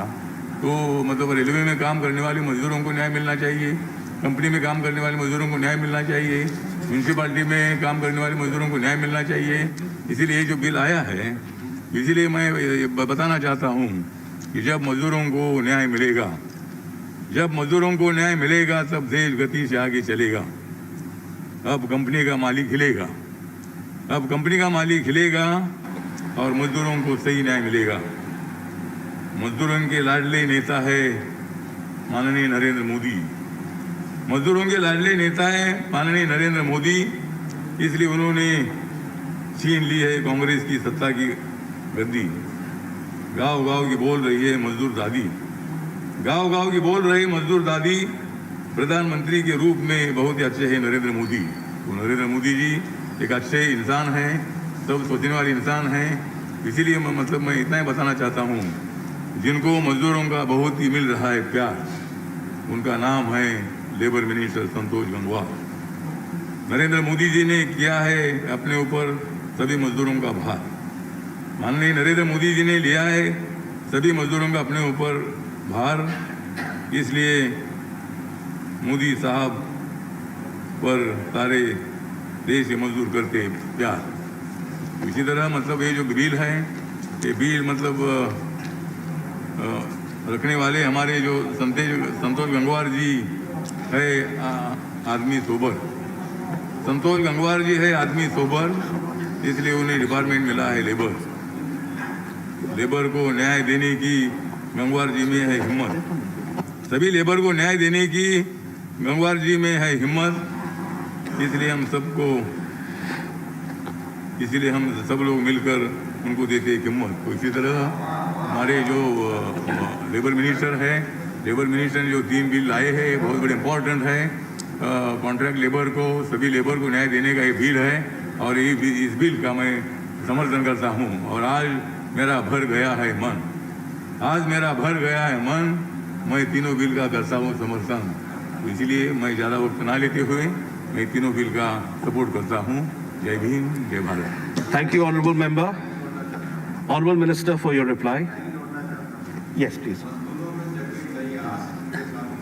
धन्यवाद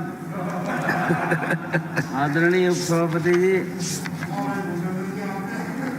मैं सदन में उपस्थित सभी सदस्यों का आभार व्यक्त करना चाहूँगा। महत्वपूर्ण साथियों ने यहाँ पर अपनी बातें रखी। आदरणीय प्रकाश जावड़ेकर जी और एबी भाई रामदास अठावले जी बोल रहे थे। श्री राकेश सिन्हा जी ने महत्वपूर्ण बातें बताई हैं और आरसीपी सिंह जी ने भी मजदूरों के संदर्भ की बातें बताई हैं। पर मुझे ऐसा लग रहा है कि ये कांग्रेस गैर हाजिर है, ये कोई नई बात नहीं है। अगर हम थोड़ा सा पीछे जाएं तो 2003 में उस समय के संदर्भ में यह तय हुआ था कि लेबर की जो एक कमेटी थी उसने संहिता ने ये बताया था कि श्रम कानून जो 44 हैं इनको कम किया जाए, 4 या 5 बनाया जाए। पर 2003-4 के बाद 2014 में ये प्रक्रिया अमल में आई और आदरणीय मोदी जी जब प्रधानमंत्री बने तब उन्होंने चिंता की और इस बात को ध्यान दिया कि भाई ये महत्वपूर्ण सुझाव थे, पर कांग्रेस ने तब भी मजदूरों की चिंता नहीं की। और मुझे ध्यान है कि मजदूरों के संदर्भ में बात करने के लिए एक लंबी चर्चा करनी पड़ती है मजदूर संगठनों से और उद्योगों के स्वामियों से और इसके साथ साथ सभी राज्यों की सरकारों से। इस प्रक्रिया में समय लगता है। तो इस लोकसभा के पहले सत्र में पहला बिल हमने एक पहला कोड ऑन वेजेज पास किया था और बाकी 3 बिल आज यहाँ पर आपके बीच में रखे हुए हैं। तो मैं आज यहाँ पर भाग लेने वाले अपने जो सदस्यों को धन्यवाद दूंगा कि इन्होंने यहाँ पर महत्वपूर्ण बातें रखी हैं और आग्रह करूंगा कि वास्तव में जो बातें आपने बताई हैं, जो सोच आपने बताए हैं, हम श्रम मंत्रालय इस बात को समझ रहा है और जो हम लोग परिवर्तन लेकर आए हैं वो सबकी समझ में आ रहा है। हमारी सरकार सदैव से श्रमेव जयते के सिद्धांत को मानती है तथा एक श्रमिक के जीवन को बेहतर बनाने के लिए सरकार संकल्पित है। इसी उद्देश्य से हम अपने श्रमिकों को वेतन सुरक्षा, काम करने के वातावरण की सुरक्षा, सामाजिक सुरक्षा तथा त्वरित विवाद निस्तारण प्रणाली देने के लिए सदैव प्रयासरत रहे हैं। हमारे माननीय प्रधानमंत्री श्री नरेंद्र मोदी जी ने अपने कार्यकाल के आरंभ में ही ये स्वीकार कर लिया था कि जितना महत्व सत्यमेव जयते का है उतना ही महत्व राष्ट्र के विकास के लिए श्रमेव जयते का है।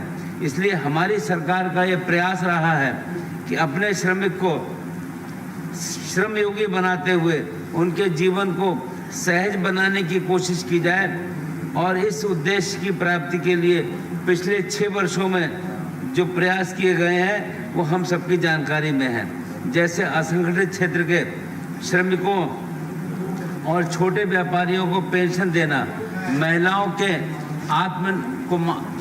को आत्मनिर्भर करने की दिशा के साथ साथ मातृत्व अवकाश को 12 सप्ताह से बढ़ाकर 26 सप्ताह करना, ईपीएफ तथा ईएसआईसी का दायरा बढ़ाना, विभिन्न कल्याणकारी सुविधाओं की पोर्टेबिलिटी सुनिश्चित करने का प्रयास करना, न्यूनतम मजदूरी को बढ़ाना, ये कुछ बातें मैंने आपके सामने रखी हैं। इसी क्रम में श्रम सुधारों की प्रक्रिया भी 2014 में जो आरंभ की गई है, इसका उद्देश्य ये है कि अनेक श्रम कानूनों को समाहित कर उनमें सरलीकृत रूप से 4 लेबर कोड में परिवर्तित किया जाए। श्रम सुधारों का उद्देश्य ये है कि हम अपने श्रम कानूनों को बदलते कार्य जगत के अनुरूप किया जाए तथा श्रमिकों और उद्योगों की आवश्यकताओं के बीच संतुलन बनाते हुए एक प्रभावी और पारदर्शी व्यवस्था दी जाए। सभापति महोदय, स्वतंत्रता के 73 वर्षों की इस यात्रा में आज के नए भारत का वातावरण, तकनीकी दौर, काम करने का तरीका तथा काम के स्वरूप में अत्यधिक परिवर्तन हो गया है।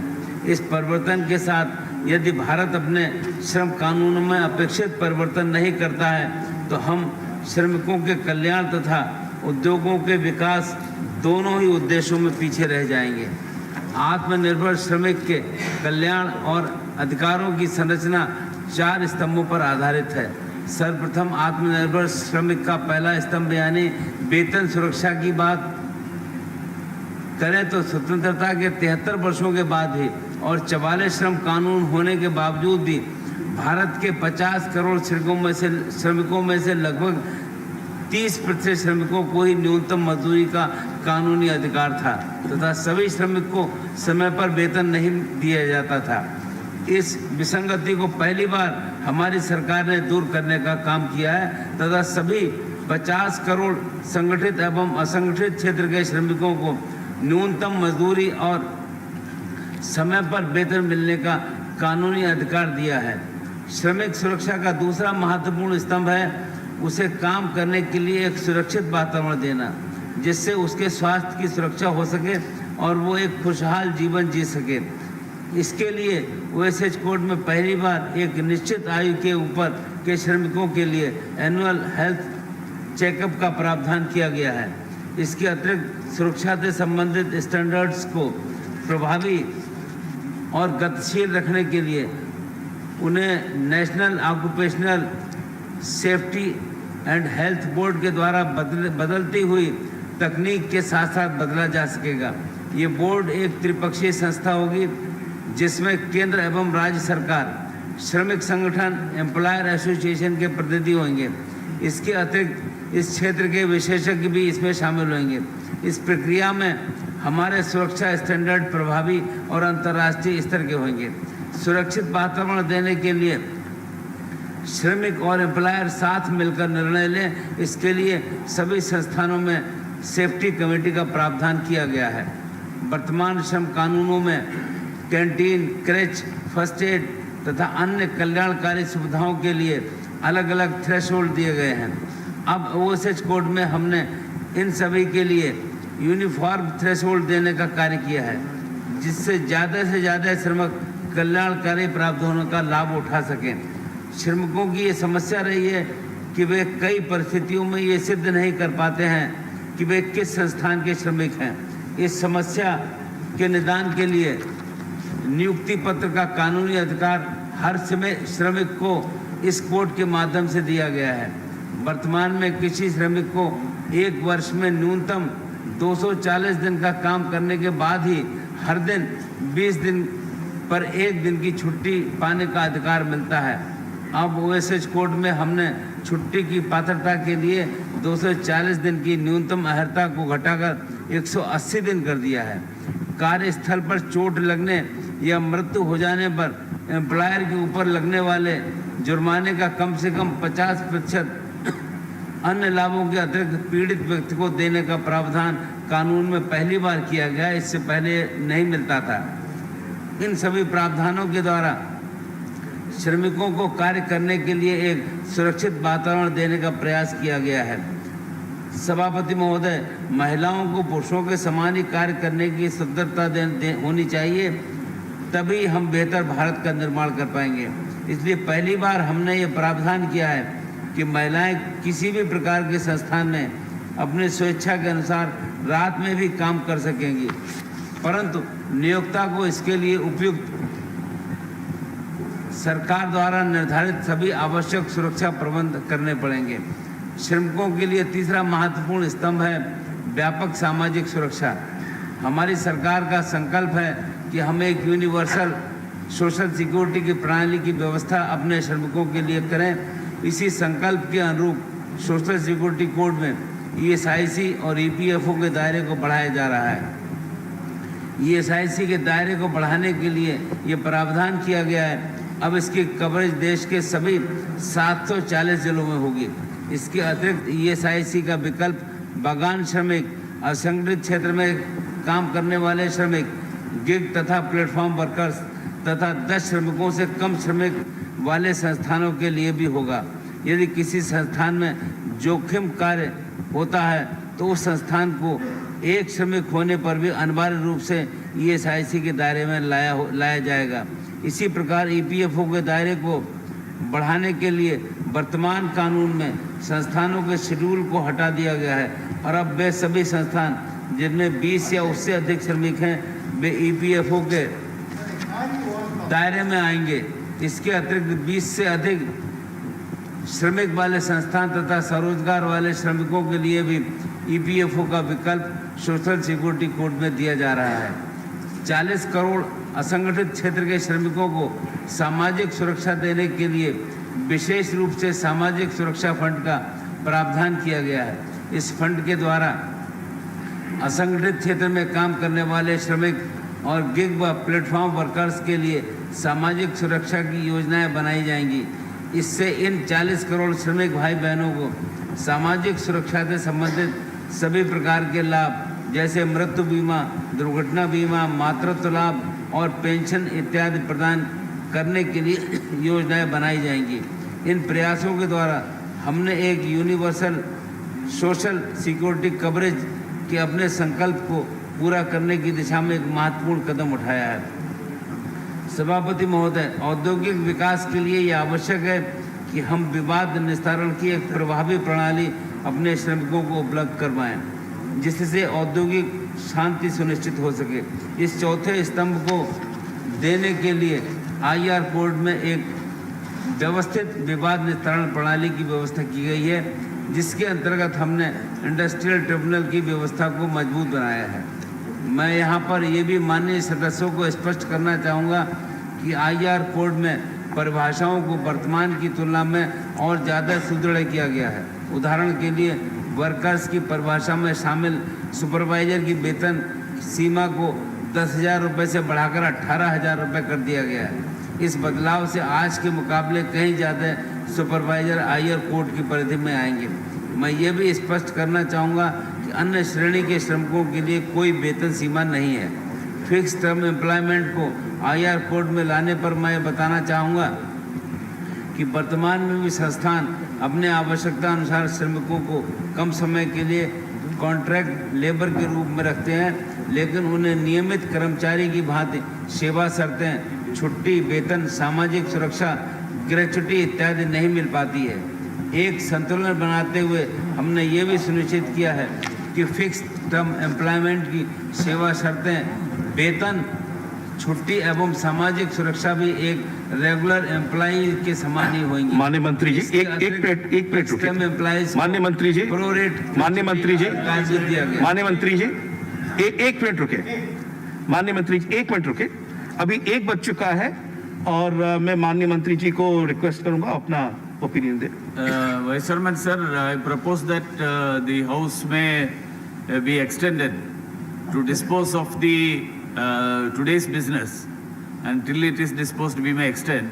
I would also like to make an announcement that the lunch arrangements have been made for the honourable members of Parliament, and in room number 70 and 73, this arrangement has been made. They may have the lunch in room number 70-73 if they desire so. Sense of the House, we continue till the disposal of the business. Yes. Honourable Minister, please continue. सभापति महोदय, IR code में strike के प्रावधानों पर भी मैं बताना चाहूँगा कि किसी भी श्रमिक का स्ट्राइक पर जाने के अधिकार सरकार ने वापस नहीं लिया है। स्ट्राइक पर जाने से पहले 14 दिन के नोटिस पीरियड की बाध्यता हर संस्थान पर इसलिए लागू की गई है कि जिससे कि इस अवधि में सौहार्दपूर्ण बातचीत के माध्यम से विवाद को समाप्त करने का प्रयास किया जा सके। श्रमिकों के स्ट्राइक पर जाने से ना तो श्रमिकों का और ना ही इंडस्ट्री का कोई लाभ होता है। जहां तक IR कोड में रिट्रेंचमेंट, क्लोजर या लेऑफ में थ्रेशोल्ड को 100 श्रमिक से बढ़ाकर 300 श्रमिक करने की बात है, तो मैं ये बताना चाहूँगा कि श्रम एक समवर्ती सूची का विषय है और संबंधित राज्य सरकारों को भी अपनी परिस्थितियों के अनुरूप श्रम कानूनों में परिवर्तन करने का अधिकार है। इसी अधिकार का उपयोग करते हुए 16 राज्य पहले ही अपने यहाँ ये सीमा बढ़ा चुके हैं। पार्लियामेंट्री स्टैंडिंग कमेटी ने भी ये अनुशंसा की थी कि इस सीमा को बढ़ाकर 300 कर दिया जाए। इसके अतिरिक्त इस प्रावधान का एक पक्ष ये भी होता है कि ज़्यादातर संस्थान 100 से अधिक श्रमिकों को अपने संस्थान में नहीं रखना चाहते हैं, जिससे अनौपचारिक रोजगार को बढ़ावा मिलता है। इकोनॉमिक सर्वे 2019 के अनुसार राजस्थान राज्य में इस थ्रेशोल्ड को 100 से 300 करने के उपरांत बड़ी फैक्ट्रियों की संख्या के साथ साथ श्रमिकों के रोजगार सृजन में बढ़ोतरी हुई। माननीय मंत्री जी, छटनी के माननीय मंत्री जी, पूर्व कमी आई। माननीय मंत्री जी, ऑनरेबल मिनिस्टर, माननीय मंत्री जी, सर मास्क जरा चढ़ा लें। सभापति महोदय, इससे ये स्पष्ट होता है कि इस एक प्रावधान के बदलने से देश में बड़ी बड़ी फैक्ट्रियों को स्थापित करने के लिए निवेशक प्रेरित होंगे और ज़्यादा संख्या में बड़ी फैक्ट्रियों के स्थापित होने से रोजगार के कई ज़्यादा अवसर हमारे देश में श्रमिकों के लिए उत्पन्न होंगे। श्रमिकों को संस्थानों में उनके अधिकार दिलवाने के लिए ट्रेड यूनियंस का एक महत्वपूर्ण भूमिका निभाते हैं। उनके इस योगदान को स्वीकार करते हुए कानून में पहली बार ट्रेड यूनियन को संस्थान के स्तर पर, राज्य के स्तर पर तथा केंद्र के स्तर पर मान्यता दी जा रही है। सभापति महोदय, किसी भी श्रमिक की ये नौकरी यदि छूट जाती है तो दोबारा उसके रोजगार की संभावना बढ़ाने के उद्देश्य से IR कोड में पहली बार री-स्किलिंग फंड का प्रावधान किया गया है। इन श्रमिकों को इसके लिए 15 दिन का वेतन दिया जाएगा।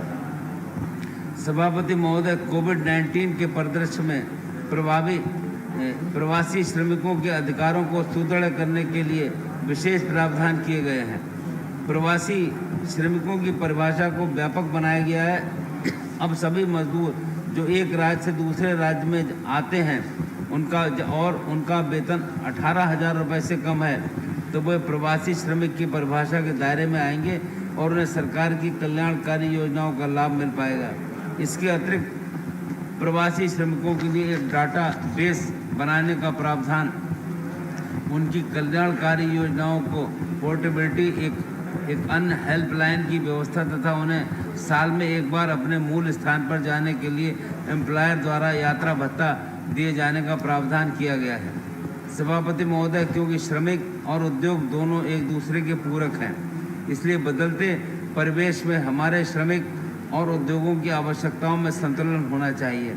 इन लेबर कोड्स में जहां एक तरफ श्रमिकों के अधिकारों को सुदृढ़ करने का प्रयास किया गया है, वहीं दूसरी तरफ उद्योगों को सरलता से चलाने के लिए एक सरल अनुपालन की व्यवस्था भी की गई है।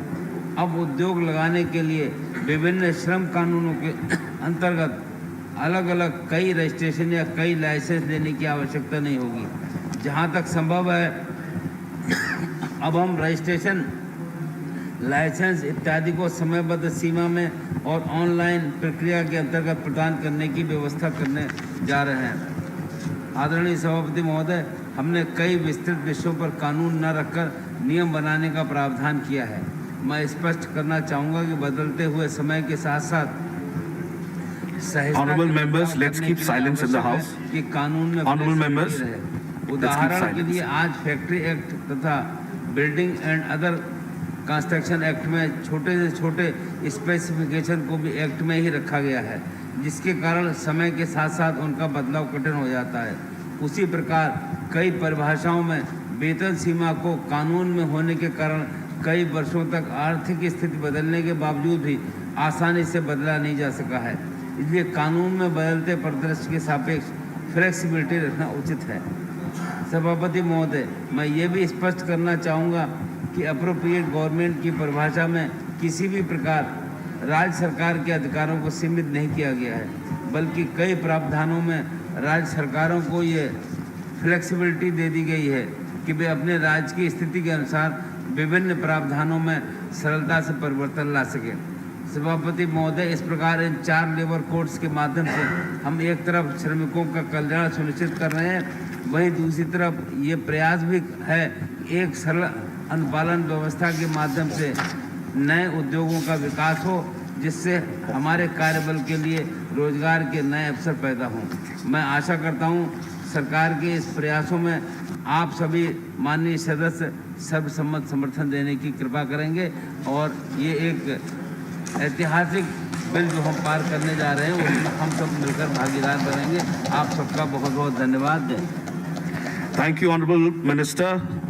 I shall first put the motion regarding Occupational Safety, Health and Working Conditions Code 2020 to vote.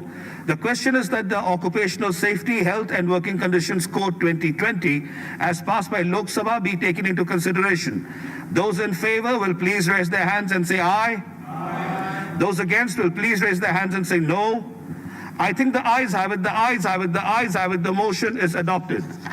We shall now take up clause by clause consideration of the bill. Clauses 2 to 143, the first schedule, the second schedule, and the third schedule stand part of the bill. Those in favor will please raise their hands and say aye. Aye. Those against will please raise their hands and say no. I think the ayes have it, the ayes have it, the ayes have it. Clauses 2 to 143, the first schedule, the second schedule, and the third schedule are adopted. Clause 1, the enacting formula and the title stand part of the bill. Those in favor will please raise their hands and say aye. Aye. Those against will please raise their hands and say no. I think the ayes have it, the ayes have it, the ayes have it. Clause 1, the enacting formula and the title are adopted. Shri Santosh Gangwar to move that the bill be passed. Sir, I request the bill be passed. Motion moved that the bill be passed. The question is that the bill be passed. Those in favor will please raise their hands and say aye. Aye. Those against will please raise their hands and say no. I think the ayes have it, the ayes have it, the ayes have it. The bill is passed. I shall now put the motion regarding consideration of the Industrial Relations Code 2020 to vote. The question is that the Industrial Relations Code 2020 as passed by Lok Sabha be taken into consideration. Those in favor will please raise their hands and say aye. Aye. Those against will please raise their hands and say no. I think the ayes have it, the ayes have it, the ayes have it. The motion is adopted. We will now take up clause by clause consideration of the bill. Clauses 2 to 104, the first schedule, the second schedule, and the third schedule stand part of the bill. Those in favor will please raise their hands and say aye. Aye. Those against will please raise their hands and say no. I think the ayes have it, the ayes have it, the ayes have it. Clauses 2 to 104, the first schedule, the second schedule, and the third schedule are adopted. Clause 1, the enacting formula and the title stand part of the bill. Those in favor will please raise their hands and say aye. Aye. Those against will please raise their hands and say no. I think the ayes have it, the ayes have it, the ayes have it. Clause 1, the enacting formula and the bill are adopted. Shri Santosh Gangwar to move that the bill be passed. Sir, I request that the bill be passed.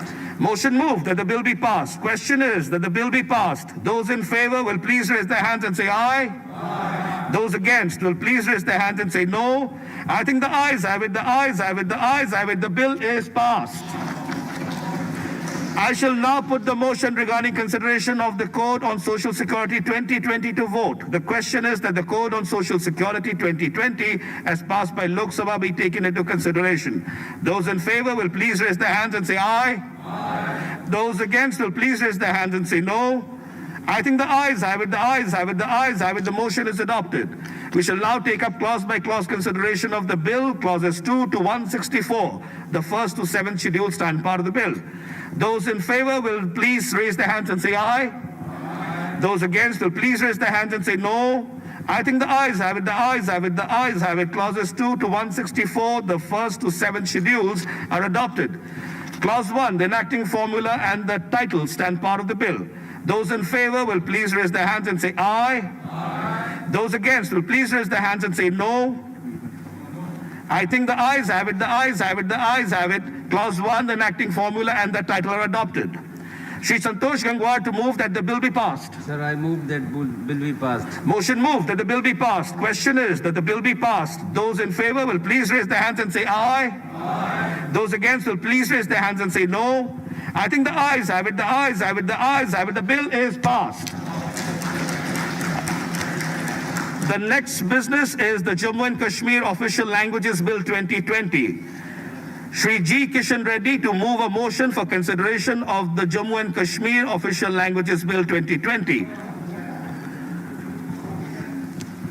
Honorable Minister. Sir, with your permission, on behalf of Honorable Home Minister, Sri Amit Shah ji, rise to move that the bill to provide for the languages to be used for the official purposes of the Union Territory of Jammu and Kashmir and for matters connected therewith or incidental thereto as passed by Lok Sabha be taken into consideration.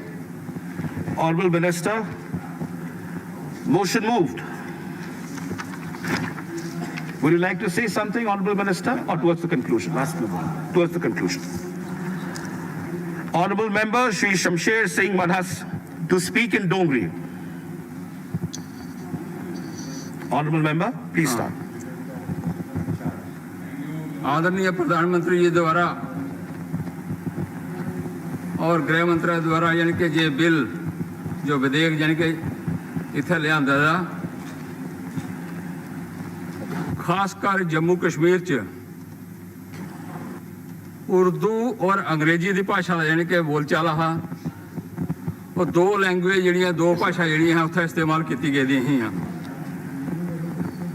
किंतु जिस प्रकार 1947 को लिया अजा तक केवल मात्र दो भाषा ही अगर उसका ट्रेडिशन देखा जा उसका रिवाज देखा जा उसका कल्चर देखा जा और भी भाषा की उसका सामने करना चाहिए हाँ लेकिन ऐसा नहीं होया और ऐसा नहीं होने के कारण कि जिस प्रकार की समस्या कई प्रकार की उत्पन्न हुई अगर यानी कि 1947 को अज तक ठीक प्रकार ये भाषाएं उत्थे लागू होंदियां तो इस तरह बड़ी सारी समस्या उत्थे नहीं होंदियां जी है कि 1885 च कोला पहला जम्मू कश्मीर च पर्शियन बोली जाती थी पर्शियन लिखी जाती थी उदा पर्शियन का बोलवाला हा उर्दू का था कोई बोलवाला नहीं हा कश्मीरियत का था कोई बोलवाला नहीं हा पर्शियन की कन्वर्ट करिए इन्हें उर्दू लिया गया और लियाने का बाद जी असली यानी कि कश्मीर की भाषा है कश्मीरी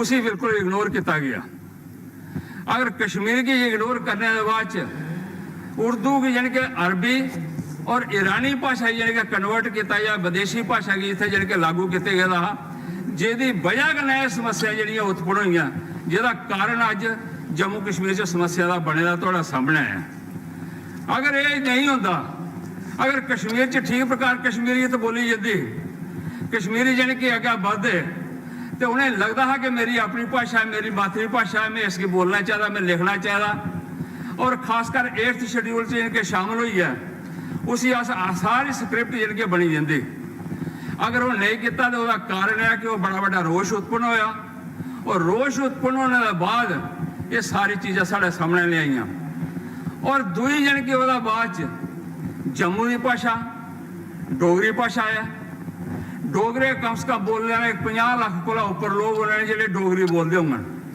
केवल मात्र जम्मू च डोगरी नहीं है जम्मू का इर्द गिर्द एरिया जोड़ा है चाहे दीनानगर है चाहे हिमाचल च पंजाब है ये सारे का सारा एरिया इवन के सियालकोट तक यानी कि डोगरी बोली जाती है अगर डोगरी का बिल्कुल इग्नोर किया गया अस भला करने और अज भी उन्हें याद करने साढ़े प्रधानमंत्री पूर्व प्रधानमंत्री आदरणीय अटल बिहारी वाजपेयी की 2001 विच उन्हें इस डोगरी की यानी कि 8th शेड्यूल च लिया गया लेकिन 2004 को लिया 2014 तक जिस प्रकार की सरकार रही साढ़े आजाद साहब इतने बैठे ने मैं अज उन्हें पूछना चाहता हाँ तुम भी जम्मू के रौने वाले हो जम्मू के डोगरे हो जम्मू की डोगरी भाषा की तो शामिल कर सकते हैं क्या 70 साल का ये इस प्रकार का वितकरा इस प्रकार का पक्षपात इस प्रकार का भेदभाव जोड़ा इतना होया है वह कारण और जिम्मेवार कौन है ये सरकार बैठी थी केवल मात्र यानी कि अपने बारे सोच हालांकि आजाद साहब कश्मीरी की भी जानते हैं कश्मीरी लागू नहीं कराई आजाद साहब डोगरी भी जानते हैं डोगरी यानी कि इंप्लीमेंट नहीं किया इसका कारण क्या है इस खातर मैं चाहता कि अगर वो इतना होंगे तो बड़ा चंगा होंगे उन्हें पूछा जाता जवाब देंगे कि मैं की नहीं लिया अज यानी कि साढ़े पुराने यानी कि इतों के राज्य सभा मैंबर भी रहे लोक सभा भी रहे मंत्री भी रहे और महाराज यानी कि दराज यानी कि करण सिंह जी लगातार 1947 को अज तक जम्मू कश्मीर का नेतृत्व करते आए उन्हें भी इस प्रकार नहीं सोचा कि जम्मू की डोगरी भाषा की यानी कि लिया सारे को पहले मैं एक चीज आखूं, आज 23 सितंबर है और 23 सितंबर की महाराजा अधराज हरि सिंह जी यानी कि दिवंगत हुए थे उनका जन्मदिन है और जम्मू च बड़ा बड़ा एक अंदोलन पिछले कई सालों का चला करता ताकि उनके दिन पर एक छुट्टी दी जाए, छुट्टी मनानी चाहिए क्योंकि जम्मू कश्मीर के हुक्मरान रहन, चाहे महाराजा गुलाब सिंह होए, महाराजा प्रताप सिंह होए, महाराजा रणवीर सिंह होए और महाराजा हरि सिंह होए। अज जान के उन्हें अपने इस महाराज के नाम पर एक छुट्टी नहीं कराई सकन। किस प्रकार उन्हें जम्मू कश्मीर की जोड़ने की कोशिश की गई, किस प्रकार जम्मू की यानी कि विलय किया गया, थोड़ा सामने है सारी चीज़ा। जिसने जम्मू कश्मीर की भारत के ना विलय कराया था, एडा बड़ा नेता यानी कि एडा बड़ा सूझबूझ वाला, वो नाम पर एक छुट्टी नहीं हो सकती। इस खातर जम्मू च पूरा पूरा प्रोविंस जोड़ा है वो अज भी रोश की यानी कि ज्वाला जी जला करता है। इस खातर मैं साथियों एक चीज आखूँ, इस डोगरी की अज नहीं महाराजा रणवीर सिंह ने जम्मू कश्मीर च इंप्लीमेंट करते हुए पूरे डोगरी च सारे काम होंगे है, चाहे सैनिक व्यवस्था ही, चाहे रेवन्यू डिपार्टमेंट हा, चाहे बाकी डिपार्टमेंट है, सारे में यानी कि डोगरी का बोलबाला यानी कि होया। अज यानी कि अस आखने कि जम्मू कश्मीर क्या पूरे भारत वर्ष एक भाषा बोली जाती है वो हिंदी, हिंदी का इंप्लीमेंटेशन होती है लेकिन जम्मू कश्मीर छूता रहा। अगर इसी अस आखने मातृभाषा है तो डोगरी की अस आखने माँ बोली, यानी कि अगर हिंदी साड़ी माँ है तो डोगरी साड़ी दादी है और माँ और दादी का संपर्क यानी कि बिल्कुल का छूता हो जाए, उसे इग्नोर किया जा। अज असें याद करने पौगे सारी चीज़ की माँ और दादी की भी, जिहदी वजह कन्नै ये सारी चीज़ां हो सकदियां। साथियों इस खातर मैं आखूँगा आदरणीय प्रधानमंत्री जी, आदरणीय गृह मंत्री जी, जिस प्रकार उन्हें दो लैंग्वेज जी दो भाषा जी पुरानियां हियां जी यानी कि उर्दू और इंग्लिश का तो बोलबाला रहा, लेकिन हिंदी की लागू करिए पूरे देश कन्नै जोड़ने की कोशिश की गई। डोगरी की जोड़ने के लिए उन्हें पूरे जम्मू प्रोविंस की जोड़ने की कोशिश की गई और कश्मीर की लिया कश्मीरी भाषा की लियाने खातर कश्मीर की जोड़ने की कोशिश की थी। कश्मीर एक अपना यानी कि अस आखने कि स्वर्ण यानी कि मुकटमणि है और उस मुकटमणि की एक लैंग्वेज है, उस भाषा है, उस भाषा की इग्नोर की करा करने उसकी इग्नोर की हुई है, वह रीजन क्या रहा, वह कारण क्या रहा। इस खातर साथियों मैं अज अपने यानी कि सांसद और अपने बंधुओं की अपने कोलीग्स की इन्ना जरूर दसन कि अपने देश जिस प्रकार पूरा देश चला करता, देश की लैंग्वेज चले करदियां, इस प्रकार जम्मू च भी जम्मू कश्मीर च भी आसे 5 लैंग्वेज जिस प्रकार पदार्पण होया आदरणीय प्रधानमंत्री जी, आदरणीय गृह मंत्री जी का और आदरणीय किशन रेड्डी जी यानी कि MOS यानी कि मैं गृह मंत्री बोल रहा, गृह मंत्रालय बोल रहा, गृह मंत्रालय का आभार व्यक्त करना कि सारी चीज़ें आस्ते जिस प्रकार करा करते हैं और खासकर मेरा दोबारा निवेदन रहो कि खासकर महाराजा हरि सिंह के जन्मदिन ताई विचार किया जा और खासकर जम्मू की डोगरी जी है, खासकर 50 लाख कला ऊपर लोग बोलने वाले उसी द्वारा दिखा जा, कश्मीरियत की जान के द्वारा दिखा जा ताकि दोवें भाषा जी लोकल ने साड़ियाँ जम्मू इंडिया दियां और भारत कन्नै जुड़ी दियां, भारत की अग्गे बढ़ांगन। इन्ना आखते हुए मैं अपना कथन समाप्त करना। भारत माता की जय। धन्यवाद, धन्यवाद शमशेर सिंह जी। श्रीमती ममता मोहंता, ममता जी प्लीज, लोकसभा प्लीज।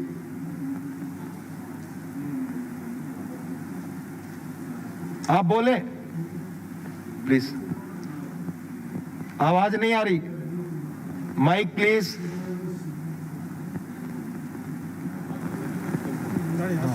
हाँ ममता जी, माननीय उपसभापति, हाँ आवाज आ रही, आपने मुझे Jammu Kashmir official language bill 2020 पर बोलने को मौका दिया, इसीलिए आपको धन्यवाद।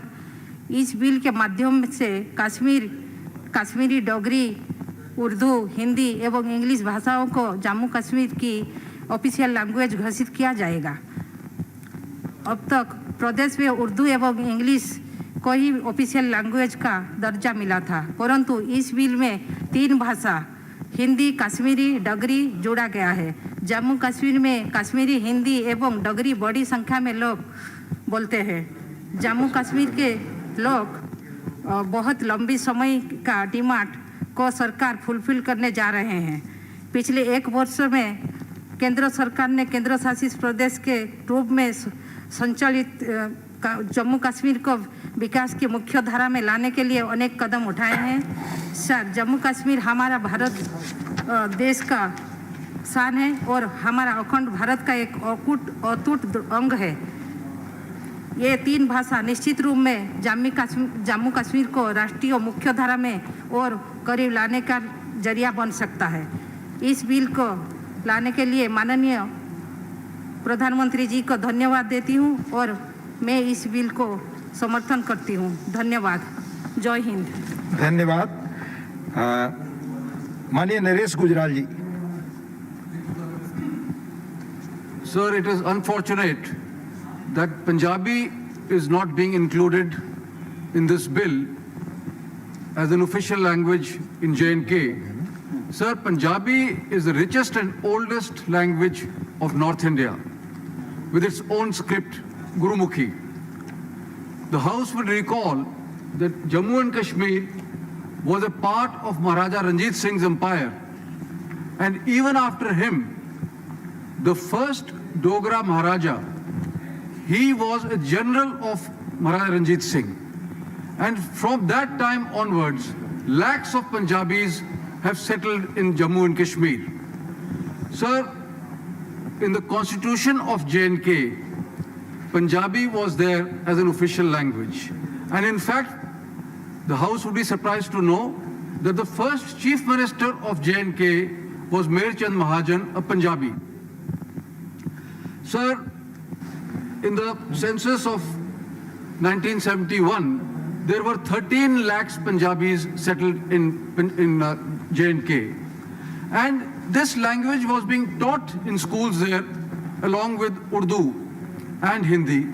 And suddenly, when this language is being removed or not being officially recognized, this hurts the feelings of those Punjabis who are settled there. Sir, I have personally seen in J&K that there were street signs on the roads in Punjabi up until almost 1980. I would urge the government to reconsider, because the language is the basis of a cultural heritage of a community. And today, this community feels hurt that this language, that Punjabi is not being included there. And I would once again urge the Minister to reconsider this. Thank you very much, sir. धन्यवाद नरेश गुजराल जी। माननीय मीर मोहम्मद फैज।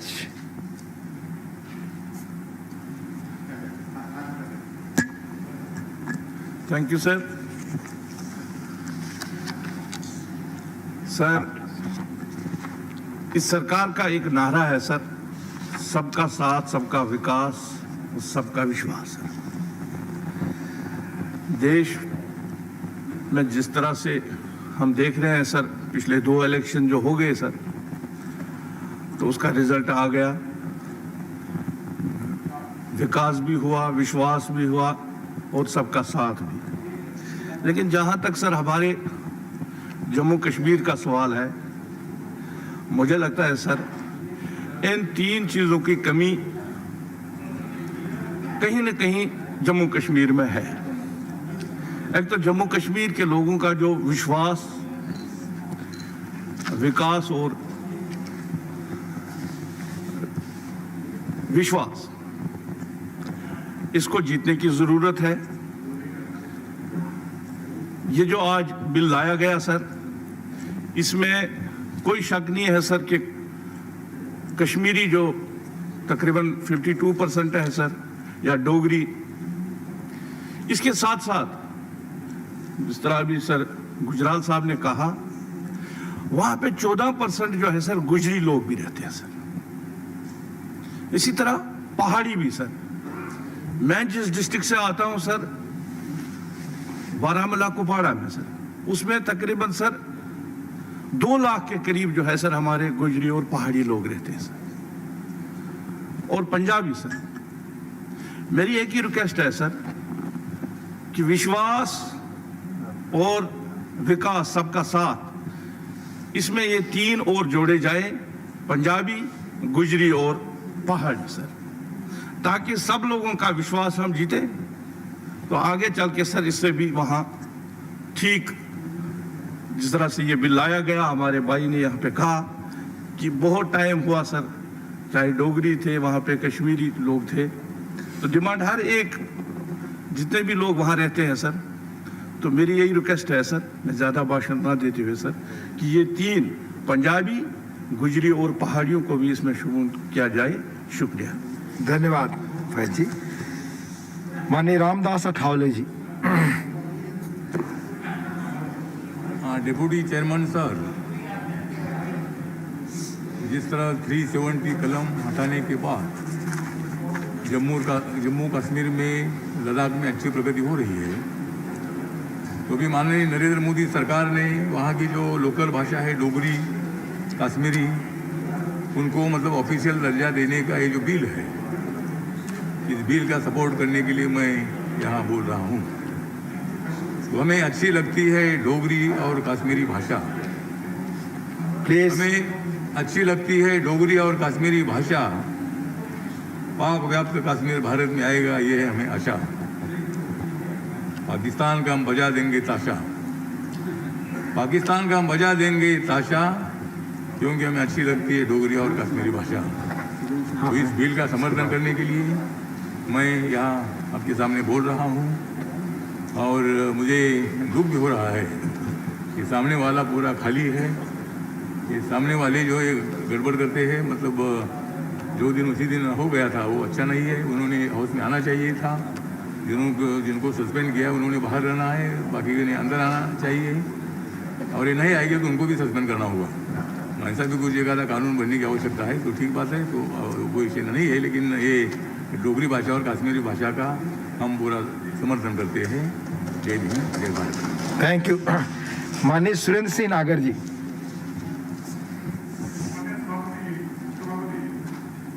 कविता का इतिहास इस बात को दिखाता है कि भाषा के अभाव में सामाजिक व सशक्त समाज भी पिछड़ जाता है, और भाषा ही समाज को पूर्णता प्रदान करती है।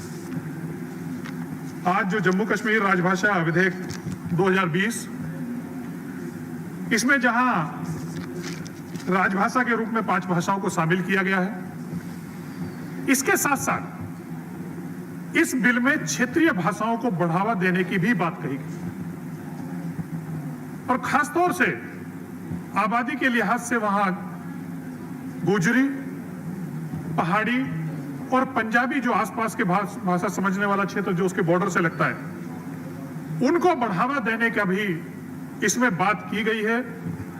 मैं इसके लिए गृह मंत्री जी को अपनी तरफ से बहुत बहुत बधाई देता हूं, और साथ ही साथ 370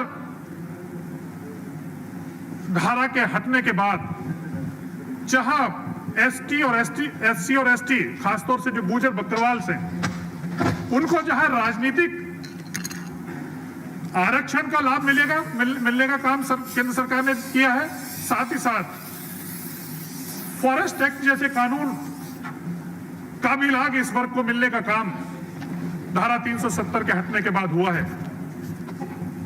मैं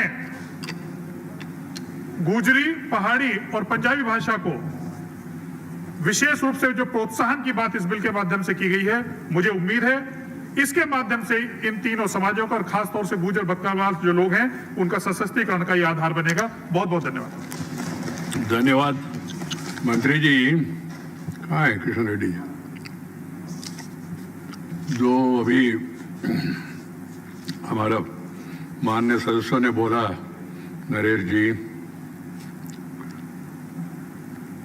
बाकी लोगों ने, क्षेत्रीय भाषा जो उपयोग में थे पहले पंजाबी और पहाड़ी, एक मिनट, पहाड़ी, गुजरी, इन भाषाओं के बारे में भी उनको प्रोत्साहन करने के लिए और उनको जो 1980 के पहले जो था स्थिति, उसके बारे में एक बार अध्ययन करके स्पष्टता देना बाद में जरूरी होगा, नहीं तो अननेसेसरी एक नया विवाद नहीं होना चाहिए, थोड़ा उसको देख लीजिए।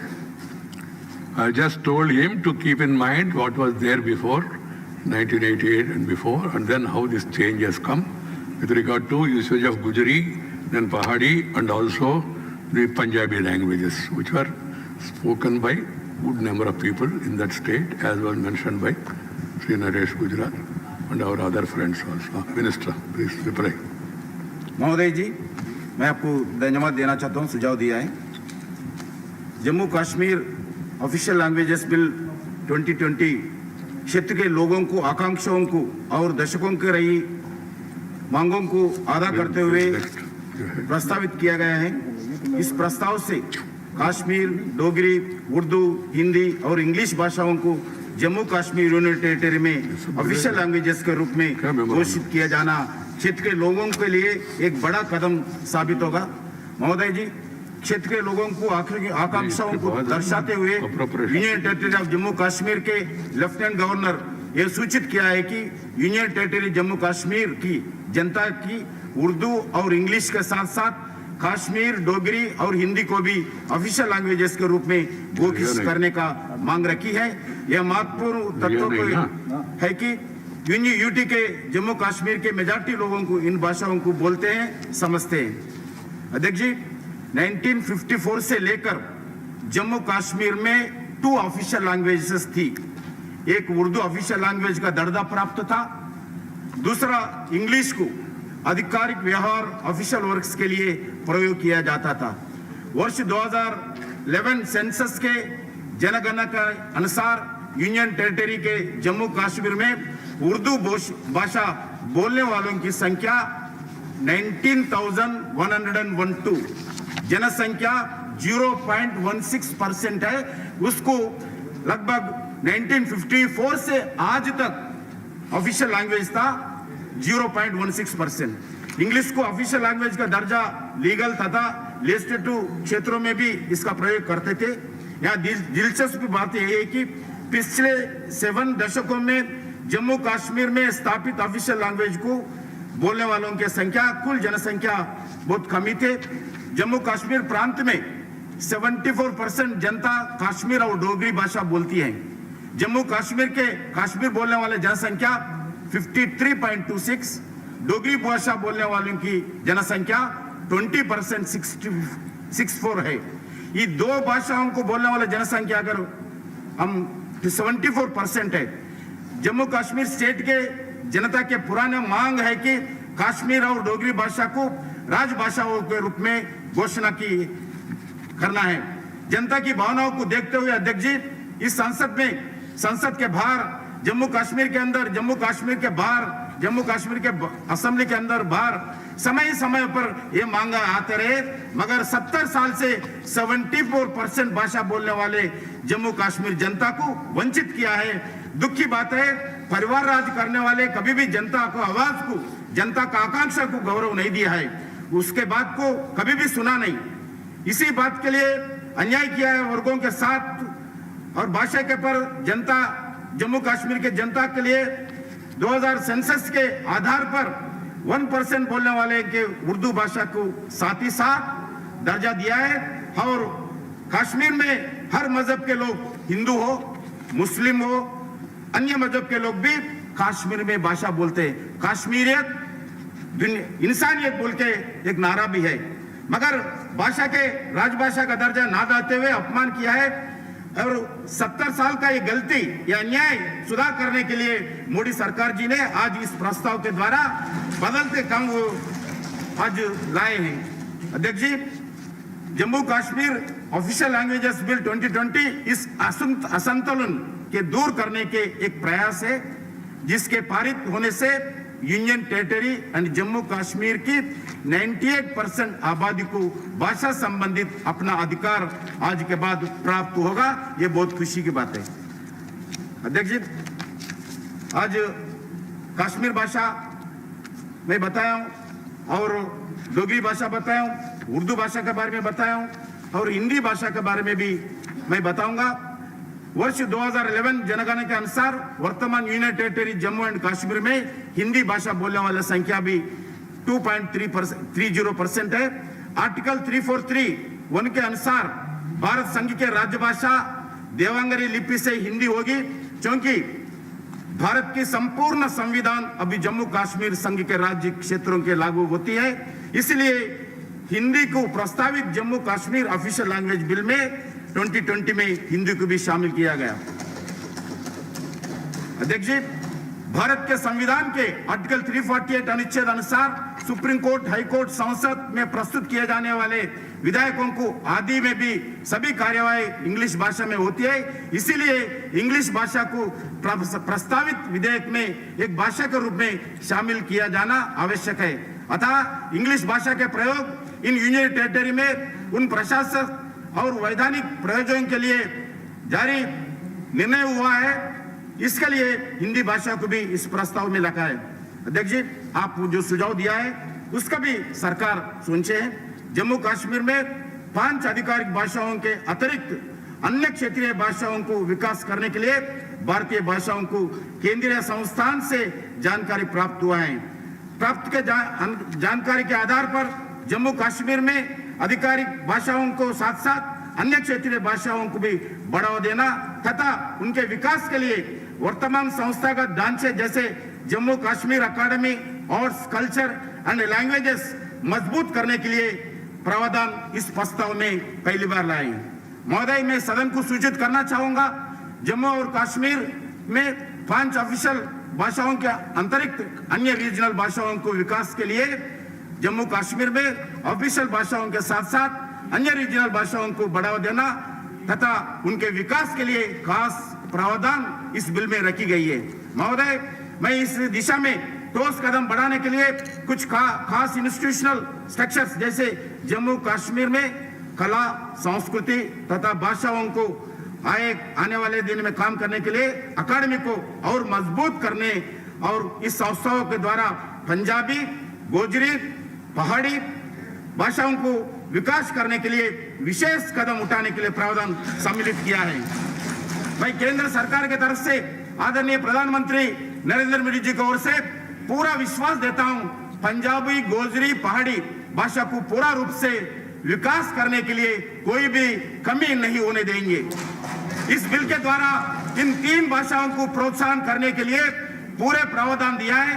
खासकर पंजाबी भाषा बोलने वाले आदरणीय नरेश गुजराल साहब जी अभी बताए, खासकर पंजाबी भाषा बोलने वाले जनता जम्मू कश्मीर प्रांत में 1.78%, 2,16,000 लोग जनसंख्या भाषा बोलती है 2011 सेंसस के आधार पर।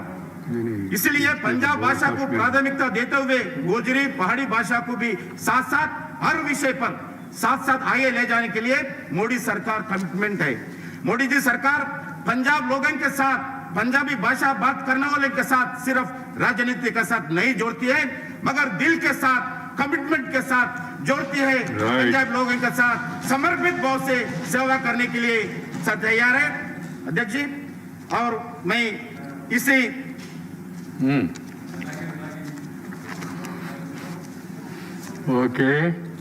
आज न्यू एजुकेशन पॉलिसी जो 2020 में भी प्रांतीय भाषा, क्षेत्रीय भाषाओं को भी प्रोत्साहन करने के लिए प्रावधान किया है। इसलिए मैं सभा के द्वारा जम्मू कश्मीर में जितने भी रीजनल लैंग्वेजेस है सबको भी हम क्षेत्रीय भाषाओं के द्वारा जो रीजनल लैंग्वेजेस को प्रोत्साहन करेंगे।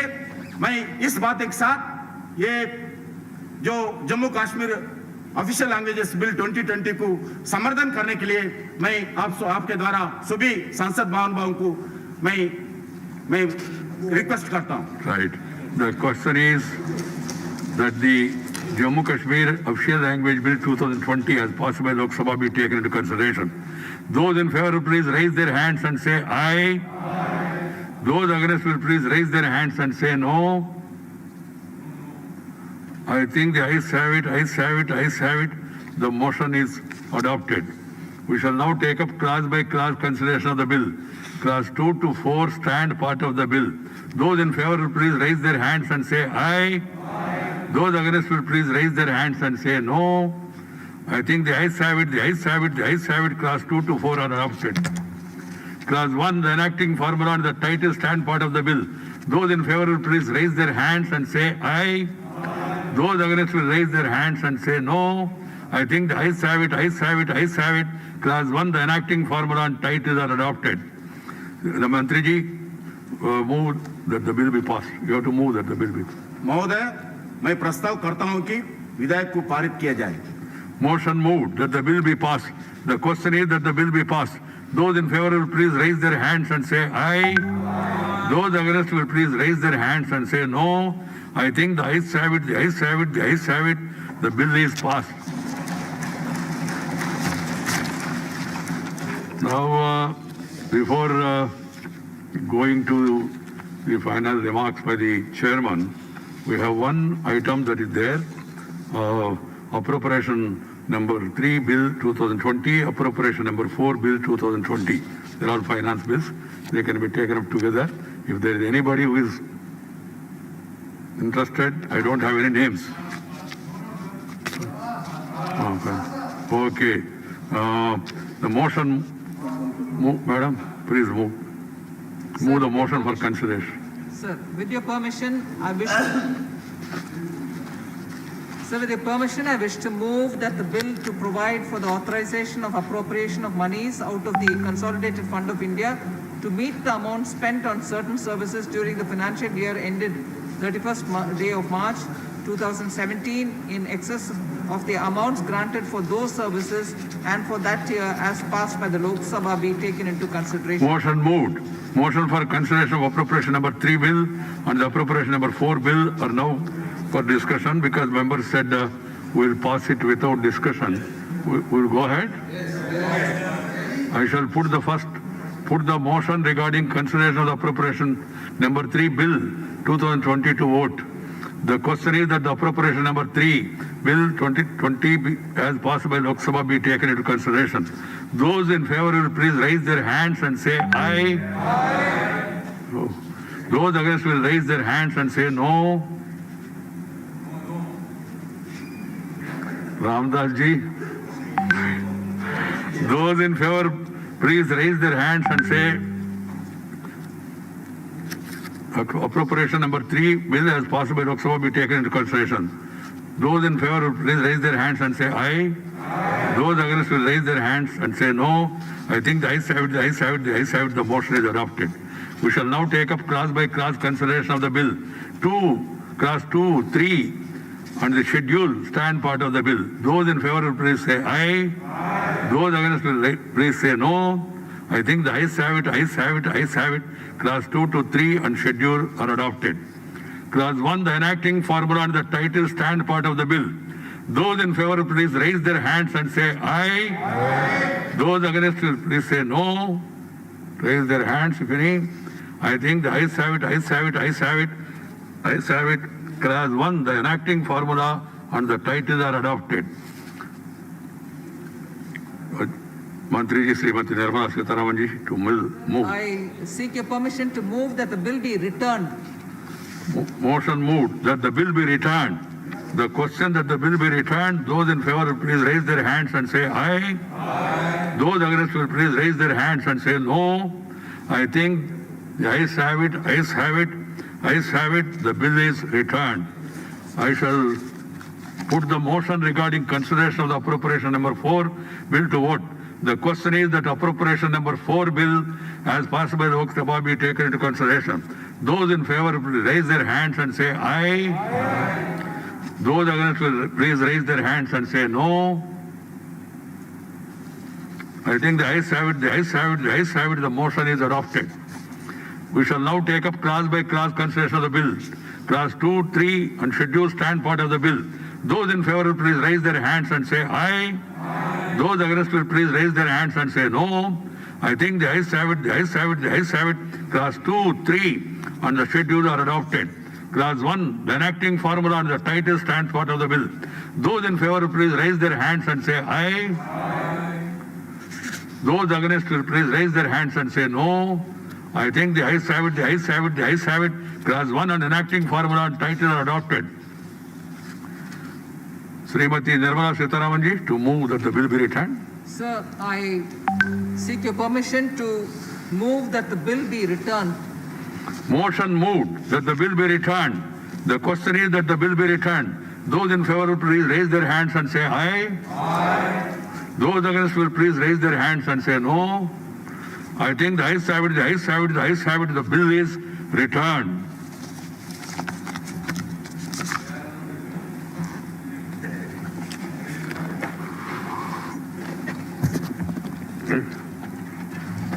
No comments, please.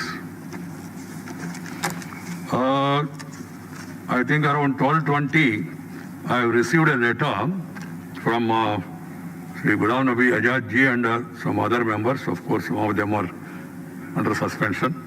The Occupational Safety and Health and Working Condition Code 2020, Industrial Relations Code 2020, Code on Social Security 2020, as the bills affect large number of people. We urge you not to have the following 3 bills passed today in the absence of opposition parties. That's the letter, but I have verified it, discussed with the Secretariat and gone through the previous presidents also. There are a number of precedents where even some members walked out or even boycotted. The House has taken up the business as per the schedule and approved bills also. And there are a number of instances on 2/5/2013, including Finance Bill, 2013 again Appropriation Bill, and some people walked out also. Then Labor Laws Bills, and also a lot of mines and mineral bills and all.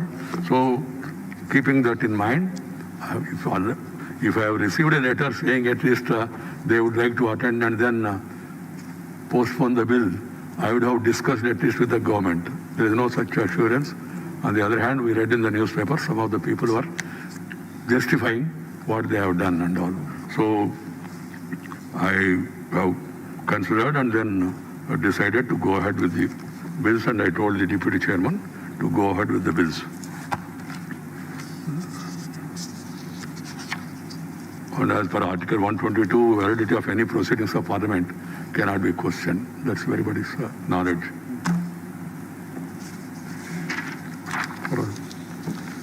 Honorable Leader of the House, Sri Tawarchand Gehloat, respected Leader of the Opposition, absent Sri Ghulam Nabi ji, Honorable Prime Minister, respected Minister for Parliament Affairs, Sri Pralhad Joshi ji, and also Sri Muralidharan ji and other leaders of various parties and groups in the House and honorable members. We are concluding the 252 session of the Rajya Sabha today. This session has been marked by several novel features induced by the outbreak of coronavirus at the beginning of this year. We have to conclude this session 8 sittings ahead of the 18th sittings as the COVID pandemic continues to challenge the humankind across the globe even after 9 months of its outbreak. Originally we planned 18 sittings. We have completed 10 sittings. We are living in extraordinary times, warranting several adjustments requiring us to live a new normal life. We have had 10 sittings during this session, during when this August House had to function from 6 different locations, including the chambers of both the houses of Parliament and 4 galleries of this House, the first of its kind in the history of Rajya Sabha.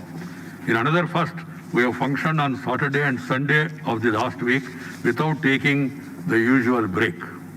As we were thinking of this readjustment, I was not sure as to how the honorable members would cope up with these changes. I am very pleased that all of you have adopted very well. I have had to familiarize myself with this new situation by having 2 mock sessions and several rounds of discussions with officials.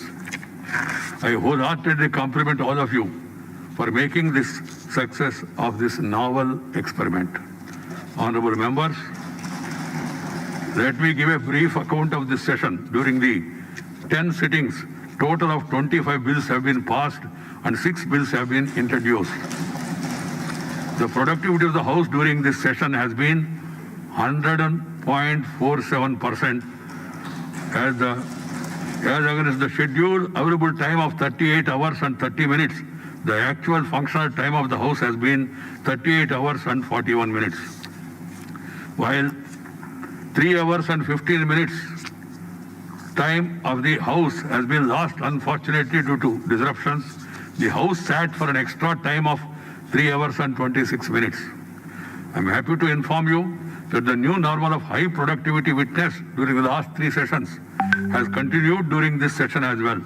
As a result, the overall productivity of the last 4 sessions come to a praiseworthy 96.13%. This high productivity for 4 consecutive sessions is the best during the last 5 years.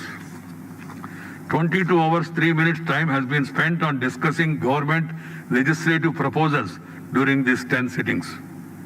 This comes to a record 57% of the total functional time of the House during this session. The significance of this time share spent on legislative business during this session comes out in sharp contrast when viewed against only 28% time spent on government bills over the years since 1952 when the House came into being. This also explains the primary objective and nature of this unique session during when we had dispensed with the question hour besides reducing the 0 hour to half an hour. A total of 198 members participated in the discussions on various bills. Question hour being a key instrument of ensuring accountability of the executive to Parliament. A total of 1,567 unstalled questions were replied in writing by the government during these 10 sittings. Members raised issues of urgent public importance through 92 0-hour and 66 special mentions, on which a total time of 4 hours and 15 minutes was spent, accounting to for 10.99% of the total functional time of the House. Besides, the members of this August House have passionately discussed the important issues, especially related to the outbreak of COVID-19 pandemic, its consequences and management, and the developments along with the border in Ladakh. Concerned ministers, Defense Minister and Health Minister, have made elaborate statements on these issues. A total time of 4 hours and 28 minutes have been spent on these discussions, which accounts for 11.55% of the total functional time of the House. Honorable members, through this session has been satisfying in terms of productivity. There have been some areas of concern as well. We need to collectively ponder over these issues for making a difference in future. For the first time in the history of this August House, a notice for motion for removal of the Honorable Deputy Chairman has been given. It had to be rejected for reasons that I have already elaborated because it was a motion, not a resolution. And moreover, the rule of 14% advance notice is not followed.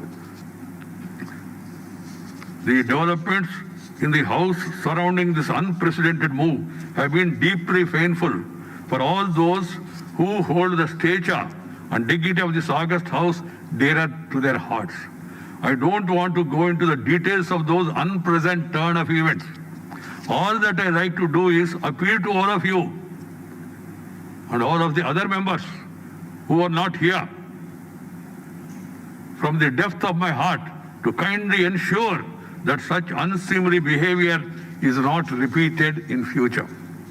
I would like to remind all of you that in 1997 and 2012, this August House has resolved that all members will uphold the dignity of the House by complying with the rules and procedures laid down. The House combinedly, they have taken almost a pledge that this House honorable members will uphold the dignity of the House by complying with the rules and procedure laid down. If we were to adhere to these resolutions, there will be order in the House. And when there is order in the House can function as the country expects it to function. It is the responsibility of all the members to ensure smooth functioning of the House so that we can fulfill our commitments to the people. It is not only the responsibility of this side or that side. All of us combinedly have to work in that direction. It is our commitment that we have given to the people of this country. I have been associated with this August House for the last 22 years. And I get anguish whenever bills are passed in the din. I don't like bills to be passed in din. I am naturally more pained to see that happen as the chairman of this August House. It hurts me the most when the chair is rendered helpless by the turn of events and has to perforce take action against the members as per the rules. It is not a pleasant thing to do, but at the same time we are duty bound to uphold the dignity of the rules, of the standards and values of this August House, which is called as Elders' House. The entire country is observing. I have received numerous calls and also the WhatsApp messages also about the comments about what happened in the house. That means people at large are watching with interest of what is happening in this house, the upper house. It is not the first time that some members were suspended. And bills are passed when some sections of the House boycott proceedings. I find it extremely unpalatable. This kind of situation needs to be avoided by all means. But the rules of the House do provide for such suspension when it becomes inevitable. If legislative work is not taken up during the boycott by some section of the House, it may legitimize such boycott as an effective instrument of blocking legislation. To protest is the right of opposition, any member for that matter. But the question is, how should it be done? The floor of this August House is the most effective platform for contestation of ideas. But if boycott is done for a longer period, it amounts to leaving the very platform that enables you to effectively convey your ideas and contesting those of others. I request all members to keep this in mind. I now like to briefly refer to some remarks by the Honorable Leader of the Opposition, Sri Ghulam Nabi Azad ji, made yesterday during his intervention. It was an intervention. He is known for his courteous, thoughtful articulation of ideas and sentiments while speaking in the House. I have been observing. But he referred to the lowering of the standard of the LOP in this House. He did not specify the period during when it has happened. But it's an important observation that should not be overlooked. As far as I am concerned, as the chairman of this August House, I always reach out to him for his inputs before coming to a decision on any issue concerning the functioning of the House. I spoke to him several times while planning for this unique session, and so was the case as on many other issues. I do so because it helps me in discharging my responsibilities. The leader of the opposition is very central to orderly functioning of the House, and it's my firm conviction that diluting his role is unthinkable. The leader of the House, who is also an experienced person, the leader of the opposition, who is also an experienced person, Parliamentary Affairs Minister, and the senior members of the House, they should, both sides, they should keep in touch with each other, and they should help to see that things are smoothened and the work of the House is not affected. Work of the House means work of the people. And some people have a wrong perception or trying to portray a perception. Bills are government. Bills represents the aspiration of the people. The government of the day who has got mandate, they have promised certain things to the people. And they bring it in the form of a bill. And then the collective will of the House will approve the bill or negative the bill. That is a democratic system. There is no way you can say that I am not there, so don't take the bill, take up the bill. Then I don't have numbers, but don't approve the bill. I can't help it. One has to understand. I make an earnest appeal to the people of the country also, including some opinion makers who are giving advices. Yes, I take it in a positive sense. Yes, We want everybody to participate. We want everybody to be given an opportunity. As I said yesterday, if, say it where is human, in a fit of emotion, on the spur of the moment, somebody does something, it happens. But if they later realize, then the chairman and the House and the particular ruling party should be positive in responding to the realization and then move ahead. This has to be kept in mind by all. If the realization is not there, then we cannot help. That means you are questioning the functioning of the House itself. It's not only the chair. Chair goes as per the rules and regulations, procedures and precedents. There are umpteen number of precedents in this House by previous chairmans, previous deputy chairmans, previous occasions and all.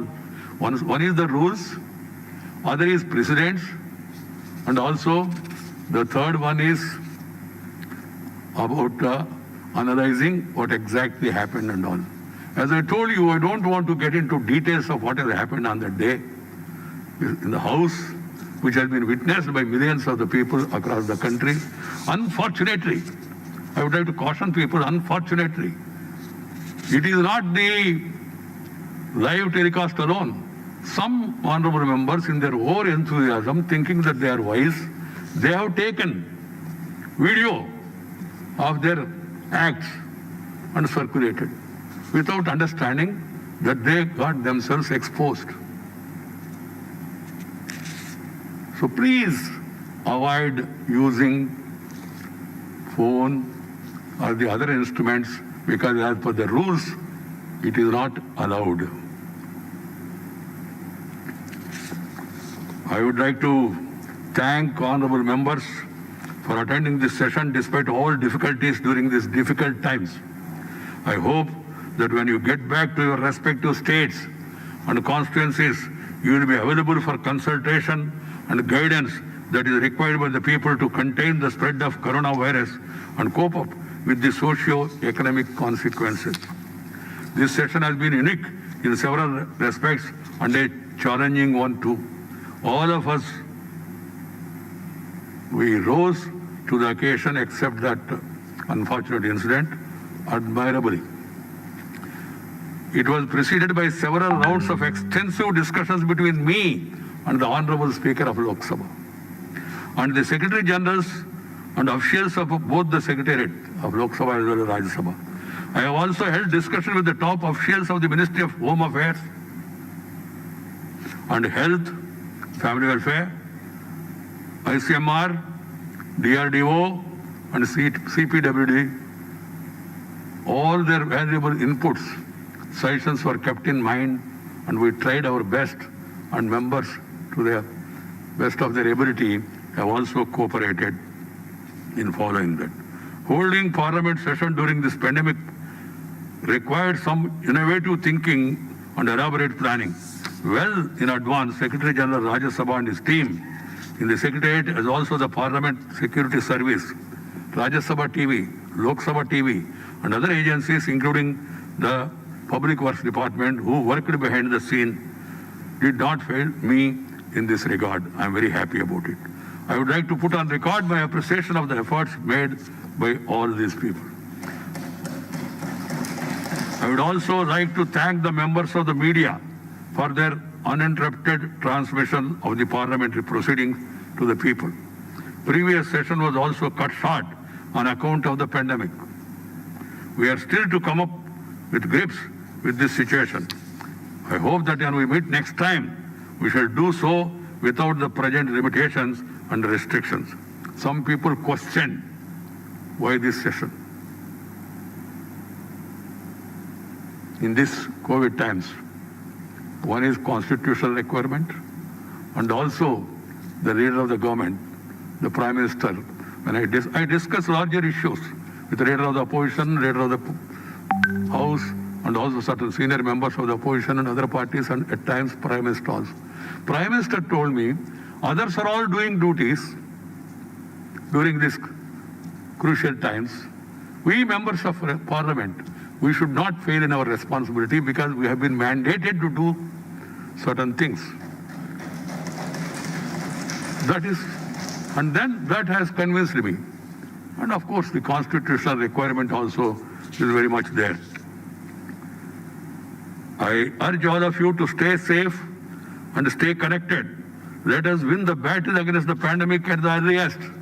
This is the time to show unity of mind and purpose. This is the time to show that the country is capable. It will all stand as in one.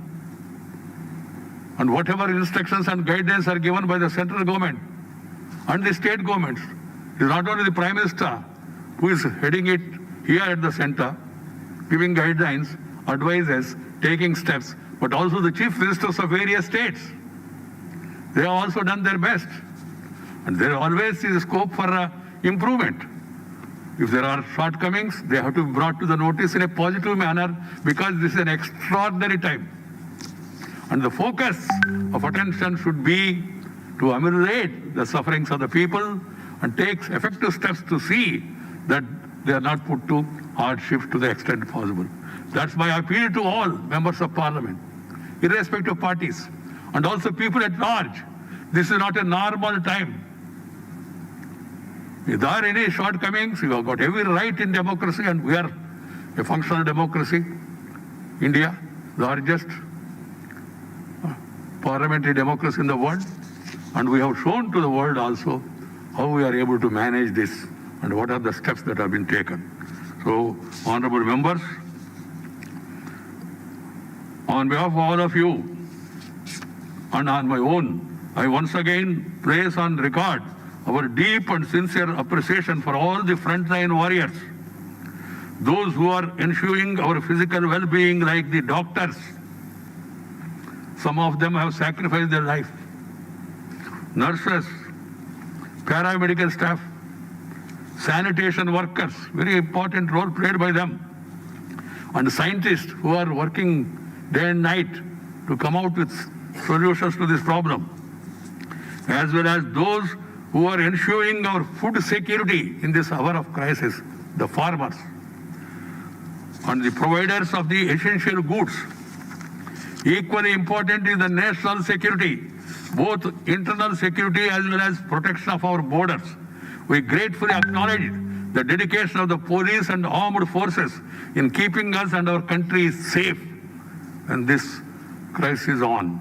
Before concluding, I would like to extend my wishes to all of you for the forthcoming festivals of Dasara, Vijayadashmi, Deepavali, and Milad Nabi. All these important festivals are coming. I appeal to all of you, celebrate the festivals, stay at home, follow the guidelines. Following guidelines is not only for you, it is for the people also. So I hope that everybody remembers these things. And then I